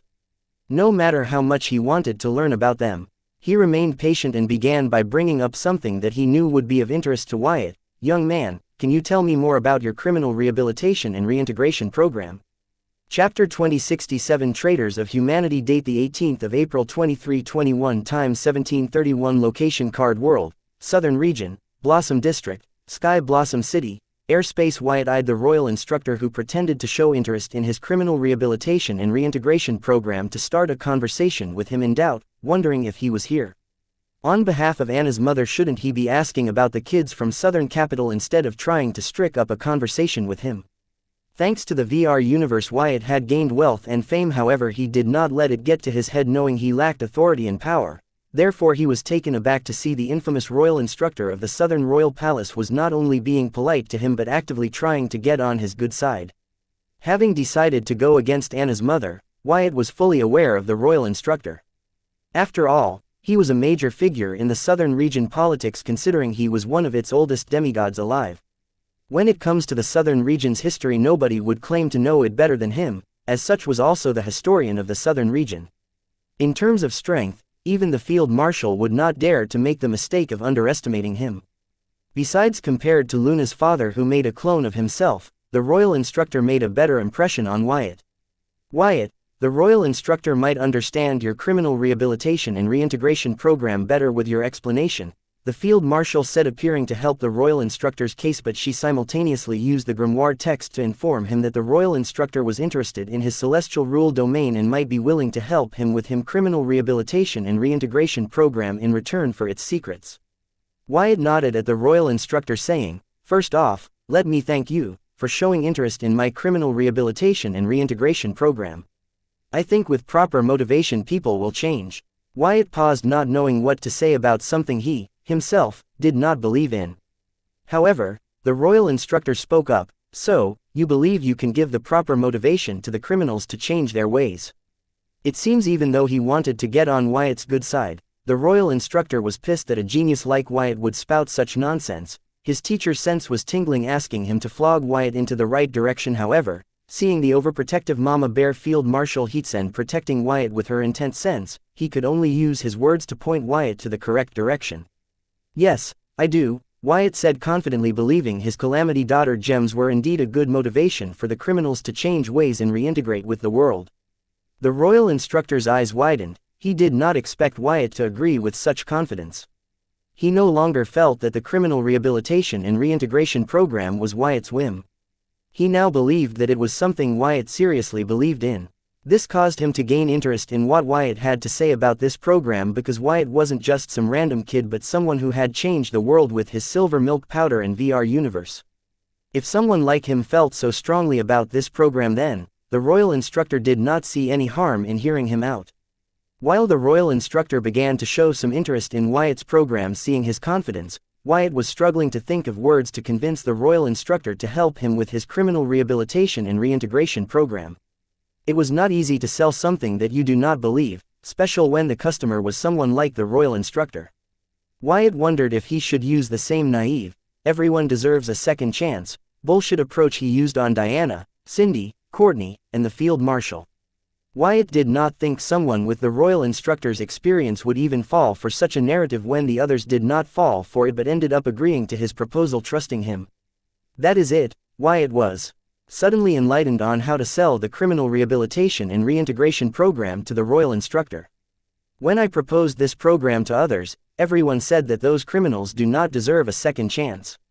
I am not going to debate about that because that will not take us anywhere. However, I believe that I can guide them to salutation. When with proper motivation and guidance a monster can be tamed, I believe it would not be that hard to help the criminals find their way and reintegrate with society. If it's me, I can make it a possibility. All I ask is an opportunity. I want the people to give the criminal rehabilitation and reintegration program a fair shot. As I think with its success the society as a whole will be taking a step forward towards humanity, Wyatt spoke, selling his program along with him.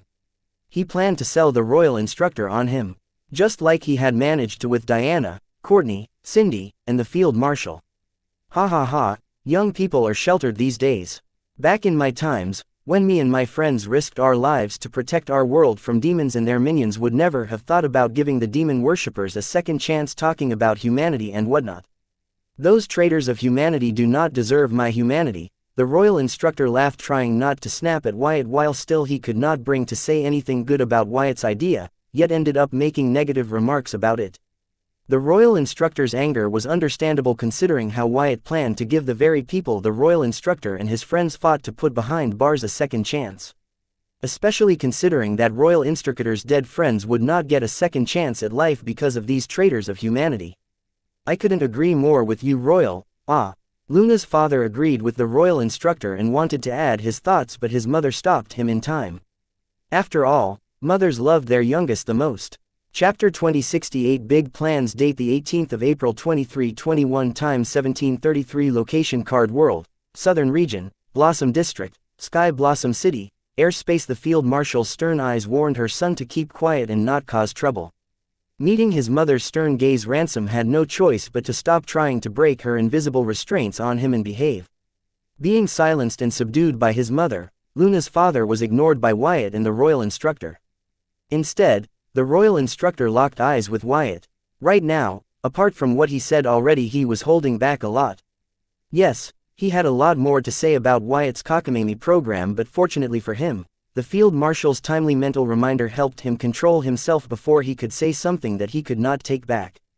After all, he could bring himself to say those harsh words to Wyatt, considering that the young man in front of him was the only one who could help him create a celestial rule domain.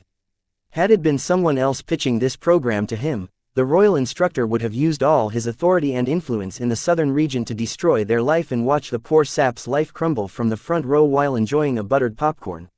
Yes, royal instructor was that petty. The southern royal descendants taught by him would vouch for his pettiness. Wyatt understood the royal instructor's anger. He thought his anger was justified and also believed that the royal instructor had every right to be angry at him. Because if someone were to say that they should give the Viltronian bastard that almost enslaved Earth a second chance, then he would react far more strongly than the royal instructor. Therefore, he did not take offense to the royal instructor's anger and words.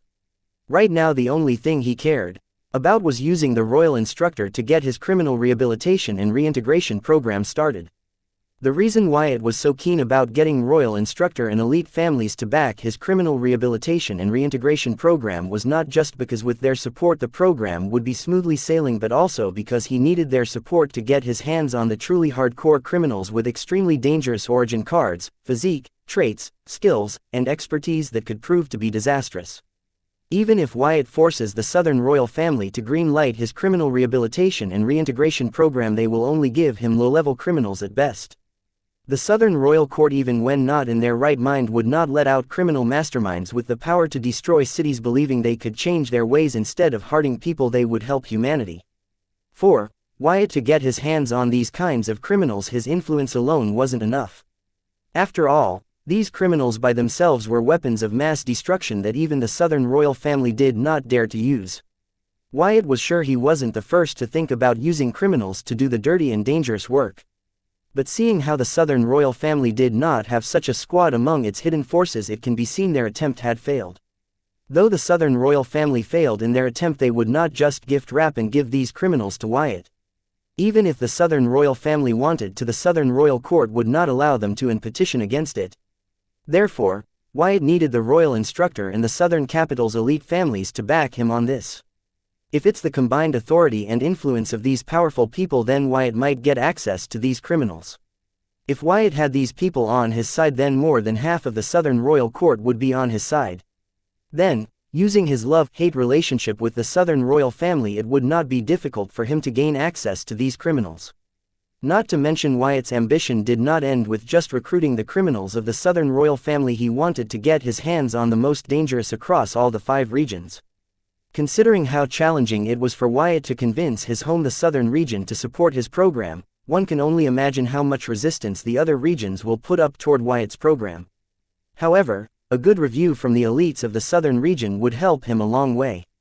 Right now the Southern region might be a bit behind the other regions, but the same was not true for its elites. After all, they have accumulated enormous wealth and authority over several generations. These guys were well connected. They all knew each other. Their friendship had grown since their ancestors' period. There might be some disagreement and grievances among them, but when it came to securing their wealth and authority with changing times, their bond would become stronger than the card world's celestial force. This was how these elite families continued to stay relevant even in the modern world. Without gaining their approval, it would be hard for anyone to make a splash in the market. Royal instructor, I don't think you mean that. I am sure your martyr friends sacrificed theirs for a better society. A society better than the one they grew up in. So, I also know that they would not want it to just stop there. They would like the society they fought to create to develop further so it can withstand the test of time and evolve into something that everyone can feel a part of. With the criminal rehabilitation and reintegration program, I am only planning to help our society to evolve into a better version of itself. I don't believe locking up the problem in some dark dungeon is the solution. Just because it is out of your sight doesn't mean the problem is gone. If you continue on the current path, someday you will run out of places to lock up your problems. I believe understanding the problem and resolving it at its roots is a better solution. Chapter 2069 Regressive or Progressive Society. Date the 18th of April 2321. Time 1737. Location Card World, Southern Region, Blossom District, Sky Blossom City. Airspace. The Royal Instructor, the Field Marshal, and Luna's father and team listened to Wyatt's words in amazement. They would not believe that such profound words came from someone so young. Wyatt's take on society and problem solving helped them understand why he was able to achieve so much at such a young age. Thinking back to their teenage years, these demigods felt ashamed, as back then they did not even understand the concept of society, let alone try to contribute to it. However, Wyatt had not only contributed so much to it but was also actively trying to improve it with the noble idea that everyone could be part of society. Your words are something to ponder upon. But weren't you the one who reported that dark races might be planning a second invasion into our realm? With such a threat looming over our heads, do you believe we should be wasting our time chasing a fairy tale? Having calmed himself, the royal instructor proceeded with his plans to use words to help Wyatt on the right path. It wasn't easy for the royal instructor to let go of his anger and focus on the task at hand. After all, the topic was close to his heart and he was very sensitive about it. However, Wyatt's profound words helped him a lot with it. He could not help but agree with the young man that his martyr friends would prefer progress over revenge and hatred. At the same time, Wyatt's words were not enough for him to convince that devil worshippers too deserved a second chance. It is because of the possible second devil invasion that we need to do this, Wyatt stressed, causing the demigods in his surroundings to look at him in a state of bafflement. After the dramatic pause, Wyatt explained, if devil invasion happens, the devils will call upon their worshipper to help them, which would prove disastrous to us. There are only 2 solutions for this: we kill all the demon worshippers. However, it will only delay the dark race's plan because they can always recruit new worshippers. Not to mention, even if their second demon invasion fails, who is to say that there will not be a third or fourth? Or we give the demon worshippers a second chance, hear them out, and try to rectify the part of the society that caused them to betray humanity. Such that even in the face of temptation no one would ever consider becoming a demon worshipper. Ensuring that dark races will think twice before planning another invasion into our world. Royal Instructor, the choices are in front of you. Which one will you choose? Will you choose the one that will cause society to regress to dark times where humans choose strength at the cost of their humanity, or the one that will help society to progress to a new era where humans choose humanity over strength? The demigods gazed at Wyatt in deep contemplation. His words still rang fresh in their ears. They all could not help but ponder on his words and weigh the choices. When they first heard about Wyatt's criminal rehabilitation and reintegration program, none of them cared for it, some even lost their admiration for Wyatt because of it. However, listening to what he had to say about the program, the demigods were now starting to consider it. Yes, they were considering the program. This was true even for the royal instructor. As even before Wyatt's reminder, the royal instructor had feared that a second demon invasion might undo everything his friends and he built, regressing the society to the dark times, the memories of which he suppressed in the back of his mind. Though the royal instructor still did not feel that demon worshippers were worthy of a second chance, he did agree with Wyatt that if they did not rectify the part of the society that caused these traitors of humanity to betray their race and world in the first place, then this cycle will keep continuing until one day the card world gets enslaved or worse, destroyed by the dark races. Right now you have the opportunity at your hands to do something about this vicious cycle. Are you going to take it, or at least do something about it, or let this burden fall upon your descendants because you guys were too afraid of change and trying new things? Just remember, your indecisiveness will cause your descendants to pay. Wyatt continued to strike the iron when it was hot, as he could see that the royal instructor, who hated the idea of his program, was giving it serious thought. It would be far-fetched to say he was considering it. Either way, he got royal instructor and the rest to think about it. This was a win in Wyatt's books because he did not want them to let go of their anger, or hatred, or change them. All he wanted was for them to see the problem and allow him to fix it for them. However, it was up to him how he chose to fix the problem. Young man, you have a way with your words. I can't believe that I was almost swayed by them. However, you have indeed pointed out a serious problem. It was not like we never considered that the dark races would try to invade our world again. Only that, we thought by the time the second demon invasion took place we would be more advanced than them. We believed that even if we could not overtake the dark races, we would have caught up to them before they launched a second invasion into our world. But, it has been so many centuries since the last invasion, but we are still far behind them and struggling to catch up to them. It makes me wonder how our ancestors even managed to repel the first invasion. Chapter 2070 Non-Existent Enemy. Date the 18th of April 2321. Time 1741. Location Card World, Southern Region, Blossom District, Sky Blossom City. Airspace. The Field Marshal, her son, and his team were a bit depressed listening to the royal instructor. Even Wyatt was affected by their depressed atmosphere, so he revealed, "Don't worry, this time the dark faction trying to invade our world is a lot weaker than the dark faction responsible for the first demon invasion." Young man, I did not know you were a diviner. The royal instructor took Wyatt's words seriously. Based on Wyatt's actions so far, he did not think Wyatt was someone who would make irresponsible remarks that he could not back up. As for why he thought Wyatt was a diviner, was because he could not think of any other reason why Wyatt would make such claims. Then, he asked, "Was this why you knew that the dark races were planning a second demon invasion?"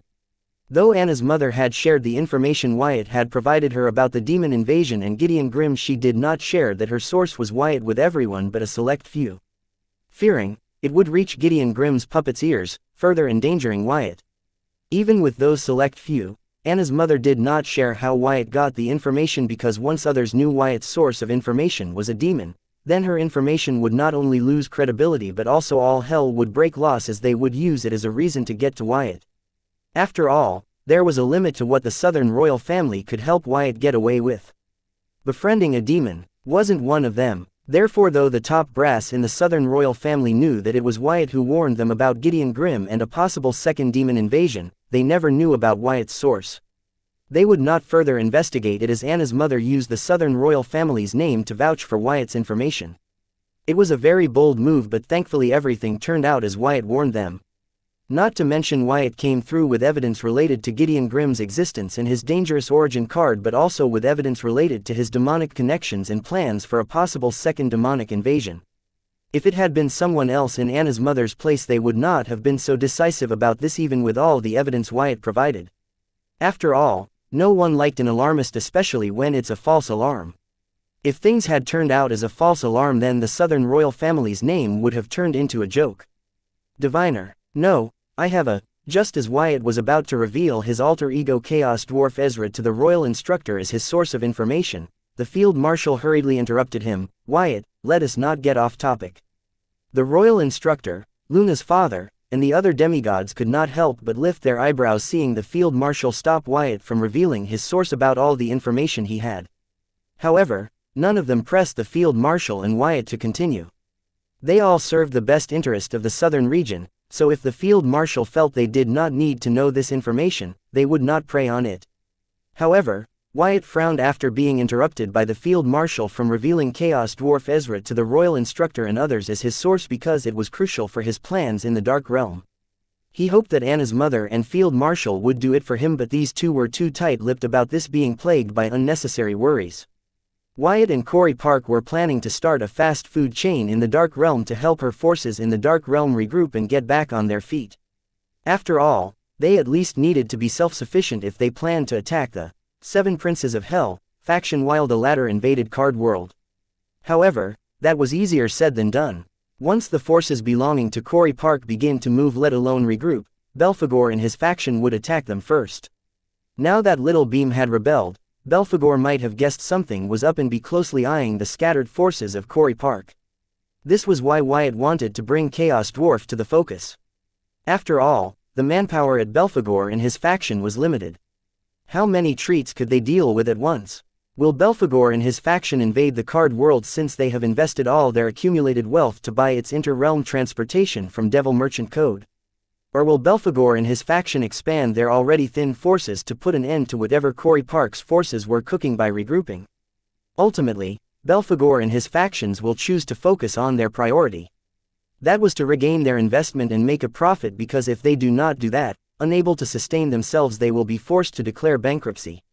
Therefore, Belphegor and his faction will choose to invade the Card Realm while watching out for the mysterious Chaos Dwarf. As for Corey Park's forces, they will let them be for the time being, as they pose very little threat to Belphegor and his faction in their current state. If Belphegor and his faction do not have to watch out for the mysterious Chaos Dwarf that had allied with the Card Apprentices in the Card World, then they will decisively attack Corey Park's forces that were regrouping to reduce all the variables before they commence their invasion into the Card World. How does knowing about Chua's dwarf allying with the Card Apprentice stop Belphegor and his faction from doing that anyway? That was because they did not have enough capital and manpower to fight 3 different battles simultaneously. Though Corey Park's forces were weak now, they could still put up a fight, so Belphegor and his faction would choose to leave them alone to avoid unnecessary losses and expenditure. However, the twist here was that there wasn't a mysterious Chaos Dwarf allying with Card Apprentices of the Card World. Hence, Belphegor and his faction will be reserving their forces and limiting their range of operation, fearing a non-existent enemy, giving Corey Park's forces enough breather to regroup and grow in the Dark Realm. Also, they would choose to put off invasion into the Card World for as long as possible until they figure out the mysterious Chaos Dwarf and his angle in all this. After all, anyone would choose to be fully prepared before going to war. Chapter 2071 Thinking Out of Comfort Zone. Date the 18th of April 2321 time 1741 Location Card World, Southern Region, Blossom District, Sky Blossom City, Airspace. Wyatt had his plans and reasons to reveal Chaos Dwarf Ezra and their backstory. He made up about how they met and forged an alliance, to the royal instructor and rest, but being interrupted by the field marshal, he was dissatisfied with her but understood where she was coming from. The royal instructor might not be as open-minded as her and Anna's mother about Wyatt allying with a demon. In hindsight, revealing that he had an alliance with a demon to the royal instructor right now might not help Wyatt's case about his criminal rehabilitation and reintegration program. On the contrary, it might even give him the idea that Wyatt's alliance with the demon was the reason why he was willing to give the demon worshippers a second chance. If that were to happen, then Wyatt's efforts so far to change the minds of the royal instructor and other demigods about his program would be a waste. Wyatt had forgotten that he was dealing with an old gentleman here. Fortunately, Field Marshal's worries had saved him from hammering his own fingers. When persuading someone like royal instructor, Wyatt had to consider that there was a limit to how much he could push them out of their comfort zone. They were like old processors that could only process a small amount of data at a time. Therefore, Wyatt decided that he should now focus on getting the royal instructor to be willing to give his program a try. As for Wyatt's plans for the Dark Realm, he will have to think of other ways to let Belphegor know of Chaos Dwarf Ezra allying with Card Apprentice Dalton Wyatt. He looked forward to seeing the look on Belphegor's face when he learned of his two enemies, Chaos Dwarf Ezra and Card Apprentice Dalton Wyatt, allying. Now that would be a sight worth watching. Wyatt wondered if he could reveal it to Belphegor in such a way that Cuthdia could record Belphegor's face for him. Thank you for the reminder, Your Highness. I will stick to the topic and try not to go off track again. Wyatt thanked the Field Marshal for stopping him from revealing his source, which surprised the Field Marshal as she thought Wyatt would get angry with her and reveal his source to the Royal Instructor anyway. Field Marshal Heatsen thought that Wyatt would continue to underestimate how much the Card Apprentices hated devils, demons and their worshippers. According to her, only someone so ignorant would be bold enough to preach about criminal rehabilitation and reintegration to the Card Apprentices regardless of whether their hearts were in the right place. If you were a diviner, it would have explained a lot, Luna's father sighed, and his team nodded along. They believed Wyatt being a diviner would explain a lot about how he was able to achieve so much and understood the world at such a profound level at a small age. Ransom thought his father, his siblings, and his daughter were all geniuses, but compared to Wyatt they all fell short by a huge margin. But if Wyatt were a diviner it would have been a different story. Wyatt continued to ignore Ransom while noticing that the Royal Instructor was back to contemplating. Though old people were stubborn, compared to the young they cared more about their legacy. Unlike the other demigods, he was seriously giving Wyatt's words a thought. The Royal Instructor along with his legacy carried the burden of his martyred friend's legacy. He could compromise with his legacy, but his consciousness did not allow him to compromise when it came to his martyred friend's legacy. After Wyatt pointed it out, the Royal Instructor knew that his martyred legacy was a nothing but cycle of demon invasion until everything was lost. Knowing this, he could not rest in peace. Even if it went against everything he believed in, Royal Instructor forced himself to give Wyatt's solution a fair shot in his mind, as he could not think of anything that would break this cycle, which would only end with the card world being destroyed by the Dark Realm. Seeing that the Royal Instructor on longer hated his program but was on the fence about it, Wyatt decided to strike. Royal Instructor, the current society has reached its limit. It's time for us to help it progress into a better version of itself. A version that not only you and I are proud of but is scary for the dark races. Right now, your decision will not only give us a chance to break the vicious cycle but also make the dark races fear the Card Apprentices' unwavering conviction to protect their kind and their world. I dare not claim that my program will guarantee such results, but without giving it a try we will never know for sure. So, Royal Instructor, what will it be? With Wyatt's words and the Royal Instructor's stern silence, the others who got distracted from the topic were once again contemplating the problems pointed out by Wyatt. However, some did not agree with Wyatt and wondered if the current society had truly reached its limit. Thinking back to it, with back-to-back demon invasions, demon worshippers' betrayal, and monster mayhem, this world hasn't seen a long peace. However, these past few decades have been peaceful and society was starting to showcase new challenges like never before. Their old tradition and convection were good for the period of unrest and war, but now in the period of peace and development, it was failing them. Having thought so far, they pondered, heck, is this the reason why we are behind compared to the rest of the regions? Don't tell me they are adapting to the period of peace better than us. How come when they are following the same traditions and values as us? But, it must be true considering that the savages from the north are now on par with us and the hypocrites from the west are ahead of us. Not only did they end up concluding Wyatt might be on to something, but also attributed all the southern region's failures to it. That did not make any sense except for the fact that they were just looking for an excuse to shift blame. It was all good as long as they weren't to be blamed for their own failures. Chapter 2072 Little Social Experiment. Date the 18th of April 2321 Time 1747 Location Card World, Southern Region, Blossom District, Sky Blossom City, Airspace. Wyatt had no idea about the way the demigods interpreted his words in their heads. Even if he did, he could care less as long as they back his criminal rehabilitation and reintegration program. The demigods from Luna's father's team might be young and weak for the likes of the Royal Instructor and the Field Marshal, but they were still experts among elite demigods and belonged to various southern capitals' elite families. They might not have been born into these families, but they were allied to them through marriage or other interests. More importantly, they held a lot of say in their respective forces and allies. Winning them over along with the Royal Instructor was a bonus for Wyatt. Compared to the demigods, the Royal Instructor's thoughts were more complex. He had years of experience in both military and politics, unlike these demigods who had little to no experience outside of training and fighting, let alone in philosophy. They were more of a hunting dog for the southern royal family and allies. Hence, this might be the very first time they ever tried to see the world from a philosophical perspective. However, it was another thing that they unknowingly used philosophy to read their target in a fight or hunt. They were killing machines, which was why they were part of the rescue team. Young man, you have given me a lot to think about. However, I still find it hard to believe that your program is the answer. I don't see it, the royal instructor finally spoke up, coming out of his long contemplation. From the looks of it, Wyatt did not manage to get him to get off the fence about the program. Though disappointed, it was a good sign that he did not discard it. Then, let me help you see it, Wyatt replied confidently. Then, he proceeded to propose, let me start small. Then, the result I achieve might help you see what I see. The royal instructor was sold on Wyatt's proposal, but he acted uninterested and then countered Wyatt. I will back you up on this only if you promise me that even if you fail you will move on from this cockamamie idea and not waste any more of your precious time trying to make it work. If you are okay with this arrangement, then, I don't mind using a few of my old favors to help you get started right away. The royal instructor proposed this because he wanted to see if Wyatt's program was a game changer like every other thing he achieved, and believed that the only way for him to get Wyatt to take the correct path was by helping him get his program out of his system.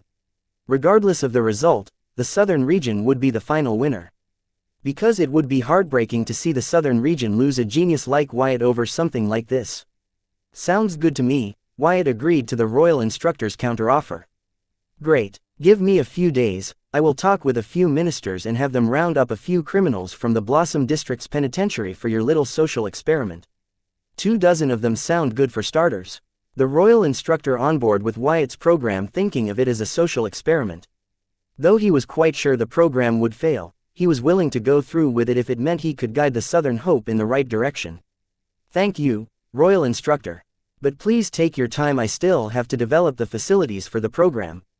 However, the test subjects for my little social experiment are not enough.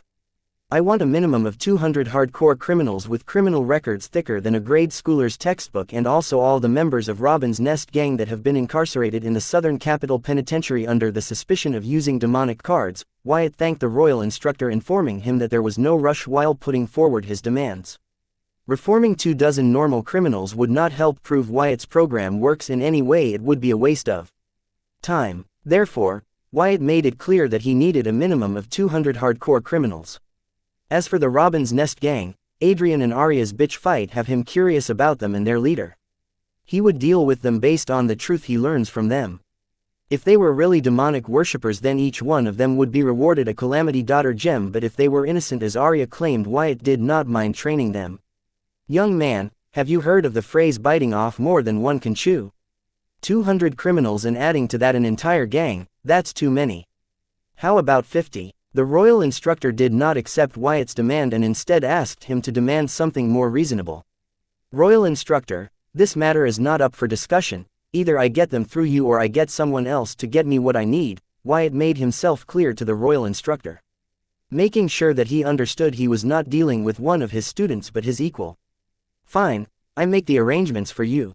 But if your program fails to produce the promised results, I do not want to hear one more word about this program ever again. The royal instructor was a bit taken aback by Wyatt's response but agreed to it anyway. After all, his work with Wyatt was far from done. Seeing Wyatt nod in agreement with his proposal, he added, now that we got that out of our way, I have to ask, how did you get close to us evading our intense sense?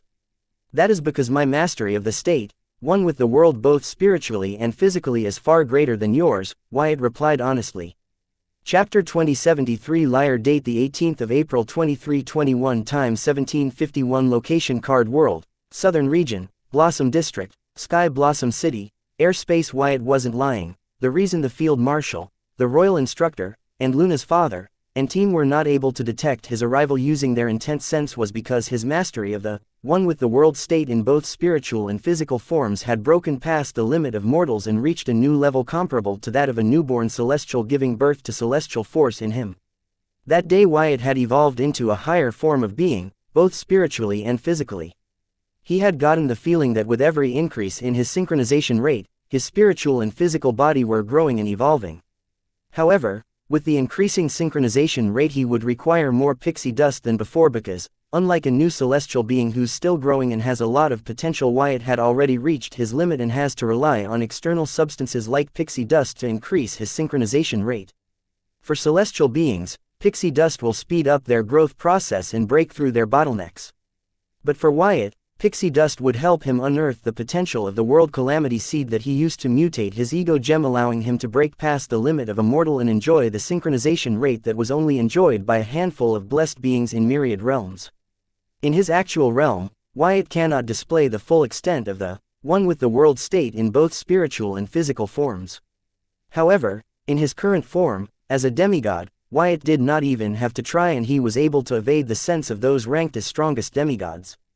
Even Wyatt, himself, wasn't aware of this little the demigods pointed out to him. This was because the capabilities of a newborn celestial were uncharted territory and the capabilities of a world calamity tree were privileged information requiring higher tier membership in the Infinity Library. Therefore, there was still a lot Wyatt had to learn about owning celestial force, being a part world calamity tree, and the abilities that came with them. He could only slowly explore and master them. Ha ha ha, Luna's father, Ransom, broke the silence with a burst of abrupt laughter, and staring at Wyatt he said, "My father told me that you are a genius unlike any, but he forgot to tell me that you were a good comedian too." The royal instructor sternly glanced at Ransom, turning him mum, and then glancing at Wyatt he said, "Young man, if my questions are too uncomfortable for you to answer, then just say so, I will understand. But please, do not make up such exaggerated excuses." Wyatt frowned and said, "In light of our recent partnership, I will overlook that you basically called me a liar. But, what I said is true. I have no reason to lie to you. Similarly, I have no reason to prove otherwise. If nothing else, I would like to take my leave, ladies and gentlemen." When Wyatt made up things about his criminal reformation program on the spot, these people ate it up without doubting his words and intent, but now when he spoke the truth, these people did not believe him. Wyatt was perplexed by this, prompting him to wonder if he was a better liar than he thought. "Young man, don't leave, I believe you, but could expand on that." The royal instructor panicked and hurriedly asked Wyatt to stop, while simultaneously using his intent to slap Ransom on the back of his head, who too, instead of complaining, hurriedly said, "I was just kidding. Man, I was avoiding going into details about this, but let me ask you, what is important to you, your strength or the southern region or the card world?" Wyatt asked the royal instructor, planning to reveal a few secrets to him. So far, in Wyatt's eyes, he had come off as a proud patriot. However, Wyatt has seen enough to know there was only a thin line between a proud patriot and an extremist who would not hesitate to burn his world just to rebuild it in the ideal form in their head. Back on Earth, many of Wyatt's friends who would not hesitate to give their lives for their country and planet joined the Viltronian or tried to take charge after his death because of their extreme ideology. Wyatt had to make sure the royal instructor wasn't one of those guys before he revealed the secrets that the demigods of this world had no idea of. The royal instructor frowned, listening to Wyatt's question. Just as he was about to speak, Wyatt interrupted him, "Please, think hard and take your time to answer. If your answer doesn't satisfy me, I can only excuse myself." Listening to Wyatt's warning, the royal instructor's expression turned grave, knowing that his answer would be decided if today he would learn the secret to the celestial rule domain. Suddenly, he felt this unknown mental pressure causing him to see that he had underestimated Wyatt. Just to get on his good side, he had to promise him so many things, and now to get what he wanted, he was being put through tests. He was the royal instructor. He taught the last few generations of the southern royal descendants. The current southern ruler and the field marshal were his students. Yet, he was being tested by a teenage boy, no less. Despite his pride and all, the royal instructor had no choice but to accept it. Besides, he would never let his pride and arrogance come between his quest for knowledge. He was a bit similar to Wyatt in this regard. This was the reason, despite his humble origin, royal instructor managed not only to achieve great things but also outlived the genius of his time. "Young man, I don't know. I guess we will find out if a situation arises for me to those between the three." The royal instructor did not search hard for a perfect answer to satisfy Wyatt, but answered from his heart. Chapter 2074 Honesty. Date the 18th of April 2321. Time 1756. Location Card World, Southern Region, Blossom District, Sky Blossom City. Airspace. The royal instructor was never considered a genius. He was just another regular kid from a humble family with a strong thirst for knowledge. He did not allow anything in his life to come between his quest for knowledge, not even his family, friends, or lover. However, the royal instructor never let it cross into the taboo and managed to keep it in check. Because of such drive and control, he was able to achieve so much despite his humble being. Many believe it was also what kept him alive longer than the others of his time. Card demigods had a long lifespan, though not comparable to the insanely long lifespans enjoyed by Viltronians, but none of the demigods were known to enjoy it to completion. They were considered lucky if they were able to enjoy a third of it. The royal instructor was one of these lucky people. However, from the looks of it, his old injuries were slowly catching up to him. If he did not achieve a minor breakthrough in his active soul control soon, he might not live to see the next century. However, the royal instructor did not fear death. His only regret would be he was never able to recreate the myth of the celestial rule domain himself. Yet, he did not bother to search for a perfect answer that would satisfy Wyatt, instead answered from his heart because he knew honesty was his best ally here. However, the royal instructor did not fear death. His only regret would be he was never able to recreate the myth of the celestial rule domain himself. Yet, he did not bother to search for a perfect answer that would satisfy Wyatt, instead answered from his heart because he knew honesty was his best ally here. The royal instructor had fought for resources with his peers for his strength, with the neighboring region for the southern region, and with devils and their worshippers for the card world. All three of them were dear to him. Asking him to choose between these three was like asking him to choose between his father and mother.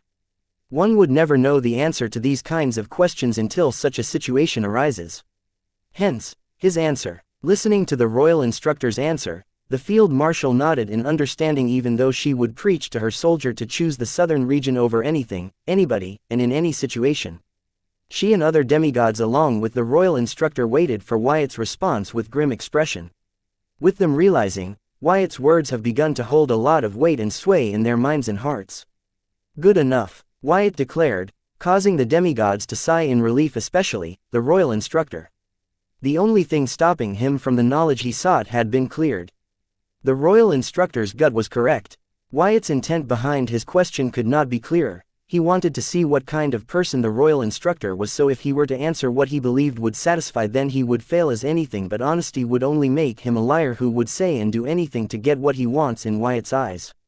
However, seeing that he could be honest when the stakes were this high showed that he was a genuine person or a very calculating one.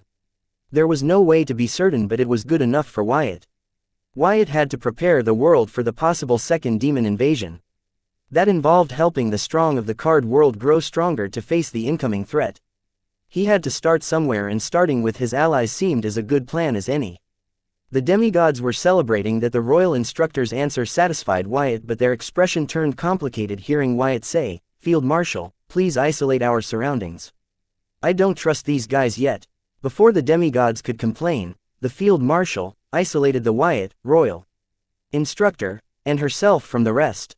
Ransom banged on her domain yelling, "Mother, let me in." What kind of mother doesn't trust her son?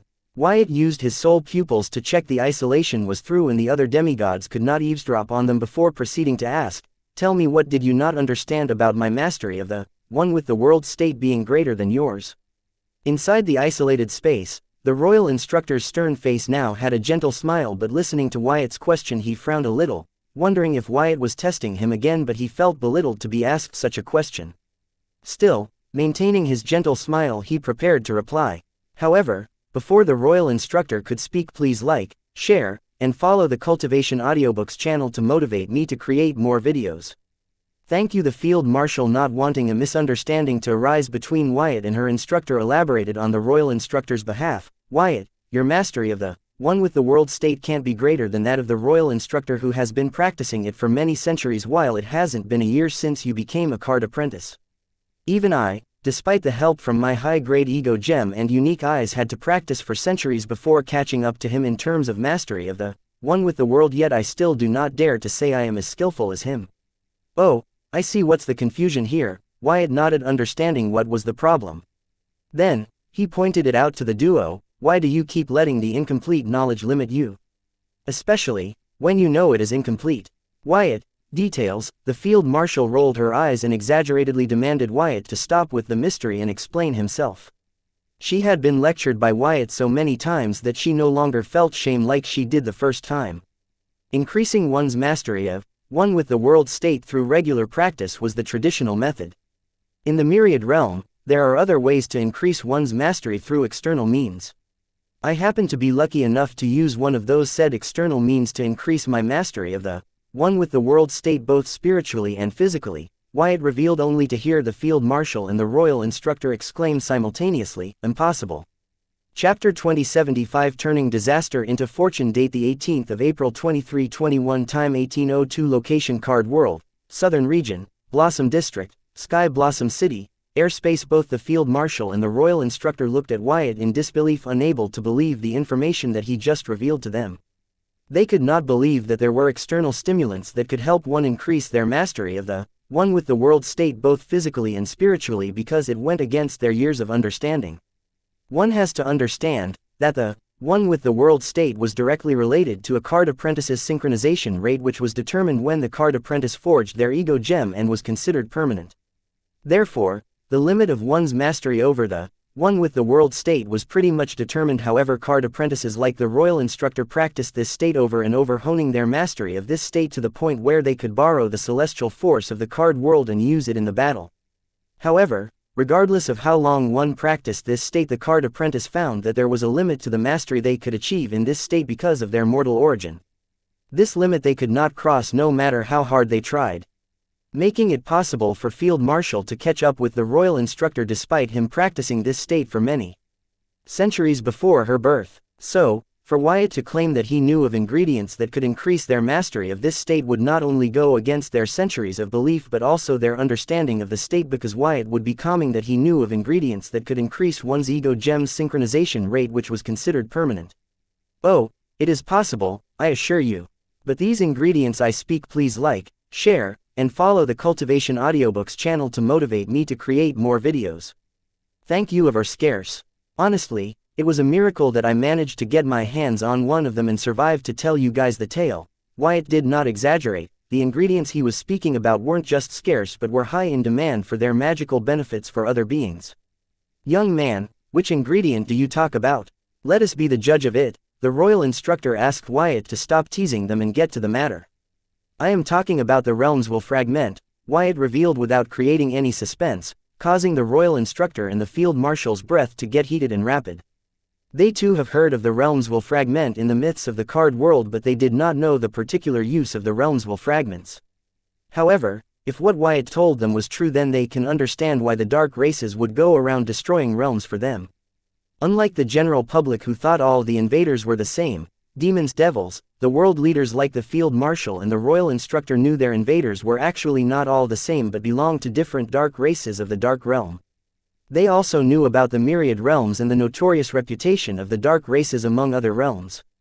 With dungeon reversals that send card apprentices to various realms, it would not be surprising that a few card apprentices have visited different realms with sentient and peaceful inhabitants willing to share and exchange their technology and knowledge with peaceful and gift-bearing outsiders.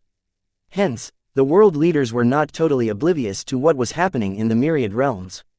However, they did not gain much from these realms because, just like the card world, these realms could only be considered backwater realms in the eyes of the dark races. Therefore, it was not surprising that the field marshal and the royal instructor had small details about the dark races. Nonetheless, it was surprising for the royal instructor that Wyatt knew so much about the dark race for his age and realm. What was more shocking was that he knew even more than what the Southern royal family or other organizations knew. He could not help but wonder how Wyatt knew so much about the dark races and the myriad realms. Then, pondered if this had to do anything with the source that told Wyatt about the possible second demon invasion. All this aside, what bothered the royal instructor the most was that Wyatt said he was lucky enough to get his hands on the ingredient that helped him increase his mastery of the one with world state. So does that mean that Wyatt had gotten a realms will fragment, the ingredients from the myth? The royal instructor did not know anything about a realms will fragment, but he felt that was not a power a mortal like Wyatt should be able to handle. Wyatt should have died the moment he came into contact with it. However, he claimed that he used it to increase his mastery of the state to a profound level.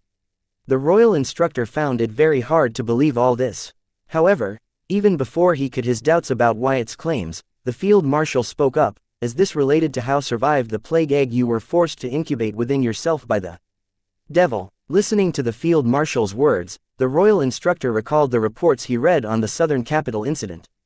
He recalled though Wyatt, Queen Colleen, and the traitor Henrix managed to corner the Mohawk devil, he took out a plague egg cultivated using a realm's will fragment.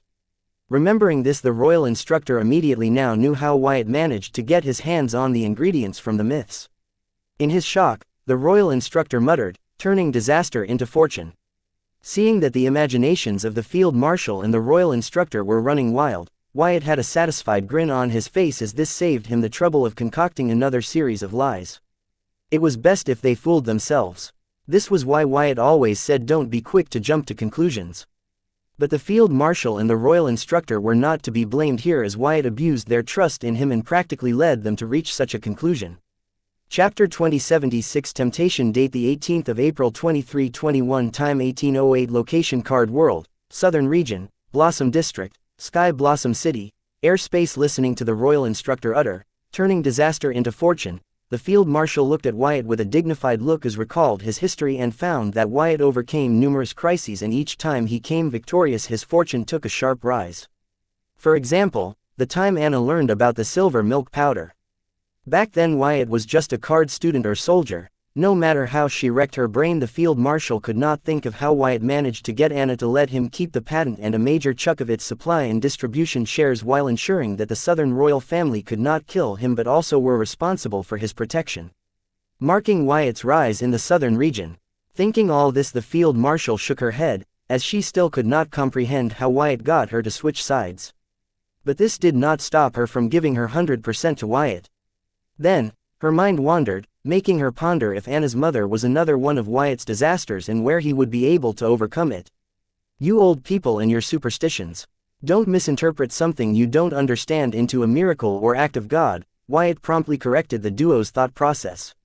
He wanted them to believe his lies by letting their imagination take control but not turn him into some sort of chosen one. Now that kind of blind faith was dangerous. It helped Wyatt's case, but he did not need blind followers. He had his Calamity Daughter gems for that.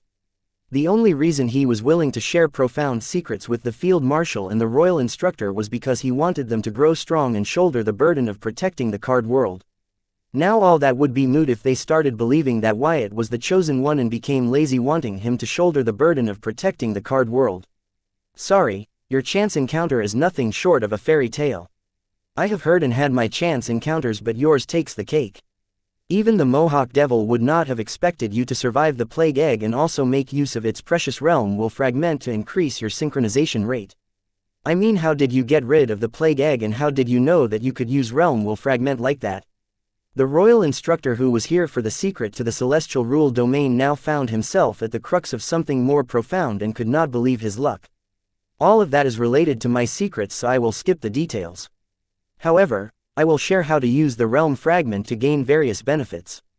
It isn't just limited to increasing one's synchronous rate. Wyatt promised not going into details about how he survived the plague egg and ended up using the realm will fragment in it to increase his synchronous rate, claiming he was not comfortable sharing his secrets yet. Seeing the field marshal and the royal instructor patiently wait for him to share the ways to use realm fragment and its various benefits, Wyatt awkwardly said, "Guys, I need time to document what I know on this topic. So, I will share it with you later. I mean, I had no idea that I would be revealing this secret to you guys. Honestly, I thought I would not be sharing this secret with another card apprentice until I was strong enough to be responsible for the consequences that followed. As you can see, card apprentices like Gideon Grimm are willing to aid dark races to destroy the card world and take its will fragments. When this secret gets revealed, there will be many more card apprentices who would be willing to help dark races in exchange for a realm will fragment and residence in the dark realm. This is why I trust you guys to be very careful with the information that I shared with you." The field marshal and the royal instructor nodded in understanding. However, a few seconds later, the royal instructor said, "Young man, you were right to not reveal this information. Actually, do not share the information. I cannot use it anyway. Instead, it will only serve as a temptation to push me across the line. I will learn to be happy with what I know now." Wyatt, the instructor is right. I don't think the card world is ready to learn this information. I can already see a few world leaders forming a secret alliance and negotiating with the dark races. This might as well become the reason why the card world falls. Let us just forget that we know this information. The field marshal also agreed with the royal instructor, thinking about the disastrous consequences of this information being revealed.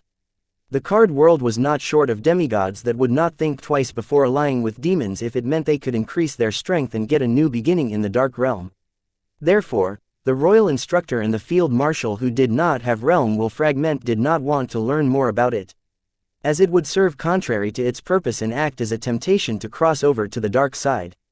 Listening to the decision of the field marshal and the royal instructor, Wyatt nodded in understanding but also felt a little happy that he did not trust the wrong people, which meant he could invest in them without worrying about them betraying humanity.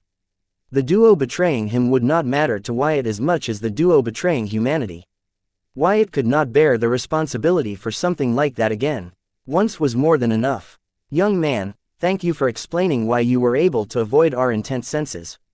If you don't mind, could you also be kind enough to share the secret to creating the celestial rule domain?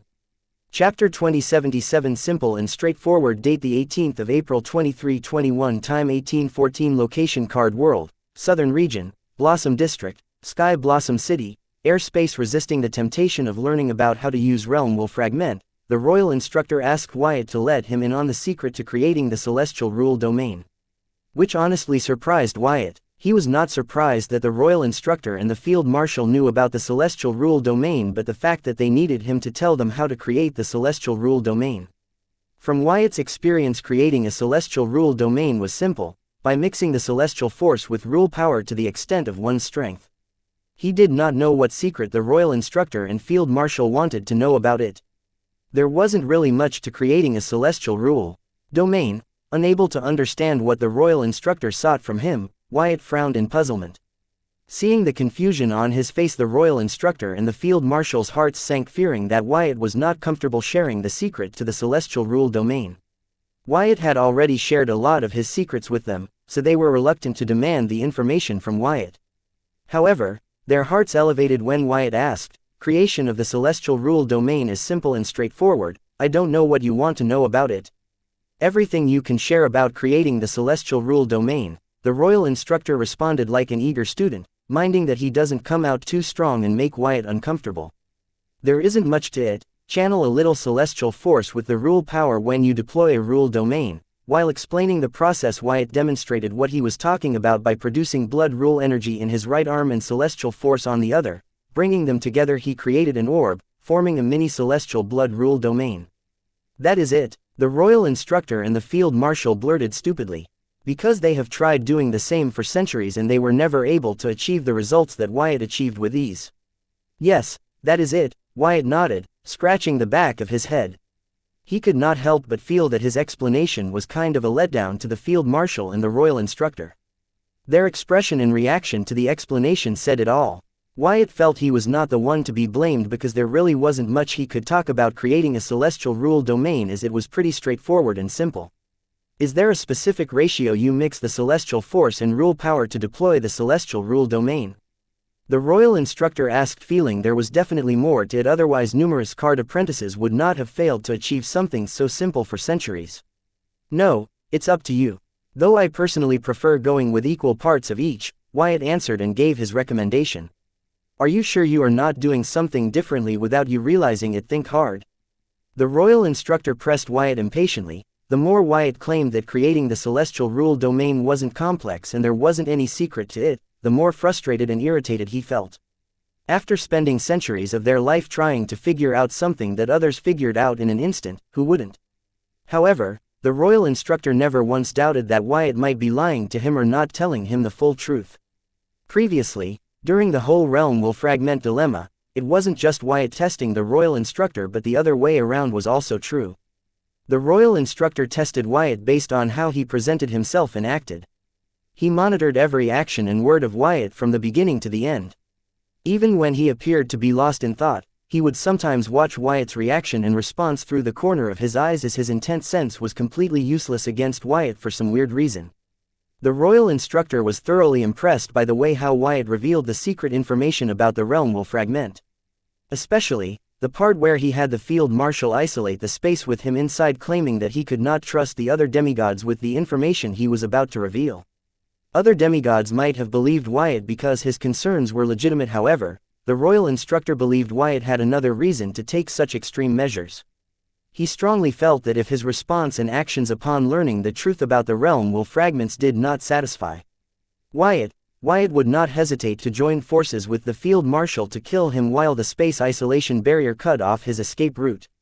Yes, even though the royal instructor's intent sense could not read Wyatt's intent, he gathered this much from Wyatt's bearing.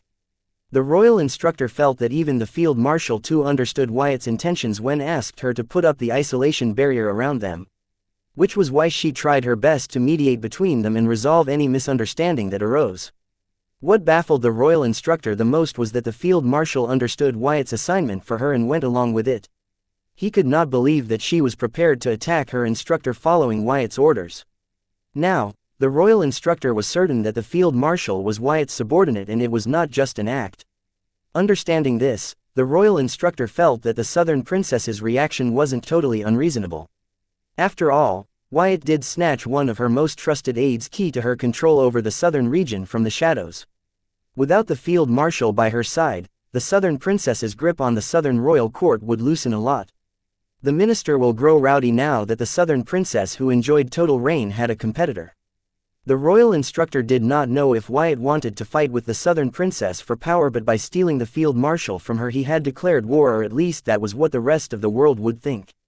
However, having observed Wyatt so far, the royal instructor felt that Wyatt was not interested in the power struggle and had higher goals. Chapter 2078 Potential Stock Date the 18th of April 2321 Time 1821 Location Card World, Southern Region, Blossom District, Sky Blossom City, Airspace. The royal instructor's centuries of experience as a teacher made him a good judge of character. Even without his intense sense, he was able to learn a lot about Wyatt.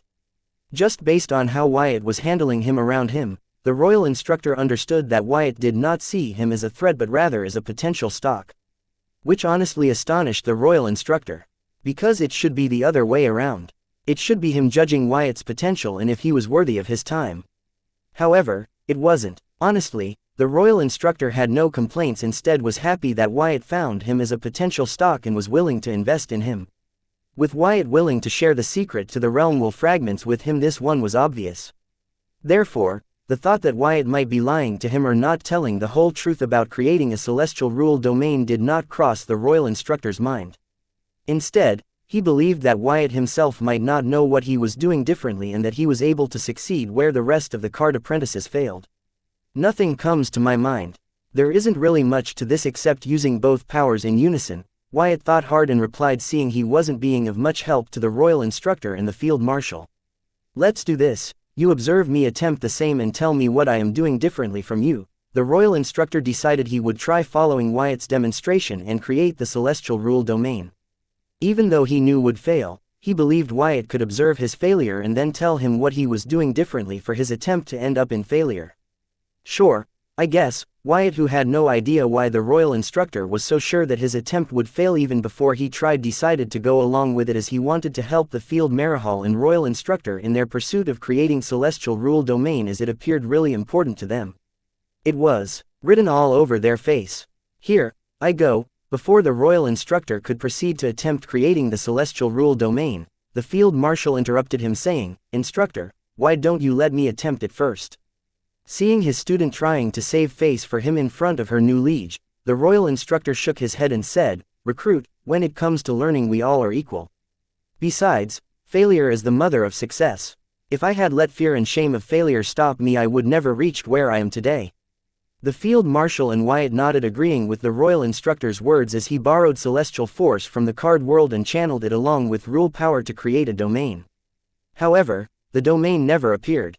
Actually, the royal instructor's celestial force and rule power did not mix together, instead they remained separate like oil in water.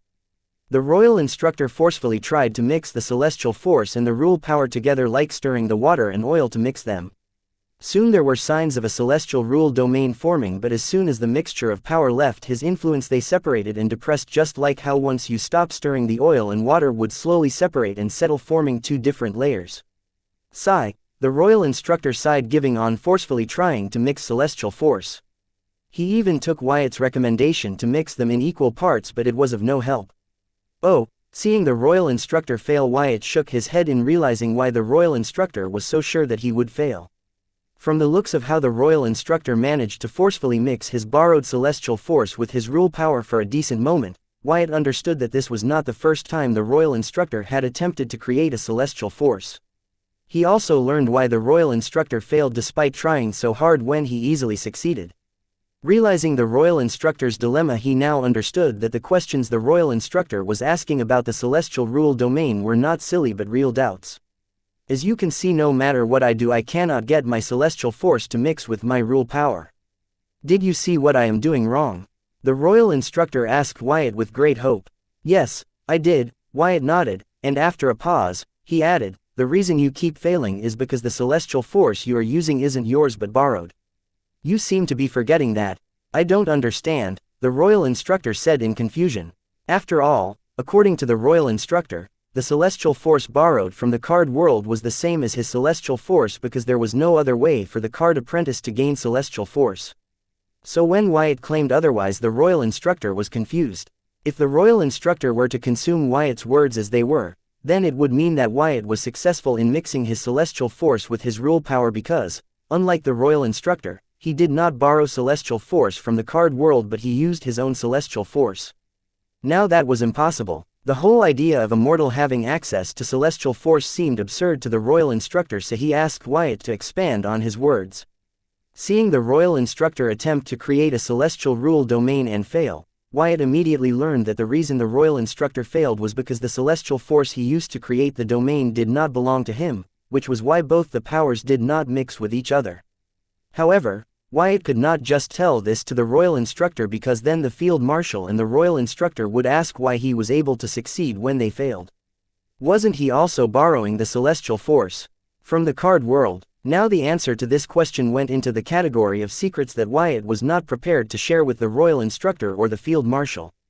Chapter 2079 Good Teacher. Date the 18th of April 2321. Time 1828. Location Card World, Southern Region, Blossom District, Sky Blossom City, Air Space. I believe you have no problem fusing two different rules to summon a hybrid domain, right? Wyatt asked the royal instructor, glancing over at the field marshal who was listening to our conversation with one-track mind, trying to learn from it and rectify her shortcomings. Wyatt liked the attitude of these two. They did not let the hierarchy nonsense stop their pursuit of knowledge. The royal instructor could not have said it better. Everyone is equal in front of knowledge. Being questioned, the royal instructor did not immediately answer but contemplated the question seriously, knowing Wyatt would not have asked this without a specific reason. Having interfaced with Wyatt so far, the royal instructor felt Wyatt was a great teacher. He did not just give them the answer but brought them to it. It was up to them to consume it, making the whole learning experience feel like achieving something. The process of getting to the answer was tiresome, but it always left you wanting more. It was like exercise for one's brain. Thinking it through, the royal instructor answered, at first it was hard, but once I figured out the puzzle of how both the rules could complement each other instead of repel each other, it was as easy as breathing and drinking. I have thought of applying this approach with celestial force and rule power, but no matter how I try, I cannot find a way to get the celestial force to complement the rule power or the rule power to complement the celestial force. They have nothing in common. Right, Wyatt exclaimed, hearing the royal instructor's last word, and asked, what was common between the two rules that allowed you to use them to create a hybrid domain? My understanding of the two rules, especially how they can complement each other to form a hybrid domain instead of fighting each other and failing, the royal instructor replied. Correct, but that's secondary. What is the primary thing common between those two rules? Wyatt stressed as he had given him the answer before. We, the card apprentice, are the common factor among the two rules, the field marshal suddenly answered, enlightening the still struggling royal instructor. Ding, ding, ding, correct. Good job, Field Marshal, Wyatt praised. However, the royal instructor said, but aren't we, the card apprentice, the primary common factor between the celestial force and the rule power? No, there are two primary common factors there, the card world's will and the card apprentice, the field marshal answered, interrupting Wyatt. Wyatt nodded and signaled the field marshal to go ahead and elaborate so her fellow students could understand. The field marshal explained, since the celestial force we are using is borrowed from the card world, we are not alone, are not the common factor, but the card world is too. After all, even if we refined the rule power, it was card worlds to begin with. So, here the card world also acts as a primary common factor. But the same is not true in the case of a hybrid domain because we refine both rule powers involved before we use it. So the influence of the card world in this near to none. No, that is a complex way to say that we are unable to get our rule power to complement the celestial force or vice versa because the celestial force is not ours. However, since you have deployed a celestial rule domain, it means you have succeeded in getting them to complement each other. How? The royal instructor was frustrated for going through all that to conclude what Wyatt had told them already.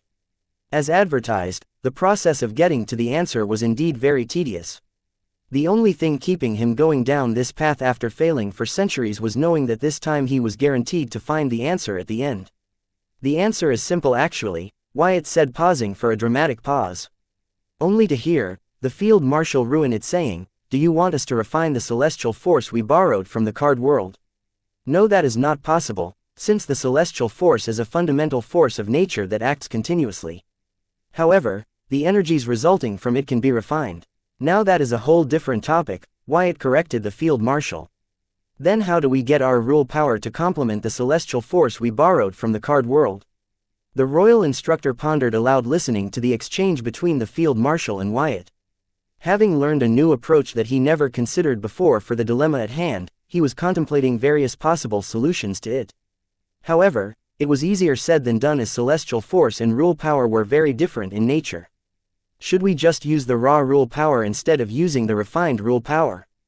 The field marshal suddenly said, feeling that using raw rule power that they extract from the spiritual plane and introduce in their ego gem directly, just like how they directly use the celestial force they borrow from the card world, might be the solution they were looking for. You can give it a try, the royal instructor agreed, as the field marshal's approach was basically to decrease the card master's influence in the process. The field marshal nodded and gave it a try, channeling raw rule power and celestial force together, only to fail like has been for centuries. Seeing the field marshal's attempt fail, the royal instructor shook his head, not showing any emotion, and got back to contemplating a possible solution, only to be interrupted by Wyatt. He said, "I like that you guys are trying to find the answer yourselves.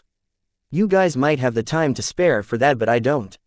Let me speed this up. What you guys need here is an emulsifier." Chapter 2080 Emulsifier. Date the 18th of April 2321. Time 1832. Location Card World, Southern Region, Blossom District, Sky Blossom City, Airspace, Emulsifier. The royal instructor and the field marshal asked simultaneously. An emulsifier will be the substance that would help you to stabilize the mixture of the celestial force and rule power by reducing the tension between them, Wyatt explained. But the records of the celestial rule domain clearly mentioned that our predecessor only used the combination of celestial force and rule power to use it. There was no mention of a third energy. Wyatt, are you sure about this? The royal instructor asked, in doubt, understanding what Wyatt was proposing. Because during Wyatt's demonstration, he doesn't remember Wyatt using a third energy. Also, he repeatedly said that the creation of the celestial rule domain was pretty simple and straightforward. All it required was channeling celestial force with rule power. Wyatt, you sure we need an emulsifier? Others have thought of it but failed to get any results in this approach. The field marshal came to Wyatt's rescue. They would be fool not to see that Wyatt had hiding something. But seeing how he was genuinely helping them, they did not dig into it. Not to mention, it was not like the card apprentice did not think of using an emulsifier before. However, many immediately dismissed it without any thought, trusting the old records of the celestial rule domain. As for those who did give it a try, they lost all hope in it after a few failures. So, this approach never showed any promising results. Right now, the field marshal and the royal instructor would not even be considering it if not for Wyatt being the one who brought it up. Trust me, Wyatt could see the doubt and suspicion on the field marshal and the royal instructor's face. However, he did not care about them suspecting him because he knew he was in a safe space and his secrets were so mind-blowing for regular card apprentices that even if they suspected anything they would not believe it. Even if Wyatt were to reveal it to them, they would not believe it unless he gave them hard proof. Why was Wyatt going as far as to help the royal instructor and the field marshal create their celestial rule domain at the risk of them learning his secret? It was because he wanted to help them, and also because the topic of celestial rule domain for mortals had intrigued him. Wyatt has seen how the deviant devil was rendered help in the celestial rule domain. If his forces were equipped with this secret, then they would be able to be unstoppable in the card world and even during the impending second demon invasion. However, this had a huge shortcoming. The card apprentice could only borrow the card world's celestial force on the card world and not in other realms. The best emulsifier known as the soul energy. Now, please, how I channel a little soul energy alone with the rule power and the celestial force, Wyatt narrated as he used the soul energy to combine his rule power with the celestial force he borrowed from the card world. Both the field marshal and the royal instructor stared at Wyatt, as this time they clearly saw how Wyatt was able to get the celestial force to complement the rule power and create a celestial rule domain. This caused them to wonder if Wyatt was doing this from the start, and they failed to notice it. This was more believed than the alternative that Wyatt had his own celestial force and did not need to borrow it from the card world. Putting other thoughts aside, the field marshal and the royal instructor attempted to use the soul energy as an emulsifier as they channeled the celestial force and rule power together. However, when they failed to create a celestial domain, not letting their failure disappoint them, the royal instructor asked, "What are we doing wrong? You guys need to tune the frequency of the soul energy's vibration to the point where the celestial force and rule power will stop fighting and begin to complement each other. It is easier for me because my origin card allows me to manipulate soul energy. As for you guys, you will have to think of something," Wyatt explained patiently. "Let me give it a try," the royal instructor said. This time, while channeling the soul energy, rule power, and celestial force, he used his intense sense to adjust the frequency of the soul energy's vibration as Wyatt explained. However, he was having a hard time tracking the correct frequency where both the rule power and celestial force would start complementing each other. Wyatt was astonished to see that the royal instructor was using his intense sense to influence his soul energy and manipulate it, unlike him who was dependent on a skill. The sheer concentration that took for the royal instructor to achieve that was unimaginable. However, the royal instructor made it look like a piece of cake. This caused Wyatt to wonder if all the demigods could use their intense sense to manipulate the soul energy so easily. "Impressive, isn't it?" the field marshal said in Wyatt's mind. "Can you also do it?" Wyatt asked. "Yes, but I have it easier thanks to my unique eyes, just like you. But for other demigods, it is not as easy as the instructor is making it look. That man right there is the true example of hard work will never fail you. Do you know he doesn't have a single origin card?" the field marshal revealed, showing how much she admired and respected the royal instructor. "Too bad he is not interested in participating in the struggle," Wyatt sighed. He found that the royal instructor would make a good addition to his cause, but he showed no interest in tying himself to a side. This dampened Wyatt's enthusiasm about investing in him. Chapter 2081 Recruitment. Date the 18th of April 2321. Time 1837. Location Card World, Southern Region, Blossom District, Sky Blossom City. Airspace. Well, that is one of the main reasons why he is able to enjoy a long lifespan, the field marshal said, attributing the royal instructor's neutrality in the matters of the Southern Royal Palace as one of the reasons why he was able to live longer than those hailed as a genius in his time. The fact that the royal instructor ignored the Southern princess's direct order to apprehend the field marshal despite her serious claims about the latter rebelling against the Southern royal family and instead chose to hear the field marshal's side of the story only to decide not to interfere with Wyatt's business with kids from the Southern capital showed that the royal instructor was not willing to be led by either side but his thirst for knowledge. These qualities of the royal instructor were why he lived longer than his peers and achieved great things despite having a humble beginning. However, maintaining neutrality was difficult as it could turn one into an enemy of both sides and invite misfortune upon themselves. Yet, the royal instructor maintained this neutral stance for so long mainly because of his capabilities. And now he held a lot of authority and power in the Southern royal court. Neither side wanted him unhappy, let alone as an enemy. Good for him, I guess. Wyatt was satisfied with a give-and-take relationship with the royal instructor for now. As such, the celestial rule domain was just bait. If the royal instructor wanted more from him, he would have to jump the fence and come over to Wyatt's side. By now, with the case of the celestial rule domain as an example, the royal instructor must have just guessed that Wyatt had a lot of secret knowledge not known to the card apprentices.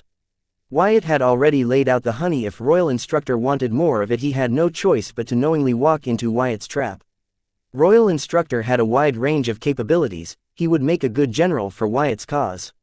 Yes, in case he ever takes Wyatt's offer to become his general, it would not take him long to figure out there was something wrong with the card apprentices that were under the influence of Calamity Daughter Gem, but once they were on the same boat, Royal Instructor could only overlook it. Besides, Wyatt was not building his dynasty as the Royal Instructor or the Field Marshal as its foundation, they were just the formwork holding it together until he unleashed his full potential. That was, they were his temporary means to an end. This did not mean they threw them away after using them. They were his people, he would never let them down unless he did. The point here was that if something did not go according to plan, Wyatt could handle it. One would ask why Wyatt was risking revealing his secrets by making such bold decisions instead of playing it safe. That was because the rest of the world was moving too fast and they did not plan to wait for Wyatt to reach his peak.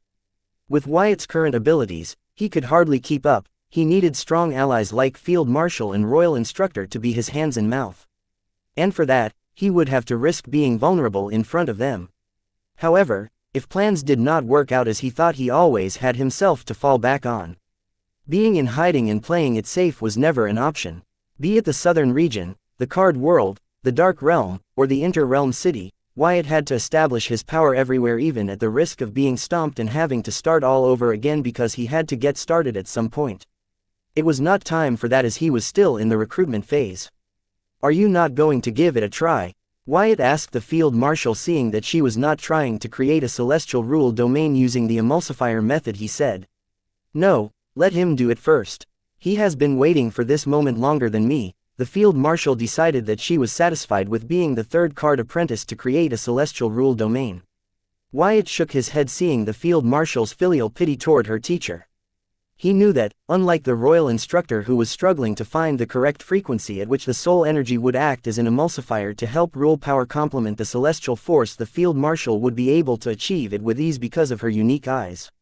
After all, she did say that they helped her when using her intense sense to manipulate soul energy.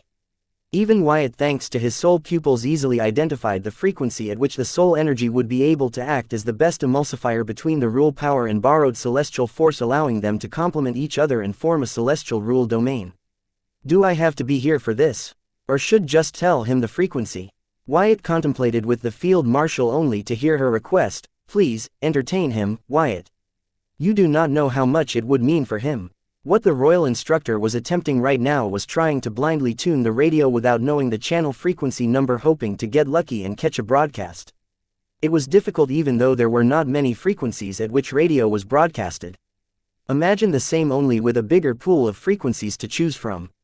The Royal Instructor had to patiently try each frequency until he found the right one. Unlike Wyatt and Field Marshal Heatsend, he did not have unique eyes sensitive to the soul energy and pathways to help him. He could only do it the hard way. "Found it!" the Royal Instructor suddenly exclaimed with great enthusiasm. Chapter 2082 Celestial Hybrid Rule Domain. Date the 18th of April 2321. Time 1844. Location Card World, Southern Region, Blossom District, Sky Blossom City, Airspace. Having found the right frequency at which the soul energy could act as the perfect emulsifier to help rule power complement the celestial force, the Royal Instructor exclaimed aloud. Then his wind rule power and borrowed celestial force channeled together to form a small celestial wind rule domain covering his hands. "I did it, recruit.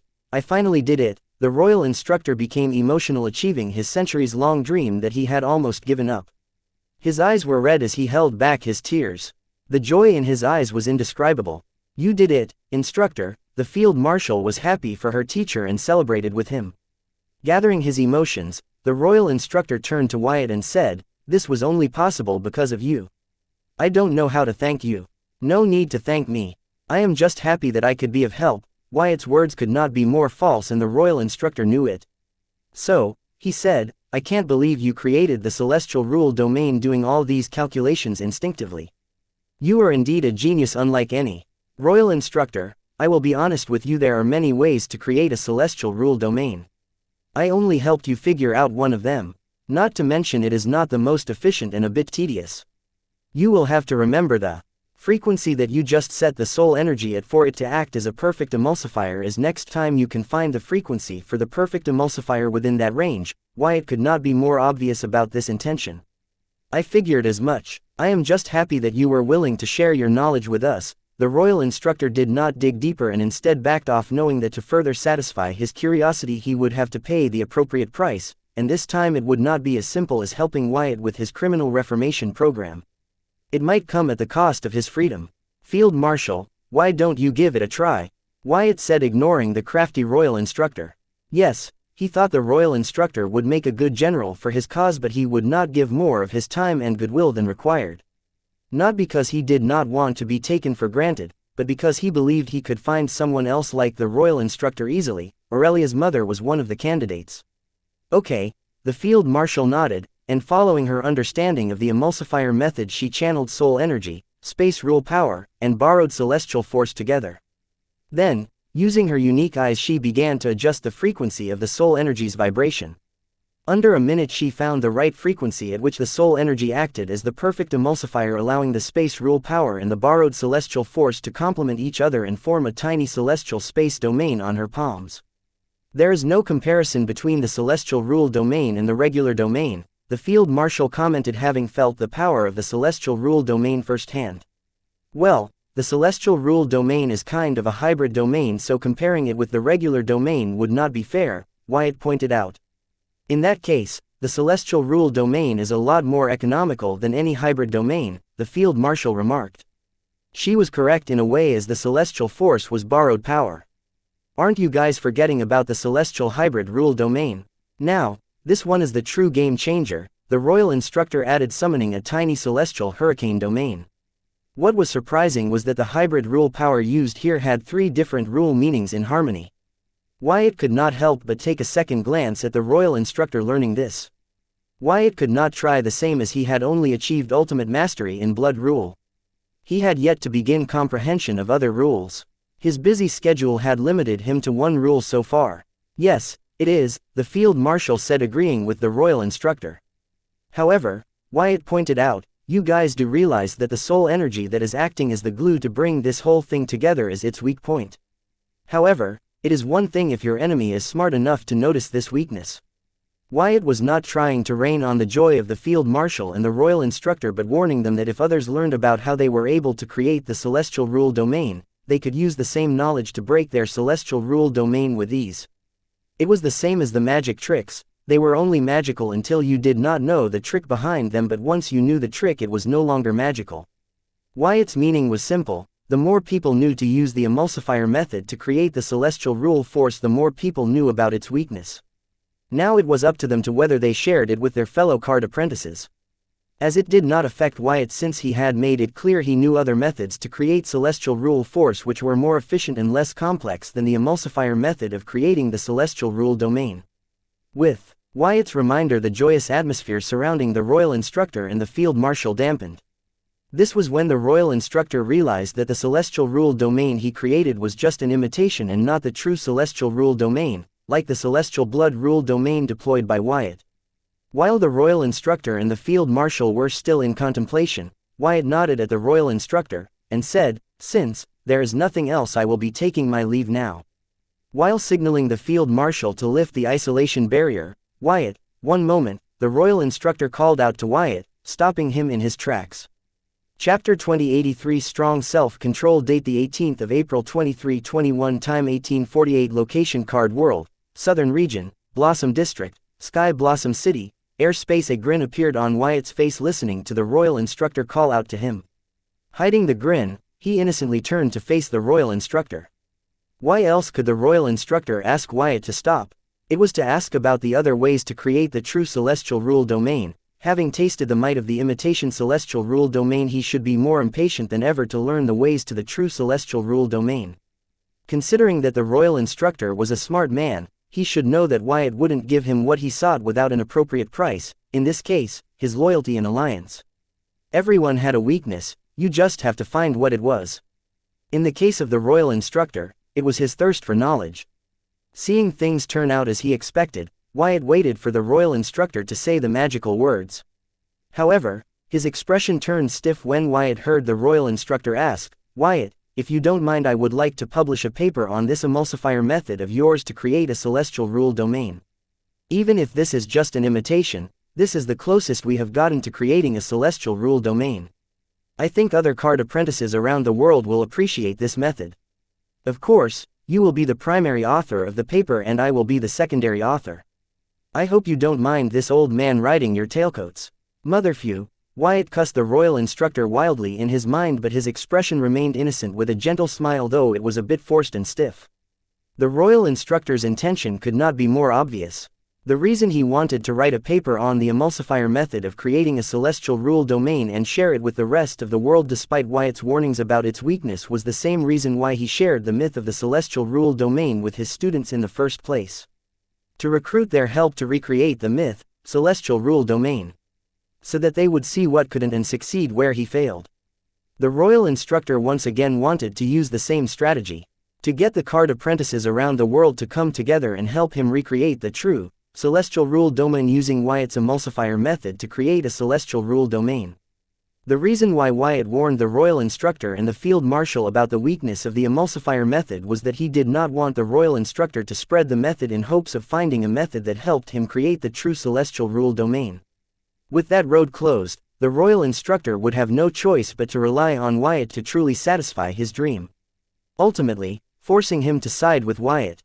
However, it was one thing that even Wyatt could not help the royal instructor with, this is to create a celestial rule domain one needed to have their own celestial force. Wyatt believed in the face of the truth, the royal instructor would have to accept it as it was better than mindlessly trying to find something that did not exist. Despite everything, Wyatt had underestimated the royal instructor's resolve. He wasn't willing to set for imitation and pursued perfection. So much so that he was willing to share the emulsifier method of creating the celestial rule domain with the world at risk of revealing its weakness to the world and making it useless in combat, hoping that someone out there could use it as inspiration to create a method for deploying true celestial rule domain when there was no guarantee that the said someone would be generous enough to share their method with the royal instructor if they were to succeed. Take the example of Servos's ancestors and the artificial cores used in the corpse possession method. They used card apprentices interested in corpse possession methods from around the world to improve the artificial cores and make them economical. However, once the artificial core technology was perfected, they used their patents to monopolize the right to sell and distribute artificial cores. Artificial core was an item, however, the celestial rule domain was a profound knowledge. There was no way for the royal instructor to guarantee that the card apprentices would be as generous as him and share their findings with regard to the celestial rule domain. Yet, the royal instructor planned to share the emulsifier method with the rest of the world. Was the royal instructor an optimistic fool? Wyatt did not think so. He believed the royal instructor was someone with principles. The royal instructor was taking the honest and tedious way, knowing that he could not afford the price for the shortcut. Wyatt believed this might be the reason why over so many centuries the royal instructor never let his thirst for knowledge make him cross the line and dabble in the taboo, dark arts. Wyatt's plan was perfect. Only he had met a man with strong self-control. The royal instructor would rather spend another century trying to use the emulsifier method as inspiration to find a method that would help him create the true celestial rule domain than give up his freedom in exchange for the answer. No wonder the royal instructor was able to remain neutral even after so many centuries, despite being at the very center of the power struggle, the Southern Royal Palace.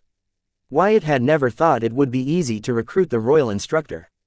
Based on his age and experience, the royal instructor must know about people's hearts better than anyone, yet he chooses to believe in them and share his knowledge and hope for the best. Seeing this honest and optimistic side of his, he realized that it was going to be a pain to recruit the royal instructor.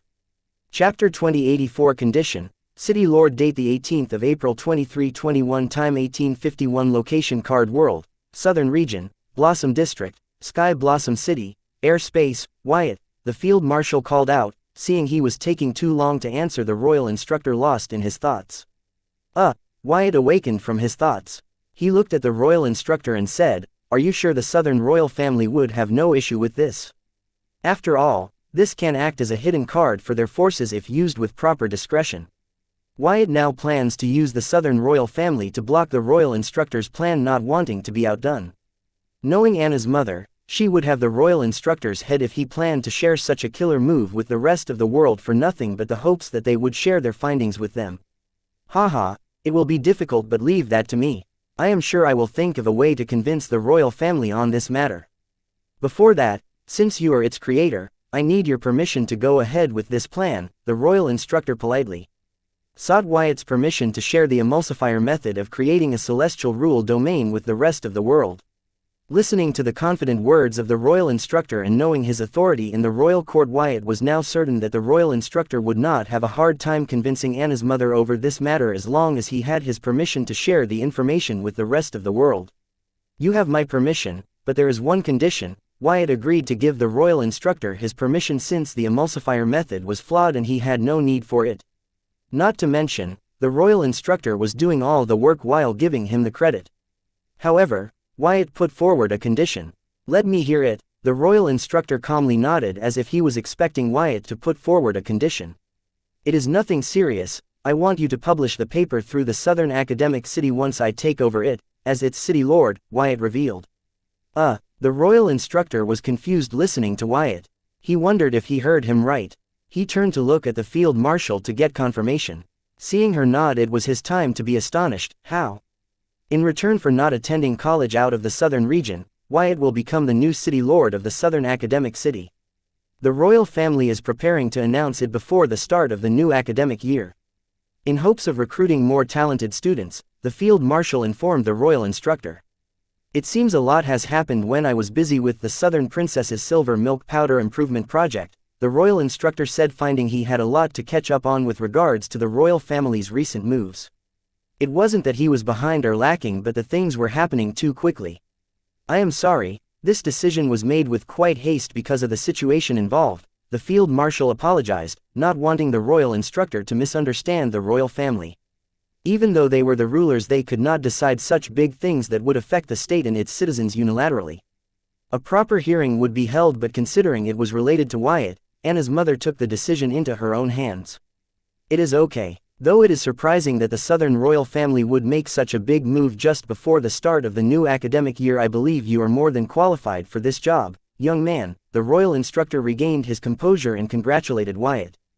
The royal too felt that with Wyatt's knowledge, he did not need to attend college. However, he was also not so sure that Wyatt would be a good fit to be a city lord, that to the city lord of the educational hub of the southern region, Southern Academic City of all places. Nonetheless, he did not voice out his doubts, not wanting to offend Wyatt, and also because he believed with Wyatt's dedication he would get the hang of his new role, especially with the royal family and other well-wishers there to help him if he ever needed it. Not to mention, the royal instructor wanted to see what was in store for the future of the Southern Academic Region with young blood leading the education hub of the Southern Region. "I expecting to hear great things, young man." With the track record of Wyatt's achievements, the royal instructor genuinely meant these words. "Thank you, you flatter me too much," Wyatt humbly thanked the royal instructor. He was a little surprised that the royal instructor had no opinion of him becoming the Southern Academic City's city lord. No matter Wyatt's achievements, in the eyes of the world his age was a shortcoming, as it indicated he lacked the experience and the tempering of life. It was refreshing to see that the royal instructor did not think of his age as an obstacle but as a positive change.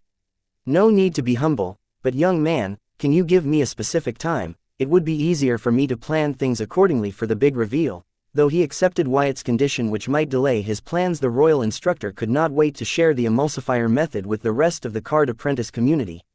"Possibly within the next 2 weeks, Wyatt gave a vague answer. However, listening to him, the field marshal's eyes shined, as this was the first time Wyatt, himself, of own violation, had stated a time to move out of the Sky Blossom City. Hopefully, nothing comes up and changes his plans. 2 weeks, I can make do with that. The royal instructor was jubilant, as he thought he would have to delay his plans for months. 2 weeks were nothing. He would require that amount of time to convince the royal family to allow him to share the emulsifier method to create the celestial rule domain with the rest of the world. Chapter 2085 Terrorists. Date the 18th of April 2321. Time 1856. Location Card World, Southern Region, Blossom District, Sky Blossom City. Airspace. "I'm happy that it works for you. Anything else?" Wyatt said politely, planning to take his leave. "Yes, it is regarding the silver milk powder improvement project. I have repeatedly asked the Southern Princess to get your opinion on this project, but she never gave me a clear answer. Since I have had the chance to meet you, the inventor of the silver milk powder, in person, I will do one better. As the researcher in charge of the project, I would like to invite you on board." The royal instructor invited Wyatt to help him and his team with the silver milk powder improvement project. "No, not interested." Wyatt flatly rejected the royal instructor's invitation. Before the latter could ask why, he explained, I believe I have already told the Southern royal family that the silver milk powder cannot be improved. You can try to increase its concentration and make it purer, but you cannot improve it. When are you people going to get that some things are already perfect the way they are, like the air we breathe? You can increase the concentration of oxygen and decrease the pollutants in it, but you cannot improve it. Oh, no wonder the Southern princess kept avoiding me whenever I asked her for your opinion on the project. She did not want us to stop the project because of your opinion, the royal instructor speculated. It seemed he did not plan on stopping the silver milk improvement project just because of Wyatt's opinion. Good luck with your project, Wyatt said, signaling the field marshal to lift the isolation barrier without bothering to persuade the royal instructor not to waste time and resources on the dead-end project, as he knew his words would not change his mind. Sometimes one has to be burned to learn not to play with flame. Such was the case of Anna's mother and the royal instructor when it came to the silver milk powder improvement project. For them, the monopoly of silver milk powder wasn't enough, they were greedy for more. Unfortunately for them, they would only find disappointment at the end of their greed. Wyatt would be satisfied with just getting the opportunity to tell them, "I told you so." As the field marshal lifted the isolation barrier, Wyatt heard the voice of Ransom Lorne reprimanding Adrian and the rest of Wyatt's old followers. "How can you guys force others into slavery? This is the southern region, not some backwater region like the Empire. Destroy those contracts at once." "Old man, I don't care who you are. This is the business of the Bright Lions, you have no right to meddle in this," Aurelia yelled with all her might, barely withstanding the pressure of the Ransoms' intense sense on her. She knew though the unknown demigod was being overbearing, he did not dare to harm them. So she did not fear to speak. "Please like, share, and follow the Cultivation Audiobooks channel to motivate me to create more videos. Thank you." Her thoughts. "You little she." Ransom was pissed by Aurelia's words. He was about to teach her how to speak. "Please like, share, and follow the Cultivation Audiobooks channel to motivate me to create more videos. Thank you" to her elders, but sensing extra pair of gazes on him, he turned to find his mother and Wyatt staring at him. "An elder bullying a bunch of kids, have you no shame, son?" The field marshal asked her youngest with a frown. She wondered why he was being foolish and picking a fight with Wyatt of all the people. Can't he see even the royal instructor has to be careful with his words around him? Has he learned nothing from her and his father? Was he the reason Luna turned out the way she did? "Boss, this shameless old man is trying to intimidate us into destroying the slave contracts." Aurelia did not hesitate to take a few shots at Ransom now that her boss was here. "For goodness sake, how many times do I have to tell you people these are not slave contracts, they are agents of Southern Hope contracts," Adrian corrected Aurelia in frustration. With the help of Wyatt's other subordinates, Adrian was able to convince her faction, Servos, JJ, their factions, and other factions to sign the Agents of Southern Hope contract to escape certain death and enjoy Wyatt's blessing for a century before Wyatt's celestial blood fate domain vanished. Once it did, she assembled the Agents of Southern Hope to march to Wyatt and demonstrate their obedience. However, they were soon greeted by Ransom and his team of demigods. After learning what had transpired, Ransom was furious and demanded Adrian to destroy the contracts. Only Adrian knew how much strength and courage it took for her not to cave in the face of Ransom's threats and the pressure of his insane intense sense. Still, she succeeded where many would fail, especially ever since she lost the aid of her inner goddess.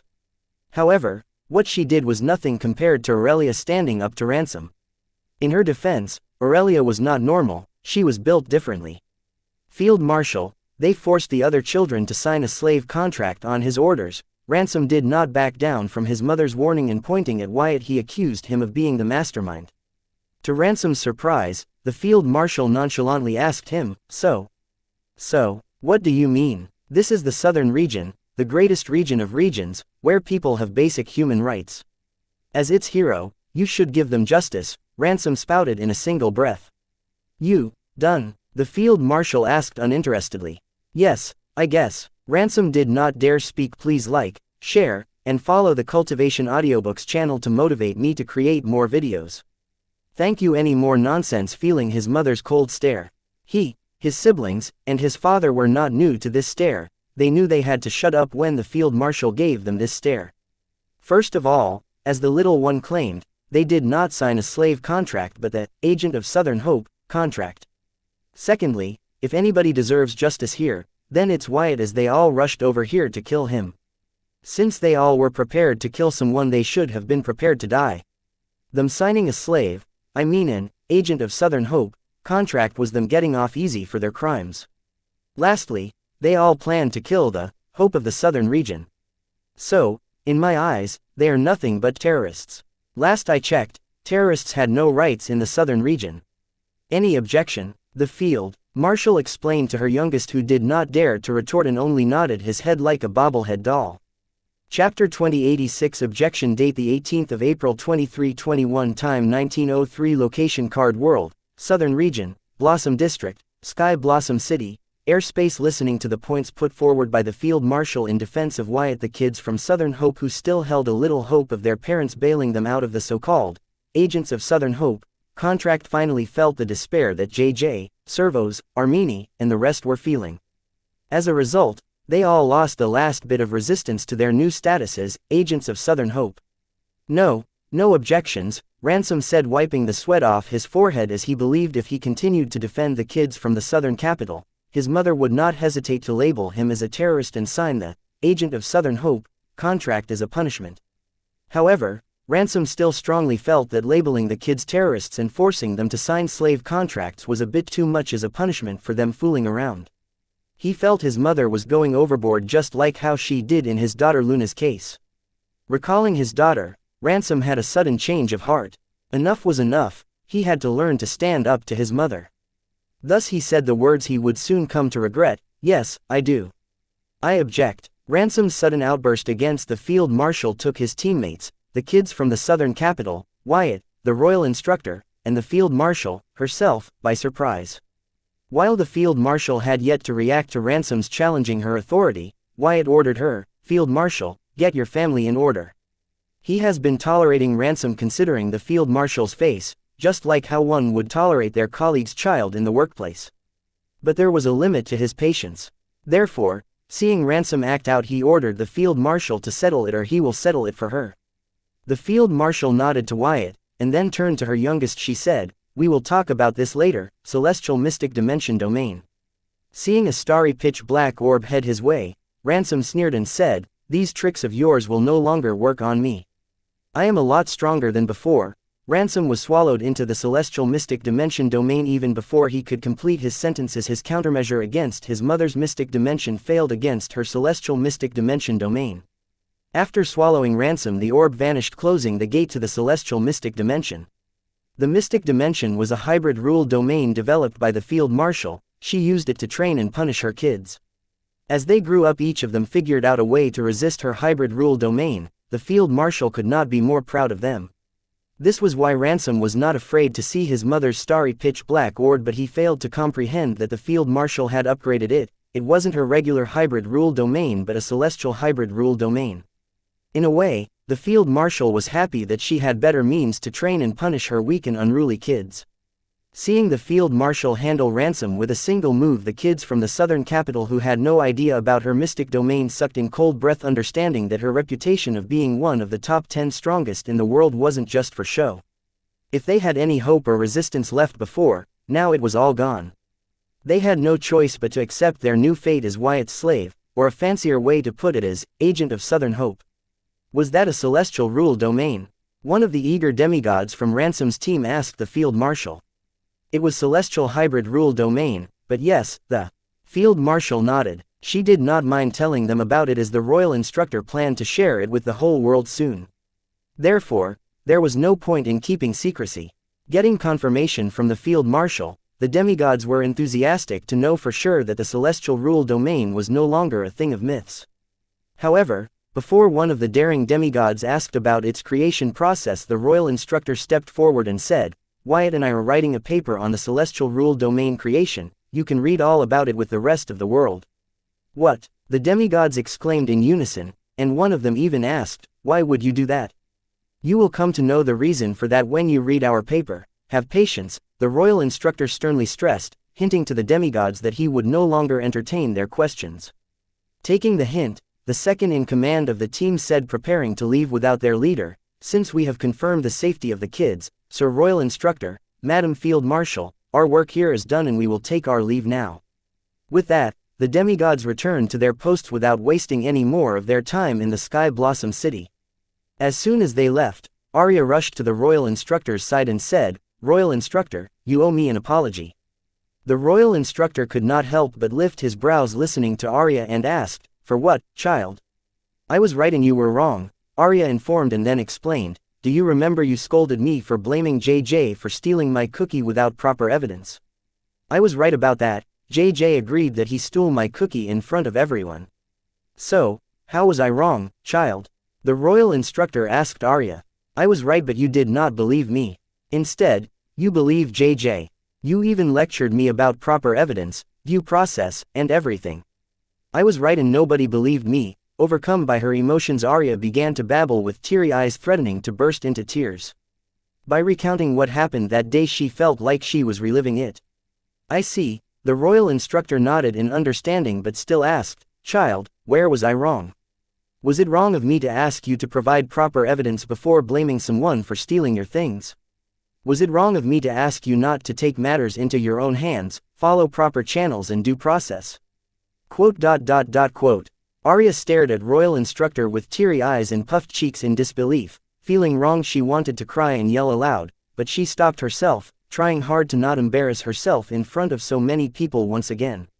Chapter 2087. Quitting date the 18th of April 2321. Time 1909. Location Card World, Southern Region, Blossom District, Sky Blossom City, Airspace. Seeing the look on Arya's face, the royal instructor subtly laughed and explained, "Child, I knew he had stolen your cookie, my intense sense could smell it on his breath." Arya was shocked by the royal instructor's shocking reveal and immediately asked him, "What? Then, why did you scold me and let off JJ?" "Child, I did not scold you but informed you how to better deal with such situations, and that as a royal descendant, you need to be an example for others. You were too emotional back then to realize my lesson and took it personally. However, from the looks of it, it seems to have served you well. Look at you, you are a squad captain in the Southern Watch.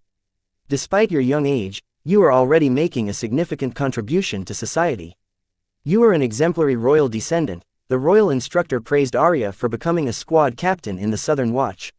He was happy seeing how well his student was doing in her life and was already contributing to society at such a young age. Being praised by the royal instructor in front of the kids from the Southern capital and the field marshal, Arya forgave the royal instructor for the cookie incident, feeling his praise had helped redeem herself in everyone's eyes. She was easy to please. The culprit was caught and her name was redeemed. What more could she ask? Seeing Arya's inner turmoil was cleared once and for all, the royal instructor then turned to look at JJ, who was hiding among his cronies. He shook his head in disappointment, addressing JJ, "Kid, that day I did not want to call you out in front of other kids and label you as a thief among your peers. I gave you the benefit of the doubt, hoping you would come clean and change your ways. But you did not make amends and stepped up your game by becoming a street thug. It seems I failed you. Not to mention, you were one of the smart and promising ones. Maybe it's time I stepped down from my post and let someone more capable become the royal instructor." Listening to the royal instructor, JJ's face paled. He was not a teacher's pet like Arya, but he did not want to be the reason why the teacher quit. Now that was not something he could shoulder. His parents were already up to their necks with him for his street gang and other low-level criminal activities. If they heard that because of him the royal instructor who had taught so many great generations of Southern royal descendants had quit, nothing was stopping them from disowning him. After Luna, he would be the second royal descendant to be disowned by their families in this generation.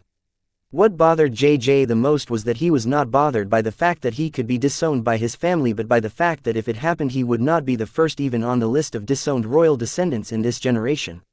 He wanted to stare at the skies and ask why he could not be the first in something for once in his damned life. However, JJ's agony grew when he noticed his loyal cronies leave his side and scatter among the crowd, feeling the raging fury in the field marshal's stare on him. Their camaraderie was long lost when they sold themselves to Wyatt for a century of free labor in exchange for their life. None of them wanted to bear the burn of the field marshal's wrath by standing beside JJ. Seeing his so-called friends for life bail in his time of need, JJ immediately got on his knees and begged aloud, "Royal instructor, I was wrong, please punish me." "Sigh, get up, child.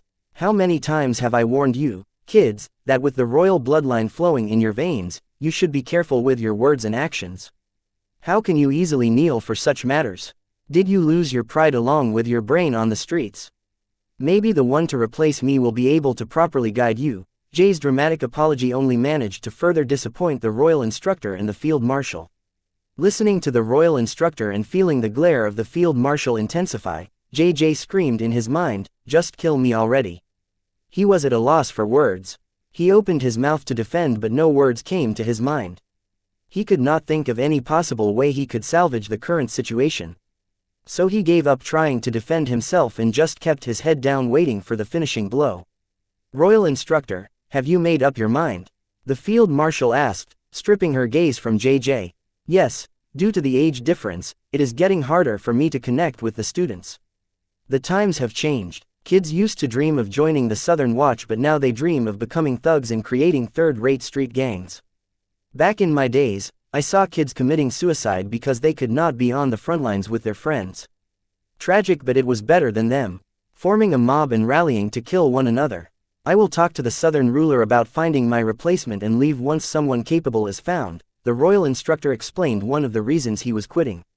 Another one of them was that he could not wait to focus all his time and energy on using Wyatt's emulsifier made of creating the celestial rule domain to find a proper way to create the celestial rule domain.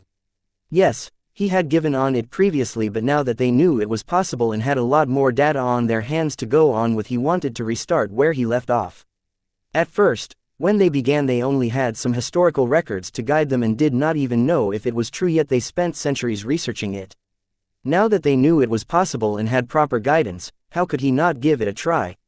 Chapter 2088 Little Beam's Bravado. Date the 18th of April 2321. Time 1907. Location Card World, Southern Region, Blossom District, Sky Blossom City, airspace. When Arya approached the royal instructor demanding an apology, Wyatt moved next to Corey and asked, "Is Little Beam asleep?" Looking at the scaly white bracelet on her wrist. "I just did not want to make trouble for my parents," Corey explained, understanding Wyatt's true intention behind his question. She knew Wyatt was asking why she did not use Little Beam to defend when Ransom and his team were threatening Adrian to destroy the slave contracts signed by the kids from the southern capital. At first, Corey was prepared to use Little Beam to teach Ransom and his team a lesson, but learning that they belonged to a covert department of the Southern Watch, she stopped herself. Feeling if she acted out now, then her parents, who too were serving in the Southern Watch, would be troubled because of her actions. Seeing how they were already working tirelessly for the Southern Watch for more than a decade now, she did not want to be the reason to screw things up for them. Though they weren't there for Corey, they left her with a wonderful family who treated her like a princess. The least she could do for them was not add to their troubles. Hence, Corey held back and also asked Little Beam to do the same, especially when she was enraged by Ransom using his intense sense to pressure her. That's okay, the Little Beam would not be their match anyway. Wyatt truly believed this. What? No way. Corey did not believe Wyatt, feeling what would he know about the demigod realm and their capabilities. If you don't believe me, you can ask her yourself. She is an agility type, at best she can outrun them, but to take all of them on, she would lose badly with just facing the two of them, let alone all five of them. Not to mention, once their leader used his unparalleled bloodline, Little Beam would lose for sure. Wyatt did not say this to provoke Corey, but that was the truth. Ransom and his team were no joke. These guys were the best of the best. After the founder demigod Norley, the field marshal, the royal instructor, and Henrix, these guys were the strongest card demigods he had come across. No, you are wrong. Little Beam said she could swallow them all whole if she wanted to. They would not even be able to resist. Corey reiterated what her familiar told her to Wyatt. While the snake head on the white bracelet on her wrist opened its red eyes, it lifted its head and hissed at Wyatt in anger for belittling it in front of its master. Maybe in her heyday, but not now. She knows what I am talking about, Wyatt replied, ignoring Little Beam's threatening gaze. Little Beam had harmed herself trying to nourish the corpse puppet made out of Corey Park's corpse. It was important to note that before her death at Belphegor's hands, Corey Park wasn't a devil, yet with Little Beam's nourishment, the corpse puppet refined by Belphegor not only gave birth to a perfect spirit but also raised in the realm, becoming an undead devil. Regardless of Little Beam's mystical origin, this wasn't an easy feat to pull. It would be correct to say that Little Beam was still recuperating from her moment of foolishness. Knowing that her love for her master was beyond death was commendable, but she did a lot of foolish things that she could not take back even if she wished to. Therefore, despite her big talk to Corey, it was a fact that Little Beam was seriously weak. Otherwise, knowing her nature, even if Corey asked her not to, she would not forgive Ransom for pressuring her with his intense sense. Had she been in her heyday, he would have bathed in Ransom's blood to calm her anger. Little Beam, don't listen to him, he is just jealous of you. I know you are the strongest and the smartest. Corey showered Little Beam with praise to calm and coax her not to pick a fight with Wyatt for his comments about her strength. Handling Little Beam, Corey swiftly turned to face Wyatt and said, "What do you want, Wyatt?" "Nothing, I just wanted to check up on Little Beam. It seems you have gotten better at controlling her," Wyatt replied, looking at Little Beam return to its pretend sleep. "Wyatt, I don't control Little Beam. She respects me and chooses to listen to me. I advise you to learn from her," Corey pretentiously replied. "Whatever, go head over to the field marshal and complete my commitment to her about arranging a meet between you two. Just listen to what she has to say," Wyatt ordered, planning to complete his promise to the field marshal. "What? I never agreed to do that. You promised her you go meet her." Corey resisted, knowing what the field marshal wanted to talk to her about and she did not want to hear about it. "Sure, as my employee I order you to meet her in my stead," Wyatt sneered at Corey, finding it cute that she believed she had a choice. "What the? I did not sign up for this," Corey protested, only to feel a premonition.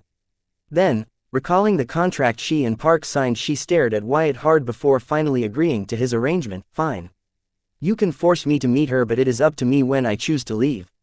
"Sure, you can leave after you hear her out," Wyatt nodded with a smirk, seeing Corey not stop to struggle until the very end. "Ugh," Corey groaned in frustration. Then, she turned to find the field marshal to meet her and get it over with as soon as possible. "Remember, play nice. Field marshal is one of use now. If you have any problem, talk to her, she will help you to the best of her abilities," Wyatt warned Corey, informing her that field marshal was a friend and she did not have to be cautious in her presence. Chapter 2089 Leverage. Date the 18th of April 2321. Time 1915. Location Card World, Southern Region, Blossom District, Sky Blossom City. Airspace. As Corey reluctantly left to meet up with the field marshal, Adrian rushed to Wyatt's side, saying, "Boss, I have transferred the Agents of the Southern Hope contracts to your grimoire." "Great job, Adrian," Wyatt complimented. He was awkward around her as he could not shake the feeling that he was taking advantage of her. But the way he saw it, she was bound to work for him for the next 100 years. Everyone loved their job at the start, but they began to resent it, and so could Adrian. "It wasn't just me, boss, others helped me too," Adrian humbly replied with a blush, only to hear Aurelia say, "Slow down, girl, you're scaring our boss." She seems to have noticed Wyatt's reservations against Adrian. Adrian's face turned red in shame and embarrassment. It doubled when she heard Wyatt come to her defense. "Aurelia, don't you have something better to do?" "What else could there be that's better than protecting my charming boss from his crazy fans?" Aurelia said, eyeing Adrian, who glared at her in return. Sure, Wyatt dismissed Aurelia's remarks and said, "Both of you showed remarkable courage standing up to Ransom Lorne. Especially you, Aurelia. It seems I did not judge you wrong. That's nothing special. We knew each other. I think he has an unrequited crush on my mother." Aurelia explained why she was so brave to argue with Ransom and go as far as to call him an old man. "Really? But I heard he is happily married to the leader of the Southern Region's most powerful adventure guild." Adrian was surprised by Aurelia's words, but she pointed out what she knew. "What does being married have to do with how he feels?" Aurelia asked in confusion. To her, marriage was just another tool, just like how her mother married her father to establish and stabilize her power in the Malvin family, the border city, and its people. "You are kidding, right?" Adrian wondered if Aurelia was pulling her leg. "No, I think she is serious," Wyatt said, feeling that Aurelia wasn't joking but felt that way about marriage. "Don't you dare look at with those eyes," Aurelia yelled at Adrian, finding her glancing at her with a gaze full of pity. The reason for Adrian's action was obvious. Children's perception of marriage comes from their parents. For Aurelia to have such a swallow opinion of marriage meant she felt her parents' marriage was like that. Hence, Adrian, who grew up in a model family, could not help but feel pity for Aurelia. "Oye, you are asking for a beating now." Aurelia was annoyed, seeing that Aurelia's pity for her intensified with her resistance. Feeling embarrassed, she turned to violence to resolve the feelings she was feeling right now. "It's okay to cry, sweaty." Adrian forcefully hugged Aurelia in her embrace despite her weak resistance. Resting her head on her left shoulder, she gently brushed her hair. "Political marriages work, you know," Aurelia whispered in Adrian's embrace while the latter consoled her. Yes, they do, sweetie. I had a happy childhood. Yes, you did, sweetie. Quote. Wyatt stared blankly at the duo, not wanting to disturb them. He turned to the others who were equally stunned by the duo's actions. Ahem. Wyatt cleared his throat, gaining the attention of the fine gold trio, and said, I did not notice it before, but you guys are able to fly at this altitude fine. Those kids had extra void step boot cards on them, so they lent them to us, Jaya enthusiastically answered. Seeing Wyatt frown, Cindy hurriedly clarified, we did not threaten them, they were just too eager to suck to us as our juniors. Shaking his head, Wyatt said, if that were the case, I don't mind. Many of them come from powerful merchant families. Try and recruit them into the fine gold to spread our business across the southern region and to the other regions. Aren't they your slaves? Don't they have to do what you ask of them? Jaya asked in confusion. She did not understand why Wyatt wanted to persuade them to help them instead of directly ordering them to help them. Boss, don't worry about this fool. I will explain it to her later, Cindy spoke up, wondering has Jaya learned nothing from them in the fine gold. I am going to shake them a bit. You guys use this opportunity to get them, Wyatt told his plan to the fine gold girls, and making sure everyone understood their role, he headed toward the assembled crowd of kids from the southern capital preparing to address them. Wyatt's plan was simple. He would make the lives of the kids harder, and the kids in desperation would reach out to the likes of Diana, Cindy, Jaya, and the rest to make their lives easier by making big claims and promises. He could just order the kids to do as he asked, just as Jaya pointed out. But the true authority was not in these kids' hands but in their families' hands. Wyatt ordering the kids would be like him revealing his desire to the elite families behind them. The elite families were not stupid. Once they knew what Wyatt wanted, they would get him to pay an appropriate or higher price for it, and they had the connections to do so. They could even asking him to free their kids of the unfair contract that he forced them to sign under duress. However, things would be different if they were to willing offer their help to make the lives of their kids easier. The important thing to know here was these kids were Wyatt's leverage against the elite families of the southern capital. The leverage he had was not regular, so he had to be creative in how he used them against the elite families of the southern capital. Except for Jaya, the fine gold girls seemed to get him his plan. Chapter 2090 Addressing the Slaves. Date the 18th of April 2321. Time 1921. Location Card World, Southern Region, Blossom District, Sky Blossom City. Airspace. Witnessing Wyatt approach them in his grotesque red humanoid form, the crowd of kids from the southern capital that did not dare to be noisy in the presence of the field marshal and the royal instructor, gazed at him in fear. Though thanks to the slave contract that they signed, death was their least concern, they were uncertain about their future. Some of the learned ones could not help but compare their situation to the mining slaves in the empire. Basically, their future appeared bleak like the tunnels of a mine. Standing before the crowd, Wyatt glanced at the clusters in the crowd, noticing who the kids gathered around. Obviously, the JJ, Krivos, and the other faction leaders continued to be the center of these kids.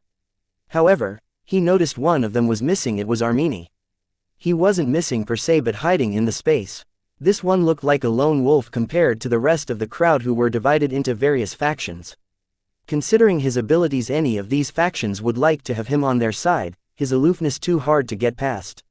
When Wyatt's eyes landed on Armini, the latter eyes locked with Wyatt's, causing his facial expression to freeze in shock. Until now Armini was under the impression that Wyatt was only able to capture him because of his unusual rule domain and its effects. Therefore, he hadn't genuinely admitted defeat to Wyatt, though it was another thing that he along with the rest of the crowd signed the slave contract to save his life. Seeing the astonished Armini, Wyatt smirked and ordered, "Come out of hiding and join the others, you are not special." Armini nodded in response and swiftly appeared right at the front of the crowd a few yards from Wyatt. Only then did the crowd know who Wyatt was talking to. Wyatt glanced at the crowd, finding that he had all their attention. With a deep voice he asked aloud, "How many of you are planning to attend college in the Southern Academic City? Raise your hands." "None," Wyatt asked, seeing that none of the kids in the crowd raised their hands. Knowing these kids' status and background, Wyatt had already guessed that their families had already made arrangements for them to attend college from the popular choices, even if it was 10 times as expensive as attending college in Southern Academic City. Wyatt did not blame them after all. He checked the state of the Southern Academic City and it was indeed the bottom of the barrel compared to the other academic city. Even the fanatics from the Empire had more to offer academically than the Southern Academic City, forget the northern region which had a reputation for being barbaric. If not for their predecessors' heritage they would not even be in the ranking. Wyatt, I am attending the college in the southern academic city, Arya proudly informed Wyatt. After being praised by the royal instructor in front of everyone including the field marshal, she was on cloud 9 and had gotten a big head. She was full of herself. You have to, you big dork, a voice shouted amidst the crowd. Arya sharply turned to the direction of the voice and snapped, who said that? I dare you to say it to my face. As a squad captain of the Southern Watch, Arya would receive a full scholarship to the college of her choosing in the southern academic city. Being the part of art family and carrying the royal bloodline, Arya did not need the scholarship. However, attending college in the southern academic city would help her career in Southern Watch. Yes, JJ, why don't you say it to her face? Wyatt said, having seen through JJ's little shenanigans with his enhanced senses. JJ, it was you, you cookie thief. Learning the culprit was none other than her cousin, JJ, Arya was more pissed than ever and tried to get back at him for calling her dork, but she still needed to work on her name calling. Hee, sorry boss, I was just pulling her leg. You understand how it is, right boss? JJ tried to laugh it off, but Wyatt shook his head and said, I guess old habits die hard. JJ, you and your friends who were snickering will be cleaning the Sky Blossom City sewers for the next 2 weeks. It's about time you people began to contribute to the society that you guys take for granted. What? JJ and his friends exclaimed in unison. Arya too was shocked by Wyatt's punishment to JJ. She did not know that he would be so harsh. Knowing he could not reason with Wyatt, JJ turned to Field Marshal who was talking to Corey with the royal instructor, and complained, Grandma, this is too much. Royal instructor, didn't you say as a royal descendant I should watch my actions and words? So, how can he order me to clean the city sewers? However, to JJ's surprise, the field marshal and the royal instructor ignored his existence and continued their discussion with Corey. Seeing this, Arya, who was watching from the sidelines, had her back drenched in sweat. It was known to all the royal descendants that the field marshal didn't like to be addressed by familial titles when at work. Being ignored by the field marshal for his offense was JJ's luck. Arya remembers her mother telling her how her uncle Ransom was flogged in front of the whole Southern Watch by the field marshal for the same offense. That was the day her uncle Ransom and her grandma's relationship soured. JJ clicked his tongue in annoyance, being ignored by his grandma and the royal instructor, not to mention the indifferent stare of Wyatt that never left him. Seeing that he was really out of options, JJ put on a flattering smile and accepted his fate, just like how he signed the Agent of Southern Hope slave contract, saying, Boss, in the next 2 weeks the city's sewers will be the cleanest they ever were. Chapter 2091 New Curriculum. Date the 18th of April 2321. Time 1934. Location Card World, Southern Region, Blossom District, Sky Blossom City. Airspace, good, since you are so enthusiastic. After you and your friends are done here you can clean the sewers of the Southern Academic City for the next 4 years, Wyatt informed JJ, causing the latter's friends to stare daggers at him for provoking Wyatt by trying to go over his head and complaining to the field marshal. Boss, I have college to attend to, JJ informed hastily. Where do you plan to attend college? Wyatt asked, curious if JJ too was planning to attend Morningstar University like Luna, Anna, and the royal descendants before them. The Southern Academic City, JJ revealed, causing Wyatt to frown. Then, why did you not raise your hand earlier? I thought it was not worth mentioning, did not want to make a big deal out of it, JJ reluctantly replied. Translation, he thought it would not be cool. You have a few nuts loose in your head, don't you? If you had just raised your hand when I asked, not only could we have avoided all this drama, but I would have looked favorably on you. Shaking his head, Wyatt turned to look at the crowd and asked, once again, how many of you are attending college in Southern Academic City? Raise your hands. Listening to Wyatt's words to JJ, the smart ones in the crowd understood what they needed to do and immediately lifted their hands. Yes, their families had paid tons of donations to get them to be admitted into prestigious colleges in other regions, but they would rather lose their donation money than spend the next 4 years of life cleaning sewers. Pretty soon, with word of mouth, every kid in the crowd raised their hands, knowing that their life would be simpler next 4 years if they attended college in the Southern Academic City. Good, Wyatt nodded, appeased by the sensible crowd.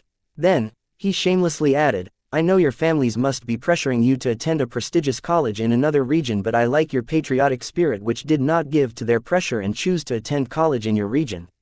Therefore, let me let you guys in on a secret." Wyatt paused to get everyone curious about the big reveal. Once he felt everyone's eagerness, he revealed, "I know most of might be worried that maybe your families are right that you will be left behind by students of other regions because Southern Academic City's curriculum isn't challenging enough. But I am here to assure you all that it's not the case, as the Southern Academic Region is introducing a new curriculum starting this new academic year. I can personally guarantee you that you guys will be getting the best education from the best teachers there are." "How can I guarantee this?" "Thugs and Thugets, I am honored to announce to all that I am going to be the next City Lord of the Southern Academic City. As the City Lord, I will be bringing huge changes to the Southern Academic City to make it great again. Are you guys with me?" The crowd was too stunned by the information they just learned to react or respond to Wyatt. Therefore he had to repeat himself, "Are you guys with me?" Yes, yes, yes. It took a while, but all the kids in the crowd understood their assignment and together they completed it to the best of their abilities for the sake of the next 100 years of their life. Many still doubted if everything Wyatt was saying was true, yet not to get on Wyatt's bad side like JJ and his friends, they did not voice out their concerns and doubts and instead just agreed with Wyatt. However, here's the thing. Since the new curriculum adopted by the Southern Academic Region from the new academic year will be the best in the 5 regions, the tuition fees will be 20 times more expensive, and eligibility criteria will be a lot tighter than before. I expect that you talk to your parents to prepare the tuition fees, and those who do not meet the minimum eligibility criteria prepare a hefty donation, as I want to see all of you attending the Southern Academic Region. Can I count on you, guy? Wyatt asked the crowd while glancing at their individual expression. The kids in the crowd seemed to be relieved that Wyatt wasn't forcing them to clean sewers like he did to JJ and his friends. However, those who had more ambition for their life felt like screaming at the top of their lungs, "This is blatant robbery." Nonetheless, they did not dare to voice their opinion, as they too did not want their future to involve cleaning sewers. So, they along with others responded in unison, "Yes, we will." Unlike the crowd, Arya wasn't too scared of Wyatt to speak. "Please like, share, and follow the Cultivation Audiobooks channel to motivate me to create more videos." "Thank you." Her mind, "Wyatt, you are joking, right?" Wyatt frowned, being interrupted by Arya in front of the crowd. He thought of Arya as a friend, but she should have a sense of time and place. Contradicting him in front of his employees now was not cool. It was someone else, JJ perhaps, he would have made an example out of them. However, Aurelia swooped in for her boss's assistance. She intimidatingly glared at Arya, yelling, "Little boy, are you calling our boss a liar? Are you trying to pick a fight with us?" Being called "little boy" by Aurelia, Arya, who was very self-conscious of her underdeveloped body, furiously glared at Aurelia and said, "Sir, you are the one picking a fight with me." "What did you say, little boy? I did not hear you over the wind. Speak." "Please like, share, and follow the Cultivation Audiobooks channel to motivate me to create more videos." "Thank you. Up, will you?" Aurelia exaggeratedly put her hands by her left ear, pretending to not hear Arya calling her sir, referring to how she looked like a male model in her black suit. "Old gentleman, there is no wind up here. Are you deaf and blind?" Arya scoffed. "That's it, little body, I am going to teach you how to respect your elders." "Bring it, old man." Chapter 2092. Incentive date the 18th of April 2321. Time 1939. Location Card World, Southern Region, Blossom District, Sky Blossom City, airspace. While Arya and Aurelia bickered about who looked more manlike, the royal instructor who was helping Field Marshal talk to the stubborn Corey approached Wyatt, intrigued by his promise of a new curriculum that would adopted by the Southern Academic City effective new academic year, which was supposedly going to be the best curriculum in the 5 regions. "Young man, if you don't mind, could you provide me with the new curriculum you speak? Please like, share, and follow the Cultivation Audiobooks channel to motivate me to create more videos." "Thank you. Of." The royal instructor was genuinely interested in learning what Wyatt had planned for the Southern region's future, and also wanted to help Wyatt assert his claims about his curriculum by giving his honest opinion about it in front of the kids. Even the field marshal, who was focused on getting Corey to follow her arrangements, could not help but look forward to the so-called curriculum of Wyatt's. However, she was skeptical about its existence, as she had yet to provide Wyatt with all the study material of the current curriculum that he asked for. "About that, I am still doing some last-minute touch-ups to it. Once I am done, I will share it with your grimoire." You can share your honest thoughts about it with me then. Wyatt made up an excuse, not wanting to say that he had yet to prepare the so-called greatest curriculum in the 5 regions. Listening to Wyatt, the field marshal sighed in understanding, knowing it was too much of her to expect Wyatt to come up with a new curriculum when he had little idea about what was being and supposed to be taught in the colleges. Guess, she was accepting Wyatt to pull out a miracle, just like how he managed to bring the clown mask out of her covert prison. Sorry for putting you on the spot. Presenting a new curriculum is a big deal and you only have one shot at impressing and pleasing everyone. So, please take your time and don't hurry it because of me. The royal instructor handled the situation gracefully, making sure that nobody would be able to use this incident to question the legitimacy of Wyatt's new curriculum for the Southern Academic City and his claims about it. Thank you for being so understanding, royal instructor. Wyatt politely thanked the royal instructor for his assistance. Then, turning to face the crowd, he said, I have one more request for all of you. The quiet crowd tensed up listening to Wyatt say he had another request for them, as they knew it would be another one of his unreasonable orders, and they were right. As you all know, I am going through a lot of trouble to prove the Southern Academic City for its citizens. So, it would be a shame if all Southern citizens did not get to utilize this opportunity. Therefore, I want your help to persuade the other Southern citizens to not attend college outside of the Southern Academic City starting the new academic year. If possible, I would love it if you guys could also persuade the citizens of other regions to attend college in our region. Can I count on you guys for this? Wyatt shamelessly ordered the crowd. Yes, boss, you can count on us. The first to respond was Adrian and her faction. It seems after learning the truth behind their dead sisters, these gals were just as enthused about helping Wyatt as their leader Adrian was. Soon the other factions followed. Everyone agreed without fail, even JJ and his friends, because they did not want to add another year to their sewer cleaning duty. One would think Wyatt's idea of using these kids would work better if he gave them some kind of incentive. They would be correct. However, Wyatt strongly felt that the fear of being on sewer cleaning duty if they failed to please him was enough incentive for them. To make sure the crowd understood this, Wyatt informed them, if you guys fail to pull in enough admission this academic year, I can only have you guys clean city sewers around the southern region to make up for the losses. So, I really hope you guys come through on this one. Don't worry, boss, we will. Yes, boss, we will do it without fail. Listening to Wyatt's threat, the crowd screamed at the top of their lungs to tell Wyatt that they heard him loud and clear, and he could be rest assured they would beautifully complete the duty he assigned to them. Getting an enthusiastic response from the crowd, Wyatt nodded in satisfaction. Though these people were nothing but clowns and wannabe thugs in Wyatt's eyes, they had a big following in the Grimoire network, especially among their age group across the southern region. Their followers were as fanatic as the fanatics from the Empire. Wyatt recalled how the whole Grimoire network appeared to be cheering these guys when they all streamed Gloria's fight with Jaya on the Grimoire network. With proper motivation, these people could use their online followers to achieve the little task Wyatt had assigned to them. Wyatt, you said this year the tuition fees and eligibility criteria for the Southern Academic Region will be higher. What will the students who cannot afford high tuition fees and donations do? Arya ignored Aurelia's provocations and questioned Wyatt about the serious issue with his plans for the Southern Academic Region. Don't worry, I have plans to set up various scholarships for such students, Wyatt assured Arya, but he did not go into further details about these scholarships and their origin.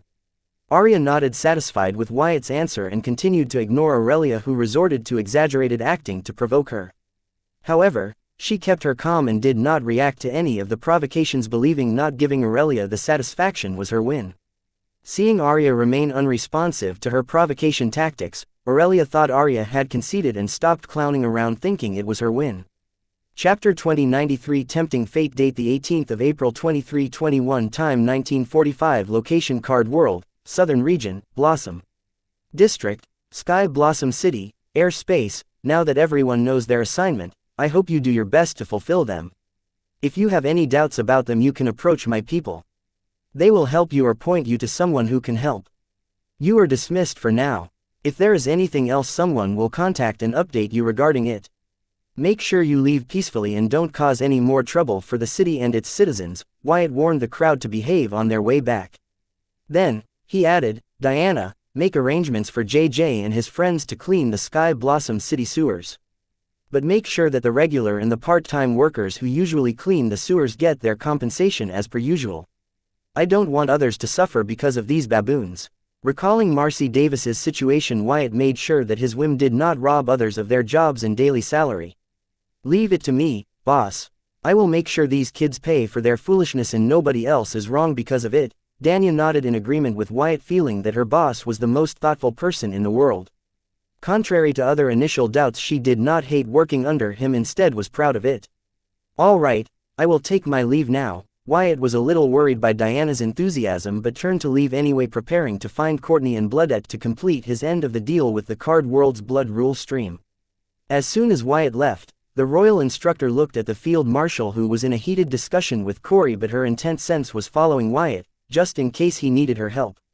Shaking his head, the royal instructor left without bidding her goodbye. Making sure Ace was gone, JJ hurried to Diana's and greeted, "Hello, gorgeous. I don't think we have properly been introduced. I am JJ and you are your worst nightmare." Diana sneered, and then, she added, "Follow me, I will make living arrangements for you and your friends. Since you guys start tomorrow." "No, we want to go to our house and inform our parents about our well-being," JJ protested, demanding he and his friends get to visit their parents before their punishment officially commenced. "You can do that over a call, besides you do as you are told. Otherwise don't blame me for being cruel." Diana warned JJ not to act smart with her and to do as he was ordered to. "No, our parents are worried sick over this ordeal. We need to check in on them, please try to understand." JJ did not back down. He would rather be damned than clean the city sewers. JJ believed as long as he made it back to the southern capital city, he could get his grandaunt Colleen, the soldier queen, to get Wyatt to back off. If she was not enough, he planned to reach out to all his uncles and aunts as long as it would keep him from cleaning the city sewers. "Kid, don't force me to bring out your contract. If you do, then the consequence will be too big for you to handle." Diana advised JJ to stop resisting, or else she would use the clause in his slave contract to punish him accordingly for rebelling. "Hold up, let us not be hasty. All I am asking is a chance to meet my parents and inform my well-being to them. Tell you what, I will be back by tomorrow morning to clean the city sewers." JJ tried to negotiate instead of directly demanding to return to the southern capital for the night. "Listen, kid, you are not the only smart one here. I know what you are planning, but let me warn you, our boss does not give two shits about your background in the southern capital. If you provoke him, you will end up paying dearly for it. So, do yourself a favor and don't resist. Just pay your dues like everyone else here," Diana patiently advised JJ, having heard him call the field marshal his grandmother. She respected the field marshal, so she was tolerating JJ. However, her boss would not. Her boss's attitude toward the southern royal family and their relatives had become clear to her this afternoon. This was why she cautioned JJ that it was futile for him to try and use his background against Wyatt. It would only piss her boss off. JJ gave Diana's advice a serious thought because he was already in hot water with Wyatt and believed things could not be worse, but she told him they could. So, remaining silent, he thought about the events so far, especially the one where the field marshal and royal instructor were defending Wyatt for his actions towards them. Then, he concluded what Diana warned him about, that Wyatt did not mind offending the southern royal family, let alone their relatives, was true. So he realized his plan to escape to the southern capital's safety would only make things worse for him. As a result, his face turned pale thinking of his bleak future. However, JJ was not done. He was not willing to give up yet.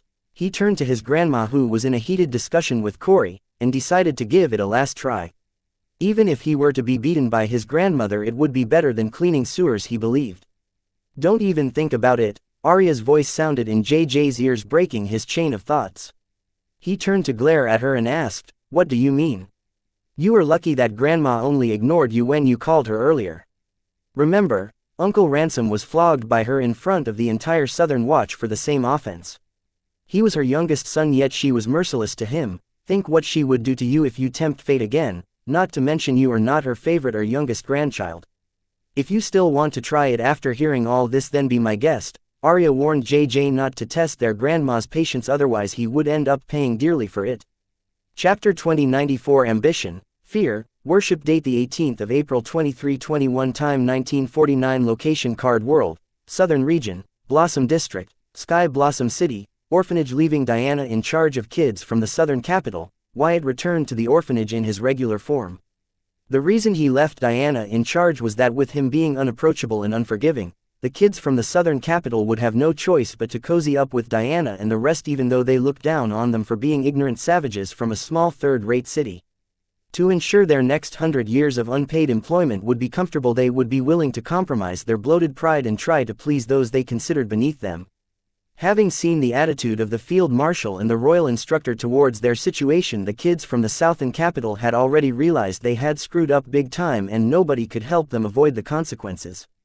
Especially, with the field marshal going as far as to label them as terrorists for conspiring to kill the Southern Hope caused them to lose all faith and accept their new fate.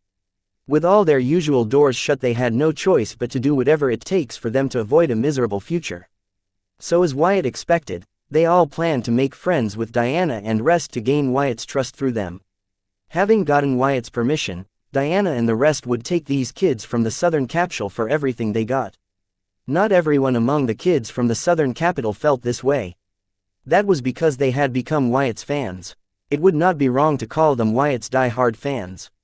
The power, authority, and ruthlessness Wyatt displayed when he effortlessly defeated all of them and killed about a fifth or fourth of them had made him their idol and turned them from his enemies into his fanatic fans. Therefore, unlike most of their friends who were not optimistic about their situation and planned on doing everything to salvage it, they planned to gain Wyatt's trust no matter the cost and get close to their idol. As for his plans, they planned to support his every decision wholeheartedly with a single devoted mind. Among the haters and the lovers, there were the smart ones. They saw this as an opportunity. Everyone knew that Wyatt's VR universe was the next best thing. These guys believed it too. This was why they saw this as a once-in-a-lifetime opportunity and planned to make good use of it, unlike their friends who failed to see the bigger picture here. Though there were talks that the top 10 universities and other big organizations planned to release their version of the VR universe, they believed by the time that happened and they made the method to access their creation available to all Wyatt, and VR universe would have become so big that they would have taken over the entire card world's market. This was especially possible because Wyatt's VR slime card wasn't just a key to entering the VR universe but granted its equiper the ability to digit soul energy. Not to mention the fact that it was all for free. From the perspective of these kids, as long as Wyatt was alive nobody can hinder his growth, not the top 10 universities or the founding demigods. They planned to use this opportunity to ride Wyatt's tailcoats to the top of the world and become bigger than the elite families backing them. Fear, ambition, worship, and other emotions ran high in the heads and hearts of the kids from the southern capital, and these emotions became the driving force behind their actions. They all had their plans to secure the future they wanted even if it meant they would be Wyatt's unpaid employees for the next 100 years. However, among these one remained adamant about resisting Wyatt. It was none other than Jane Jr. Austen aka JJ. After having witnessed Wyatt's unparalleled achievements in academics and his combat prowess, JJ was smart enough to see the big picture and understood that this was an opportunity for him to grow along with Wyatt. However, unlike the other kids, he did not feel he needed Wyatt's help to grow as he would do fine just by himself. After all, he was the inheritor of the Southern royal family's prodigal royal descendant. The one who made the difficult choice to leave his family behind and dared to venture into the mysterious myriad realms in pursuit of higher knowledge and strength. As his heir, JJ did not believe he needed Wyatt's help to grow. Especially, with the gift his prodigal predecessor left for him. Though he still did not understand the proper use of the record vault that his predecessor had created using the true relic ruby vault, he had not lost hope about it being something special as his predecessor promised. His brain told him that his predecessor failed in his attempts to upgrade the true relic ruby vault and downgrade it to record vault, turning it into an item that can only record memories. However, his heart told him that his prodigal predecessor, though shameless, would not leave behind a failed product for his juniors, as that would diminish his prestige. After all, for the first time in his life, he was revealing that he was not a prodigal but had different plans for the Southern royal family and the card world compared to the plans of their ancestors. Even if the record vault was nothing special, JJ believed that the memories of his predecessor's record in the record vault were enough to get him recognition and growth in the card apprentice community he needed without having to depend on Wyatt. It was because of this confidence he chose to resist submitting to Wyatt. He only signed the Agents of the Southern Hope contract because he believed that the royal bloodline flowing through his veins would help him avoid the consequences of his actions like always. However, it turned out he was way in over his head this time around, as no one was coming to help him. Even his own grandma ignored his pleas. It was despairing, but JJ did not let the despair stop him. When all the roads JJ thought he could depend upon turned out to be a dead end, he thought maybe his origin card, Record Vault, might help him get out of his predicament. His mind ran trying to make lemonade out of the lemons he had. Then, it hit him, he decided he was going to challenge Wyatt once again. Wyatt might have defeated him in terms of combat prowess, but this time he planned to challenge him intellectually. With the aid of his Record Vault and the knowledge within it, he believed he could force Wyatt into defeat and regain his freedom. But, there was a problem. How would he get Wyatt to accept his challenge? Especially, considering he was Wyatt's property for the next 100 years. Chapter 2095 Borrowing Time Date the 18th of April 2321 Time 1954 Location Card World, Southern Region, Blossom District, Sky Blossom City, Orphanage Arriving at the orphanage Wyatt found that a crowd still surrounded it. The crowd has remained strong with time. It had turned dark, instead of dwindling it grew. Wyatt did not know he was that popular. However, even with the staff from the Fine Gold and the TSR Guild managing the crowd, they were being a nuisance to the orphanage. He wanted to do something about it, but understanding that his showing up would only worsen the situation, he decided to leave alone, believing the crowd would disperse with time. Wyatt did not have the heart to be strict with the crowd because it was filled with people who came to ask him for help. Having watched him help the orphanage head Clara Cassidy and the orphan Marcy Davis, many in need rushed to the orphanage hoping that by some miracle they would meet Wyatt and solve their troubles. As much as Wyatt wanted to help all of them, there were just too many of them. Not to mention most of them weren't even serious cases. Though guilt did grip Wyatt's heart see those that could truly use his help.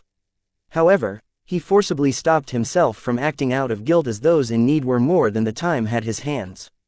But Wyatt did not abandon them. He had bigger plans. It was part of his criminal reformation program. Most of the notorious criminals were multi-talented. They weren't just dangerous card apprentices but good card creators or array masters. He planned to have them use Hive AI to aid those in need of special help. Since he did not have enough time to help everyone in need, Wyatt planned to borrow the time of those worthless scums that sold their humanity in exchange for power. They could start in Sky Blossom City, spread to the southern region and then to the entire card world. Not to mention, Wyatt could use this to justify the existence of his personal army. After all, the world was not blind. They would soon catch on that he was building an army using reformed criminals. There will be strong protests about this by those in power, but Wyatt did not plan on letting it stop him from achieving his goals. She is still in the headmaster's office. Wyatt used his soul pupils to track Courtney, Bloodette, and Clown Mask in Clara's office. So, he headed there. Seeing the office door wide open, Wyatt did not blatantly walk into the headmaster's office. However, noticing him arrive, Courtney asked, "Wyatt, you were still here?" "I returned to talk to you. What are you still doing here?" Wyatt asked, as he noticed Clara frustratedly hang up a call saying, "And please don't you ever call here." "What's going on?" Wyatt inquired. "After your speech video aired, people from all around the 5 regions have been calling non-stop to adopt kids," Clara replied in annoyance. Wyatt was surprised to hear that people from all 5 regions were calling. However, considering that his speech was trending in Grimoire top search, he thought it was not surprising. "Isn't that a good thing?" Wyatt asked, despite knowing that not everyone calling to adopt the kids from the orphanage might have pure intentions, because he believed there might be few diamonds in the rough. If someone can find them, it would be Clara Cassidy, the Saintess of the South. No, because not a single one of them genuinely wanted to adopt. They all wondered if they adopted a kid from this orphanage would they get to meet the Southern Hope or get a VR slime card. Some were more blunt about it than others. "When I said no, they offered to pay a ton of donations to the orphanage if I helped them meet the Southern Hope. These people have no shame," Clara revealed. She appeared to be losing her patience with these people. Which was something, as she was the most patient person Wyatt knew. Some people are just insensitive and only care about themselves. They don't mind ruining others' lives if it can make their life comfortable, Courtney suddenly complained grudgingly. "What are you going on about?" Wyatt frowned, wondering what got Courtney so worked up. People trying to take advantage of orphan kids should not be new to her. "She is just angry with her mother," Clara replied with a teasing smile, only to hear Courtney protest, "Headmaster, don't call her my mother. After knowing what she did to you, Wyatt, and countless others, I can never forgive her." "Courtney, I have long forgiven her and you should too. I don't want to be this between your mother and you. Just let it go. Clara persuaded Courtney to forgive Clown Mask and not let the latter's past cause distance between them. After all, Clara knew that though Courtney did not like to show it, she always longed for parental bonding with Clown Mask. Listen to the headmaster, Courtney. I have not forgiven Clown Mask, but I am willing to let our grievances go and give her a second chance. You should too. Don't let this burden you. You are one of my most precious friends and I want you to be happy. Wyatt too spoke a few words to persuade Courtney to do what made her happy. If anybody deserved to be happy, then it was her. Nobody would blame her if she found it with Clown Mask, her mother. But she, listening to Wyatt call her one of his most precious friends, made it more difficult for Courtney to let Clown Mask off the hook. However, Wyatt interrupted her as she continued to find a reason to not forgive Clown Mask for what she did to those she cared about and others. Courtney, listen to me. Your mother is a miserable person in her own way. Life has not been kind to her either. She had paid her dues, believe me. Though it doesn't forgive her for what she did, I hope you guys can move past this and live happily. Chapter 2096 Letting Go. Date the 18th of April 2321. Time 1959. Location Card World, Southern Region, Blossom District, Sky Blossom City, Orphanage. Courtney, Wyatt is right. I did not tell you the truth because I wanted you to punish Clown Mask. I did so because I hoped it would give you insight into Clown Mask. To let you know, no matter what she did, you have always been her priority. As Wyatt said, don't let the past ruin what could be. I hope you give this a serious thought. In the end, it is for you to decide if you will let the hideous past make your life miserable or move past it and build a satisfying past by living the present to its fullest. Clara backed Wyatt, hoping that Courtney would do the right thing and live her life happily. Wyatt too had a lot to add to what Clara said, but he did not continue to persuade Courtney further. As Clara pointed out, it was up to Courtney to decide what to do. He could not force his decision on her, even if her decision would not be in her best interest and be made out of guilt that she could not be entertaining, as it was not her fault nor her burden to bear. Headmaster, I will have the authorities responsible do something about those calls. Wyatt changed the topic, having noticed that Clara's grimoire was constantly being spammed by continuous calls that she kept ignoring. Thank you, Wyatt. That would be helpful. Clara thanked Wyatt because even if she could just ignore the calls and texts, there was a limit to her patience. Not to mention, she was worried that she might miss important calls or end up ignoring people who genuinely wanted to adopt. Now that was not something she could take chances with, so even if it was an inconvenience, made sure to go through all the texts, as she had made it clear on the orphanage website that they would not be receiving any calls, and if there were any choirs they can leave a message and someone from the orphanage will get back to them. Don't mention it. If I haven't been clear before, please do not hesitate to reach out to me or any of my staff regardless of time or how small the issue might be. I and my staff will to do our best to help you in the orphanage. Wyatt only said this to Clara because he knew she was a responsible woman with the heart of a saint. She would not disturb him or his staff if not necessary. Thank you, Wyatt. I will remember it. Clara nodded, appreciating Wyatt's offer. Though she felt Wyatt and his people had already done too much for the orphanage, not only were they helping build the renovate orphanage but also expanding it. Thanks to the resources they donated, the kids were healthier than ever. They did not lack food or education.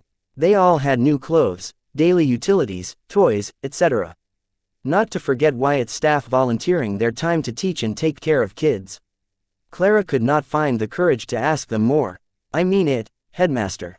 Also, if you have any plans for charity or other nonprofit benefits, my people will not only help you but cover all the costs. All you have to do is ask. Having seen what Clara had achieved with a little support from Anna in the Clown Mosque's future vision, Wyatt planned to fully back Clara in this timeline. Wyatt, you are too kind. If something does come up, I will hold you to your words, Clara assured. Then, looking at the time, she added, Wyatt, it's time for dinner. I hope you will join me and the kids. Sure, but let us not make it a big deal like in the afternoon. I would like to have dinner with the kids as one of them. Wyatt nodded in agreement, listening to Clara. He was satisfied with her response, seeing her not hesitate about asking for his help. Then, turning to Courtney, he said, Call Bloodette, there is something serious. I have something important to discuss with you guys.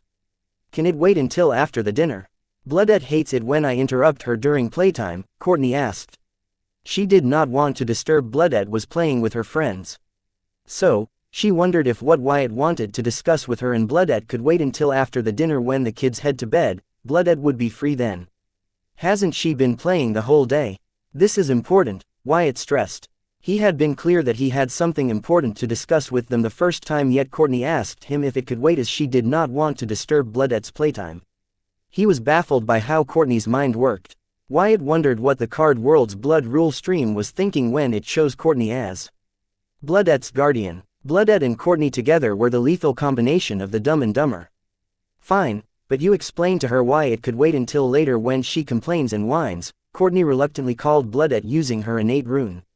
Though the original Bloodette was within Courtney's innate rune, she was asleep so that could immerse herself into her blood clone for a better experience. Let us just go to her, Wyatt said, feeling that Bloodette, who was busy playing with her friends, might take her sweet time to get here. That's a better idea, Courtney agreed and followed Wyatt, leaving Clown Mask and Clara alone in the office. She still could not bring herself to be happy that she had the most caring mom in the world.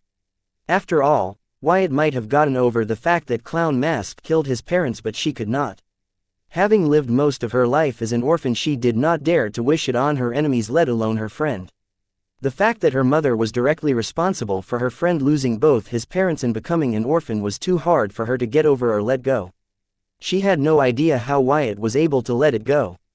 Chapter 2097 Life After Prison. Date the 18th of April 2321. Time 20:04. Location Card World, Southern Region, Blossom District, Sky Blossom City, Orphanage. Don't worry about it too much.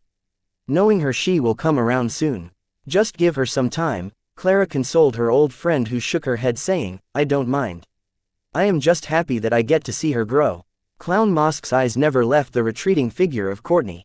Though she was a Calamity Daughter gem, she held the highest degree of freedom a Calamity Daughter gem could have, as such her love for Courtney was only second to her loyalty to her master, Wyatt. Therefore, when Courtney refused to even acknowledge her as her mother, let alone talk to her, it hurt a lot. Her heart felt like someone was slowly barbecuing it over a bonfire. Yet, she did not let her emotions show on her face. Then what do you plan to do now? Clara asked. She knew her friend had always been content with watching over Courtney from a distance, but she also noticed the pain her friend felt for not being a part of her daughter's life, despite the latter choosing to conceal it. Hopefully, things will change for her now. I am planning to volunteer my time for the orphanage unless my new boss requires me, Clown Mask replied indifferently. As of now, Wyatt had not assigned her any tasks, so she was basically free to do anything. I am planning to volunteer my time for the orphanage unless my new boss requires me, Clown Mask replied indifferently. As of now, Wyatt had not assigned her any tasks, so she was basically free to do anything. Usually, as a Calamity Daughter gem, Clown Mask would try to live her life for Wyatt, but since he had ordered her to behave normally according to the situation based on her judgment long ago when she was imprisoned by the Southern royal family, right now she continued to do the same, not planning to reveal her relation to Wyatt. For now, as far as the world was concerned, he had freed her from the secret prison to win a wager and to make a point, nothing more. Excellent, it would be great to have someone like you on board with us. Clara would always welcome trustworthy manpower. Considering the number of kids in the orphanage, not having enough staff was always an issue. Okay, so how can I help? Clown Mask asked, planning to do something normal for once in her life. However, she knew nothing besides killing. After all, both her lifetime she has trained and served as a hound dog for the circle. I am thinking about having you teach the older kids combat arts. They are about to leave the orphanage soon and enter society. They could use it as self-defense even if they do not manage to awaken as card apprentices. What do you think? Clara had long planned to teach kids to combat arts as a means of self-defense, believing it would come in handy. However, she never found someone trustworthy, skilled, and free to teach the kids, until Clown Mask volunteered. I can do that, Clown Mask readily agreed. If it was teaching kids how to fight, she could do that, as she had trained quite a few kids who grew up to be remarkable individuals in the circle's ranks. Diana Keith was one of the exemplary examples of her tutelage. Seeing Clown Mask's enthusiasm, Clara was scared and hurriedly clarified, I don't want you to turn my kids into ruthless killing machines. I just want them to be able to defend themselves if they were to get into some unfortunate incident. That is all. Is it clear? Are both the same? Clown Mask asked Clara in confusion, causing the latter to exclaim in bafflement, no, they are not the same. How could you possibly think that self-defense and killing someone are the same? Well, if you kill those trying to harm you, they can no longer harm you. Isn't that self-defense? Clown Mask inquired. As someone who has only known killing for 2 lifetimes, she really believed this to be true. After all, in her business, one only stops coming at you when they stop breathing. Sigh, they did a number on you, didn't they? Clara looked at her friend in shock and pity. Knowing that Clown Mask was a victim of unfortunate fate, she genuinely felt sorry for her, but she did not believe it justified her thought process. It's okay, Clown Mask brushed off and asked, when do I start?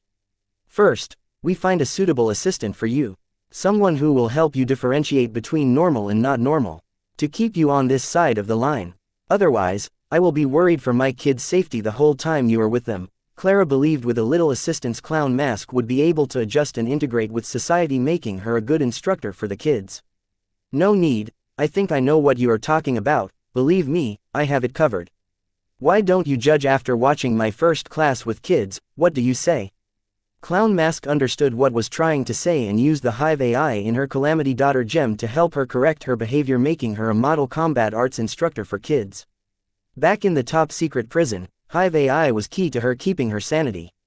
Among all the Calamity Daughter gems, she mastered the full extent of Hive AI's abilities. Okay, I will be your assistant for the first few classes and judge if I can leave you alone with the kids. When it comes to the kid, don't expect me to do you any favors. Clara was too busy with orphanage work to act as Clown Mask's assistant, but since it would help her friend, she decided to make time. Now that she was a card apprentice, she was more energetic and able than before. So she could afford it. Alright, Clown Mask exclaimed jubilantly, hearing Clara agree to her request. Seeing her friend happy, Clara was happy, but just then a figure appeared in the office out of thin air and grabbed Clown Mask by the neck, saying, I am sorry little girl, but you are coming with me.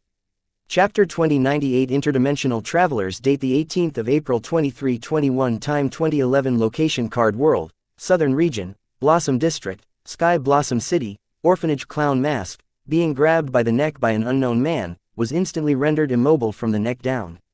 She was defenseless and incapable of putting up a struggle. Her captor proceeded to pick her up by her neck like a rag doll, however, to his shock her body disintegrated in his hands like loose sand. The unknown captor was taken aback by experiencing such a bizarre outcome. Clara, who witnessed her friend being captured and then reduced to dust, screamed Bloody Mary when her brain had fully registered and processed what she saw. As a mortal who had never been in a fight, this was too much for her mind to handle. Celestial Space Domain. A chant reverberated across the entire Sky Blossom City as it was encased in with a celestial rule domain. The domain did not seem to hinder the day-to-day life of the average Joe and Jane in the city. However, the citizens and Clown Mask's captor were imprisoned within the domain. Shit. Being captured in the domain, the unknown criminal cussed aloud as in his days he lost his window to escape. He had turned from a failed captor to a captive. Along with his frustration of being caught, he was annoyed by Clara's wailing and screaming.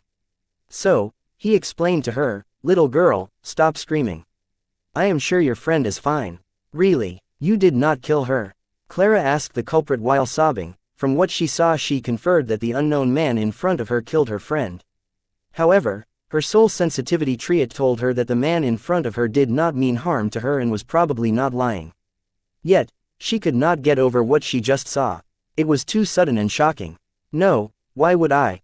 I want her alive. I am sure she acted as bait to catch my dumbass, the criminal replied nonchalantly as he took a seat in front of Clara and got comfortable in her office. It seems he wasn't worried about being captured in the domain. Bait, capture, Clara uttered in confusion. She had no idea what the unknown man was talking about, but hoped he was not lying to her about Clown Mask being alive. If I were you, I would not be so relaxed. Henrik's, Wyatt's voice sounded as he stepped into Clara's office along with Field Marshal and uninvited Corey, who followed the Field Marshal for some reason. Don't worry about me, where's the girl? Henrik dismissed Wyatt's warning and asked about Clown Mask's whereabouts. Right after him, Clara asked in concern, Wyatt, Clown Mask, I saw this man turn her into ashes. She broke into tears as she recounted the incident. Looking at her like this, neither Field Marshal nor Wyatt could believe she had the potential to become a saint. It seems even if Clara learns Clown Mask was fine, she was going to have nightmares about this incident for a long time. Clara, Clown Mask is fine and excited about the teaching gig. She will report to the orphanage tomorrow morning on time. Now could you lend me your office for a while? Wyatt replied to Clara with a gentle smile, assuring her that her friend was fine. Okay, I will go check on the dinner arrangements. Learning that her friend was fine, Clara's high emotions calmed down a bit, but she still seemed to be shaken up by the incident. Her mind was all over the place as she slowly left the office. Walking out of her office, Clara paused, and turning to look at four in the office she asked, "Will you guys be joining us for dinner? Inviting the person whom you believe to have killed your friend for dinner, aren't you an interesting one?" Henrix teased Clara, and then seeing her frown he recanted, "I was kidding. Besides, I could never pass on a free dinner. I am in." Getting Henrix's confirmation, Clara looked at Corey and Field Marshal for their answer. Seeing them nod, she turned and left. Seeing her leave, the Field Marshal commented on Henrix's actions with disgust, "You are old enough to be her great-grandfather. Get your mind out of the gutter. I only find her interesting because there is something special about her presence, it is soothing. Is it related to her trait? You guys conveniently cut it from your Southern Hope promotional video. Was her trait that shocking?" Henrix asked, denying Field Marshal's claims about him hitting on Clara. Then, turning to Wyatt, he said, "Excellent speech. I felt chills when you said, 'You are the hope of the South.' Are you sure you do not want to join freedom fighters? Our cause and your vision for Southern region have more in common than you think. You sure have gotten a lot more talkative than last time I saw you, Henrix. Is it because our roles have been reversed?" Wyatt taunted Henrix, talking about the time when he was captive at the freedom fighter. "You sure have gotten a lot more cockier, kid. Is it because you think with her protecting you I cannot do anything to you? Besides, you were never a captive of the freedom fighters, but a guest." Henrix corrected Wyatt, not just about him being a guest to the freedom fighters but also that just because he was the captive did not mean he was harmless. "Really, as I recall I had to escape from your headquarters," Wyatt remarked and warned, "If I were you I would not threaten my captors." "Oh yes, how did you do that? I did not know you were a fellow interdimensional traveler," Henrix asked, trying to figure out how Wyatt managed to leave the Yellow Plains realm and return to the card world. "Interdimensional traveler. Does that mean there are others that can travel between different realms, other than the dark races, of course?" Wyatt focused on the name Henrix unwittingly revealed. Henrix wasn't the type to waste time trying to think of a fancy name for himself. This name's origin might even predate him. Just the thought of there being another group that can travel between realms other than the demon-devil merchants made Wyatt curious. Especially considering that this group wasn't as notoriously famous as the dark races were in the myriad realms. "I never said that, but does that mean you can also travel between realms?" Henrix did not want to reveal anything further without getting anything in return. Previously, Henrix and other captains of the freedom fighters believed Wyatt used some kind of top-rank teleportation card that the Southern royal family gave him for his protection to return to the card world, but now he thought otherwise. This changes things. If Wyatt could travel between realms, then he was more of a threat to freedom fighters than they previously deemed him to be. Chapter 2099 Revelation. Date the 18th of April 2321. Time 2017. Location Card World, Southern Region, Blossom District, Sky Blossom City, Orphanage. Wyatt and Henrix silently stared at each other, as things were not going as either of them planned. Henrix planned to be in and out with Clown Mask, but that failed horribly. He got captured instead. Wyatt planned to use the situation to his advantage and manipulate the captured Henrix to get what he wanted, but the latter did not act like a captive. Meanwhile, the Field Marshal and Corey quietly stood back and listened to their conversation. Even the Field Marshal did not know what Corey was doing there. Especially when all her efforts to have a decent conversation with her failed.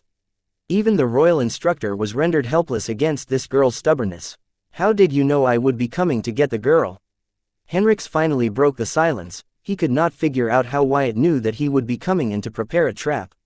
"You did not come, I made you come. Why else do you think that they would show a convicted felon in the Southern Hope promotional video? It wasn't a mistake, it was on purpose. I am surprised that you took the bait so fast. Man, things might be getting really desperate for the freedom fighter for you to make such a mistake," Wyatt revealed as an unconscious grin formed on his face.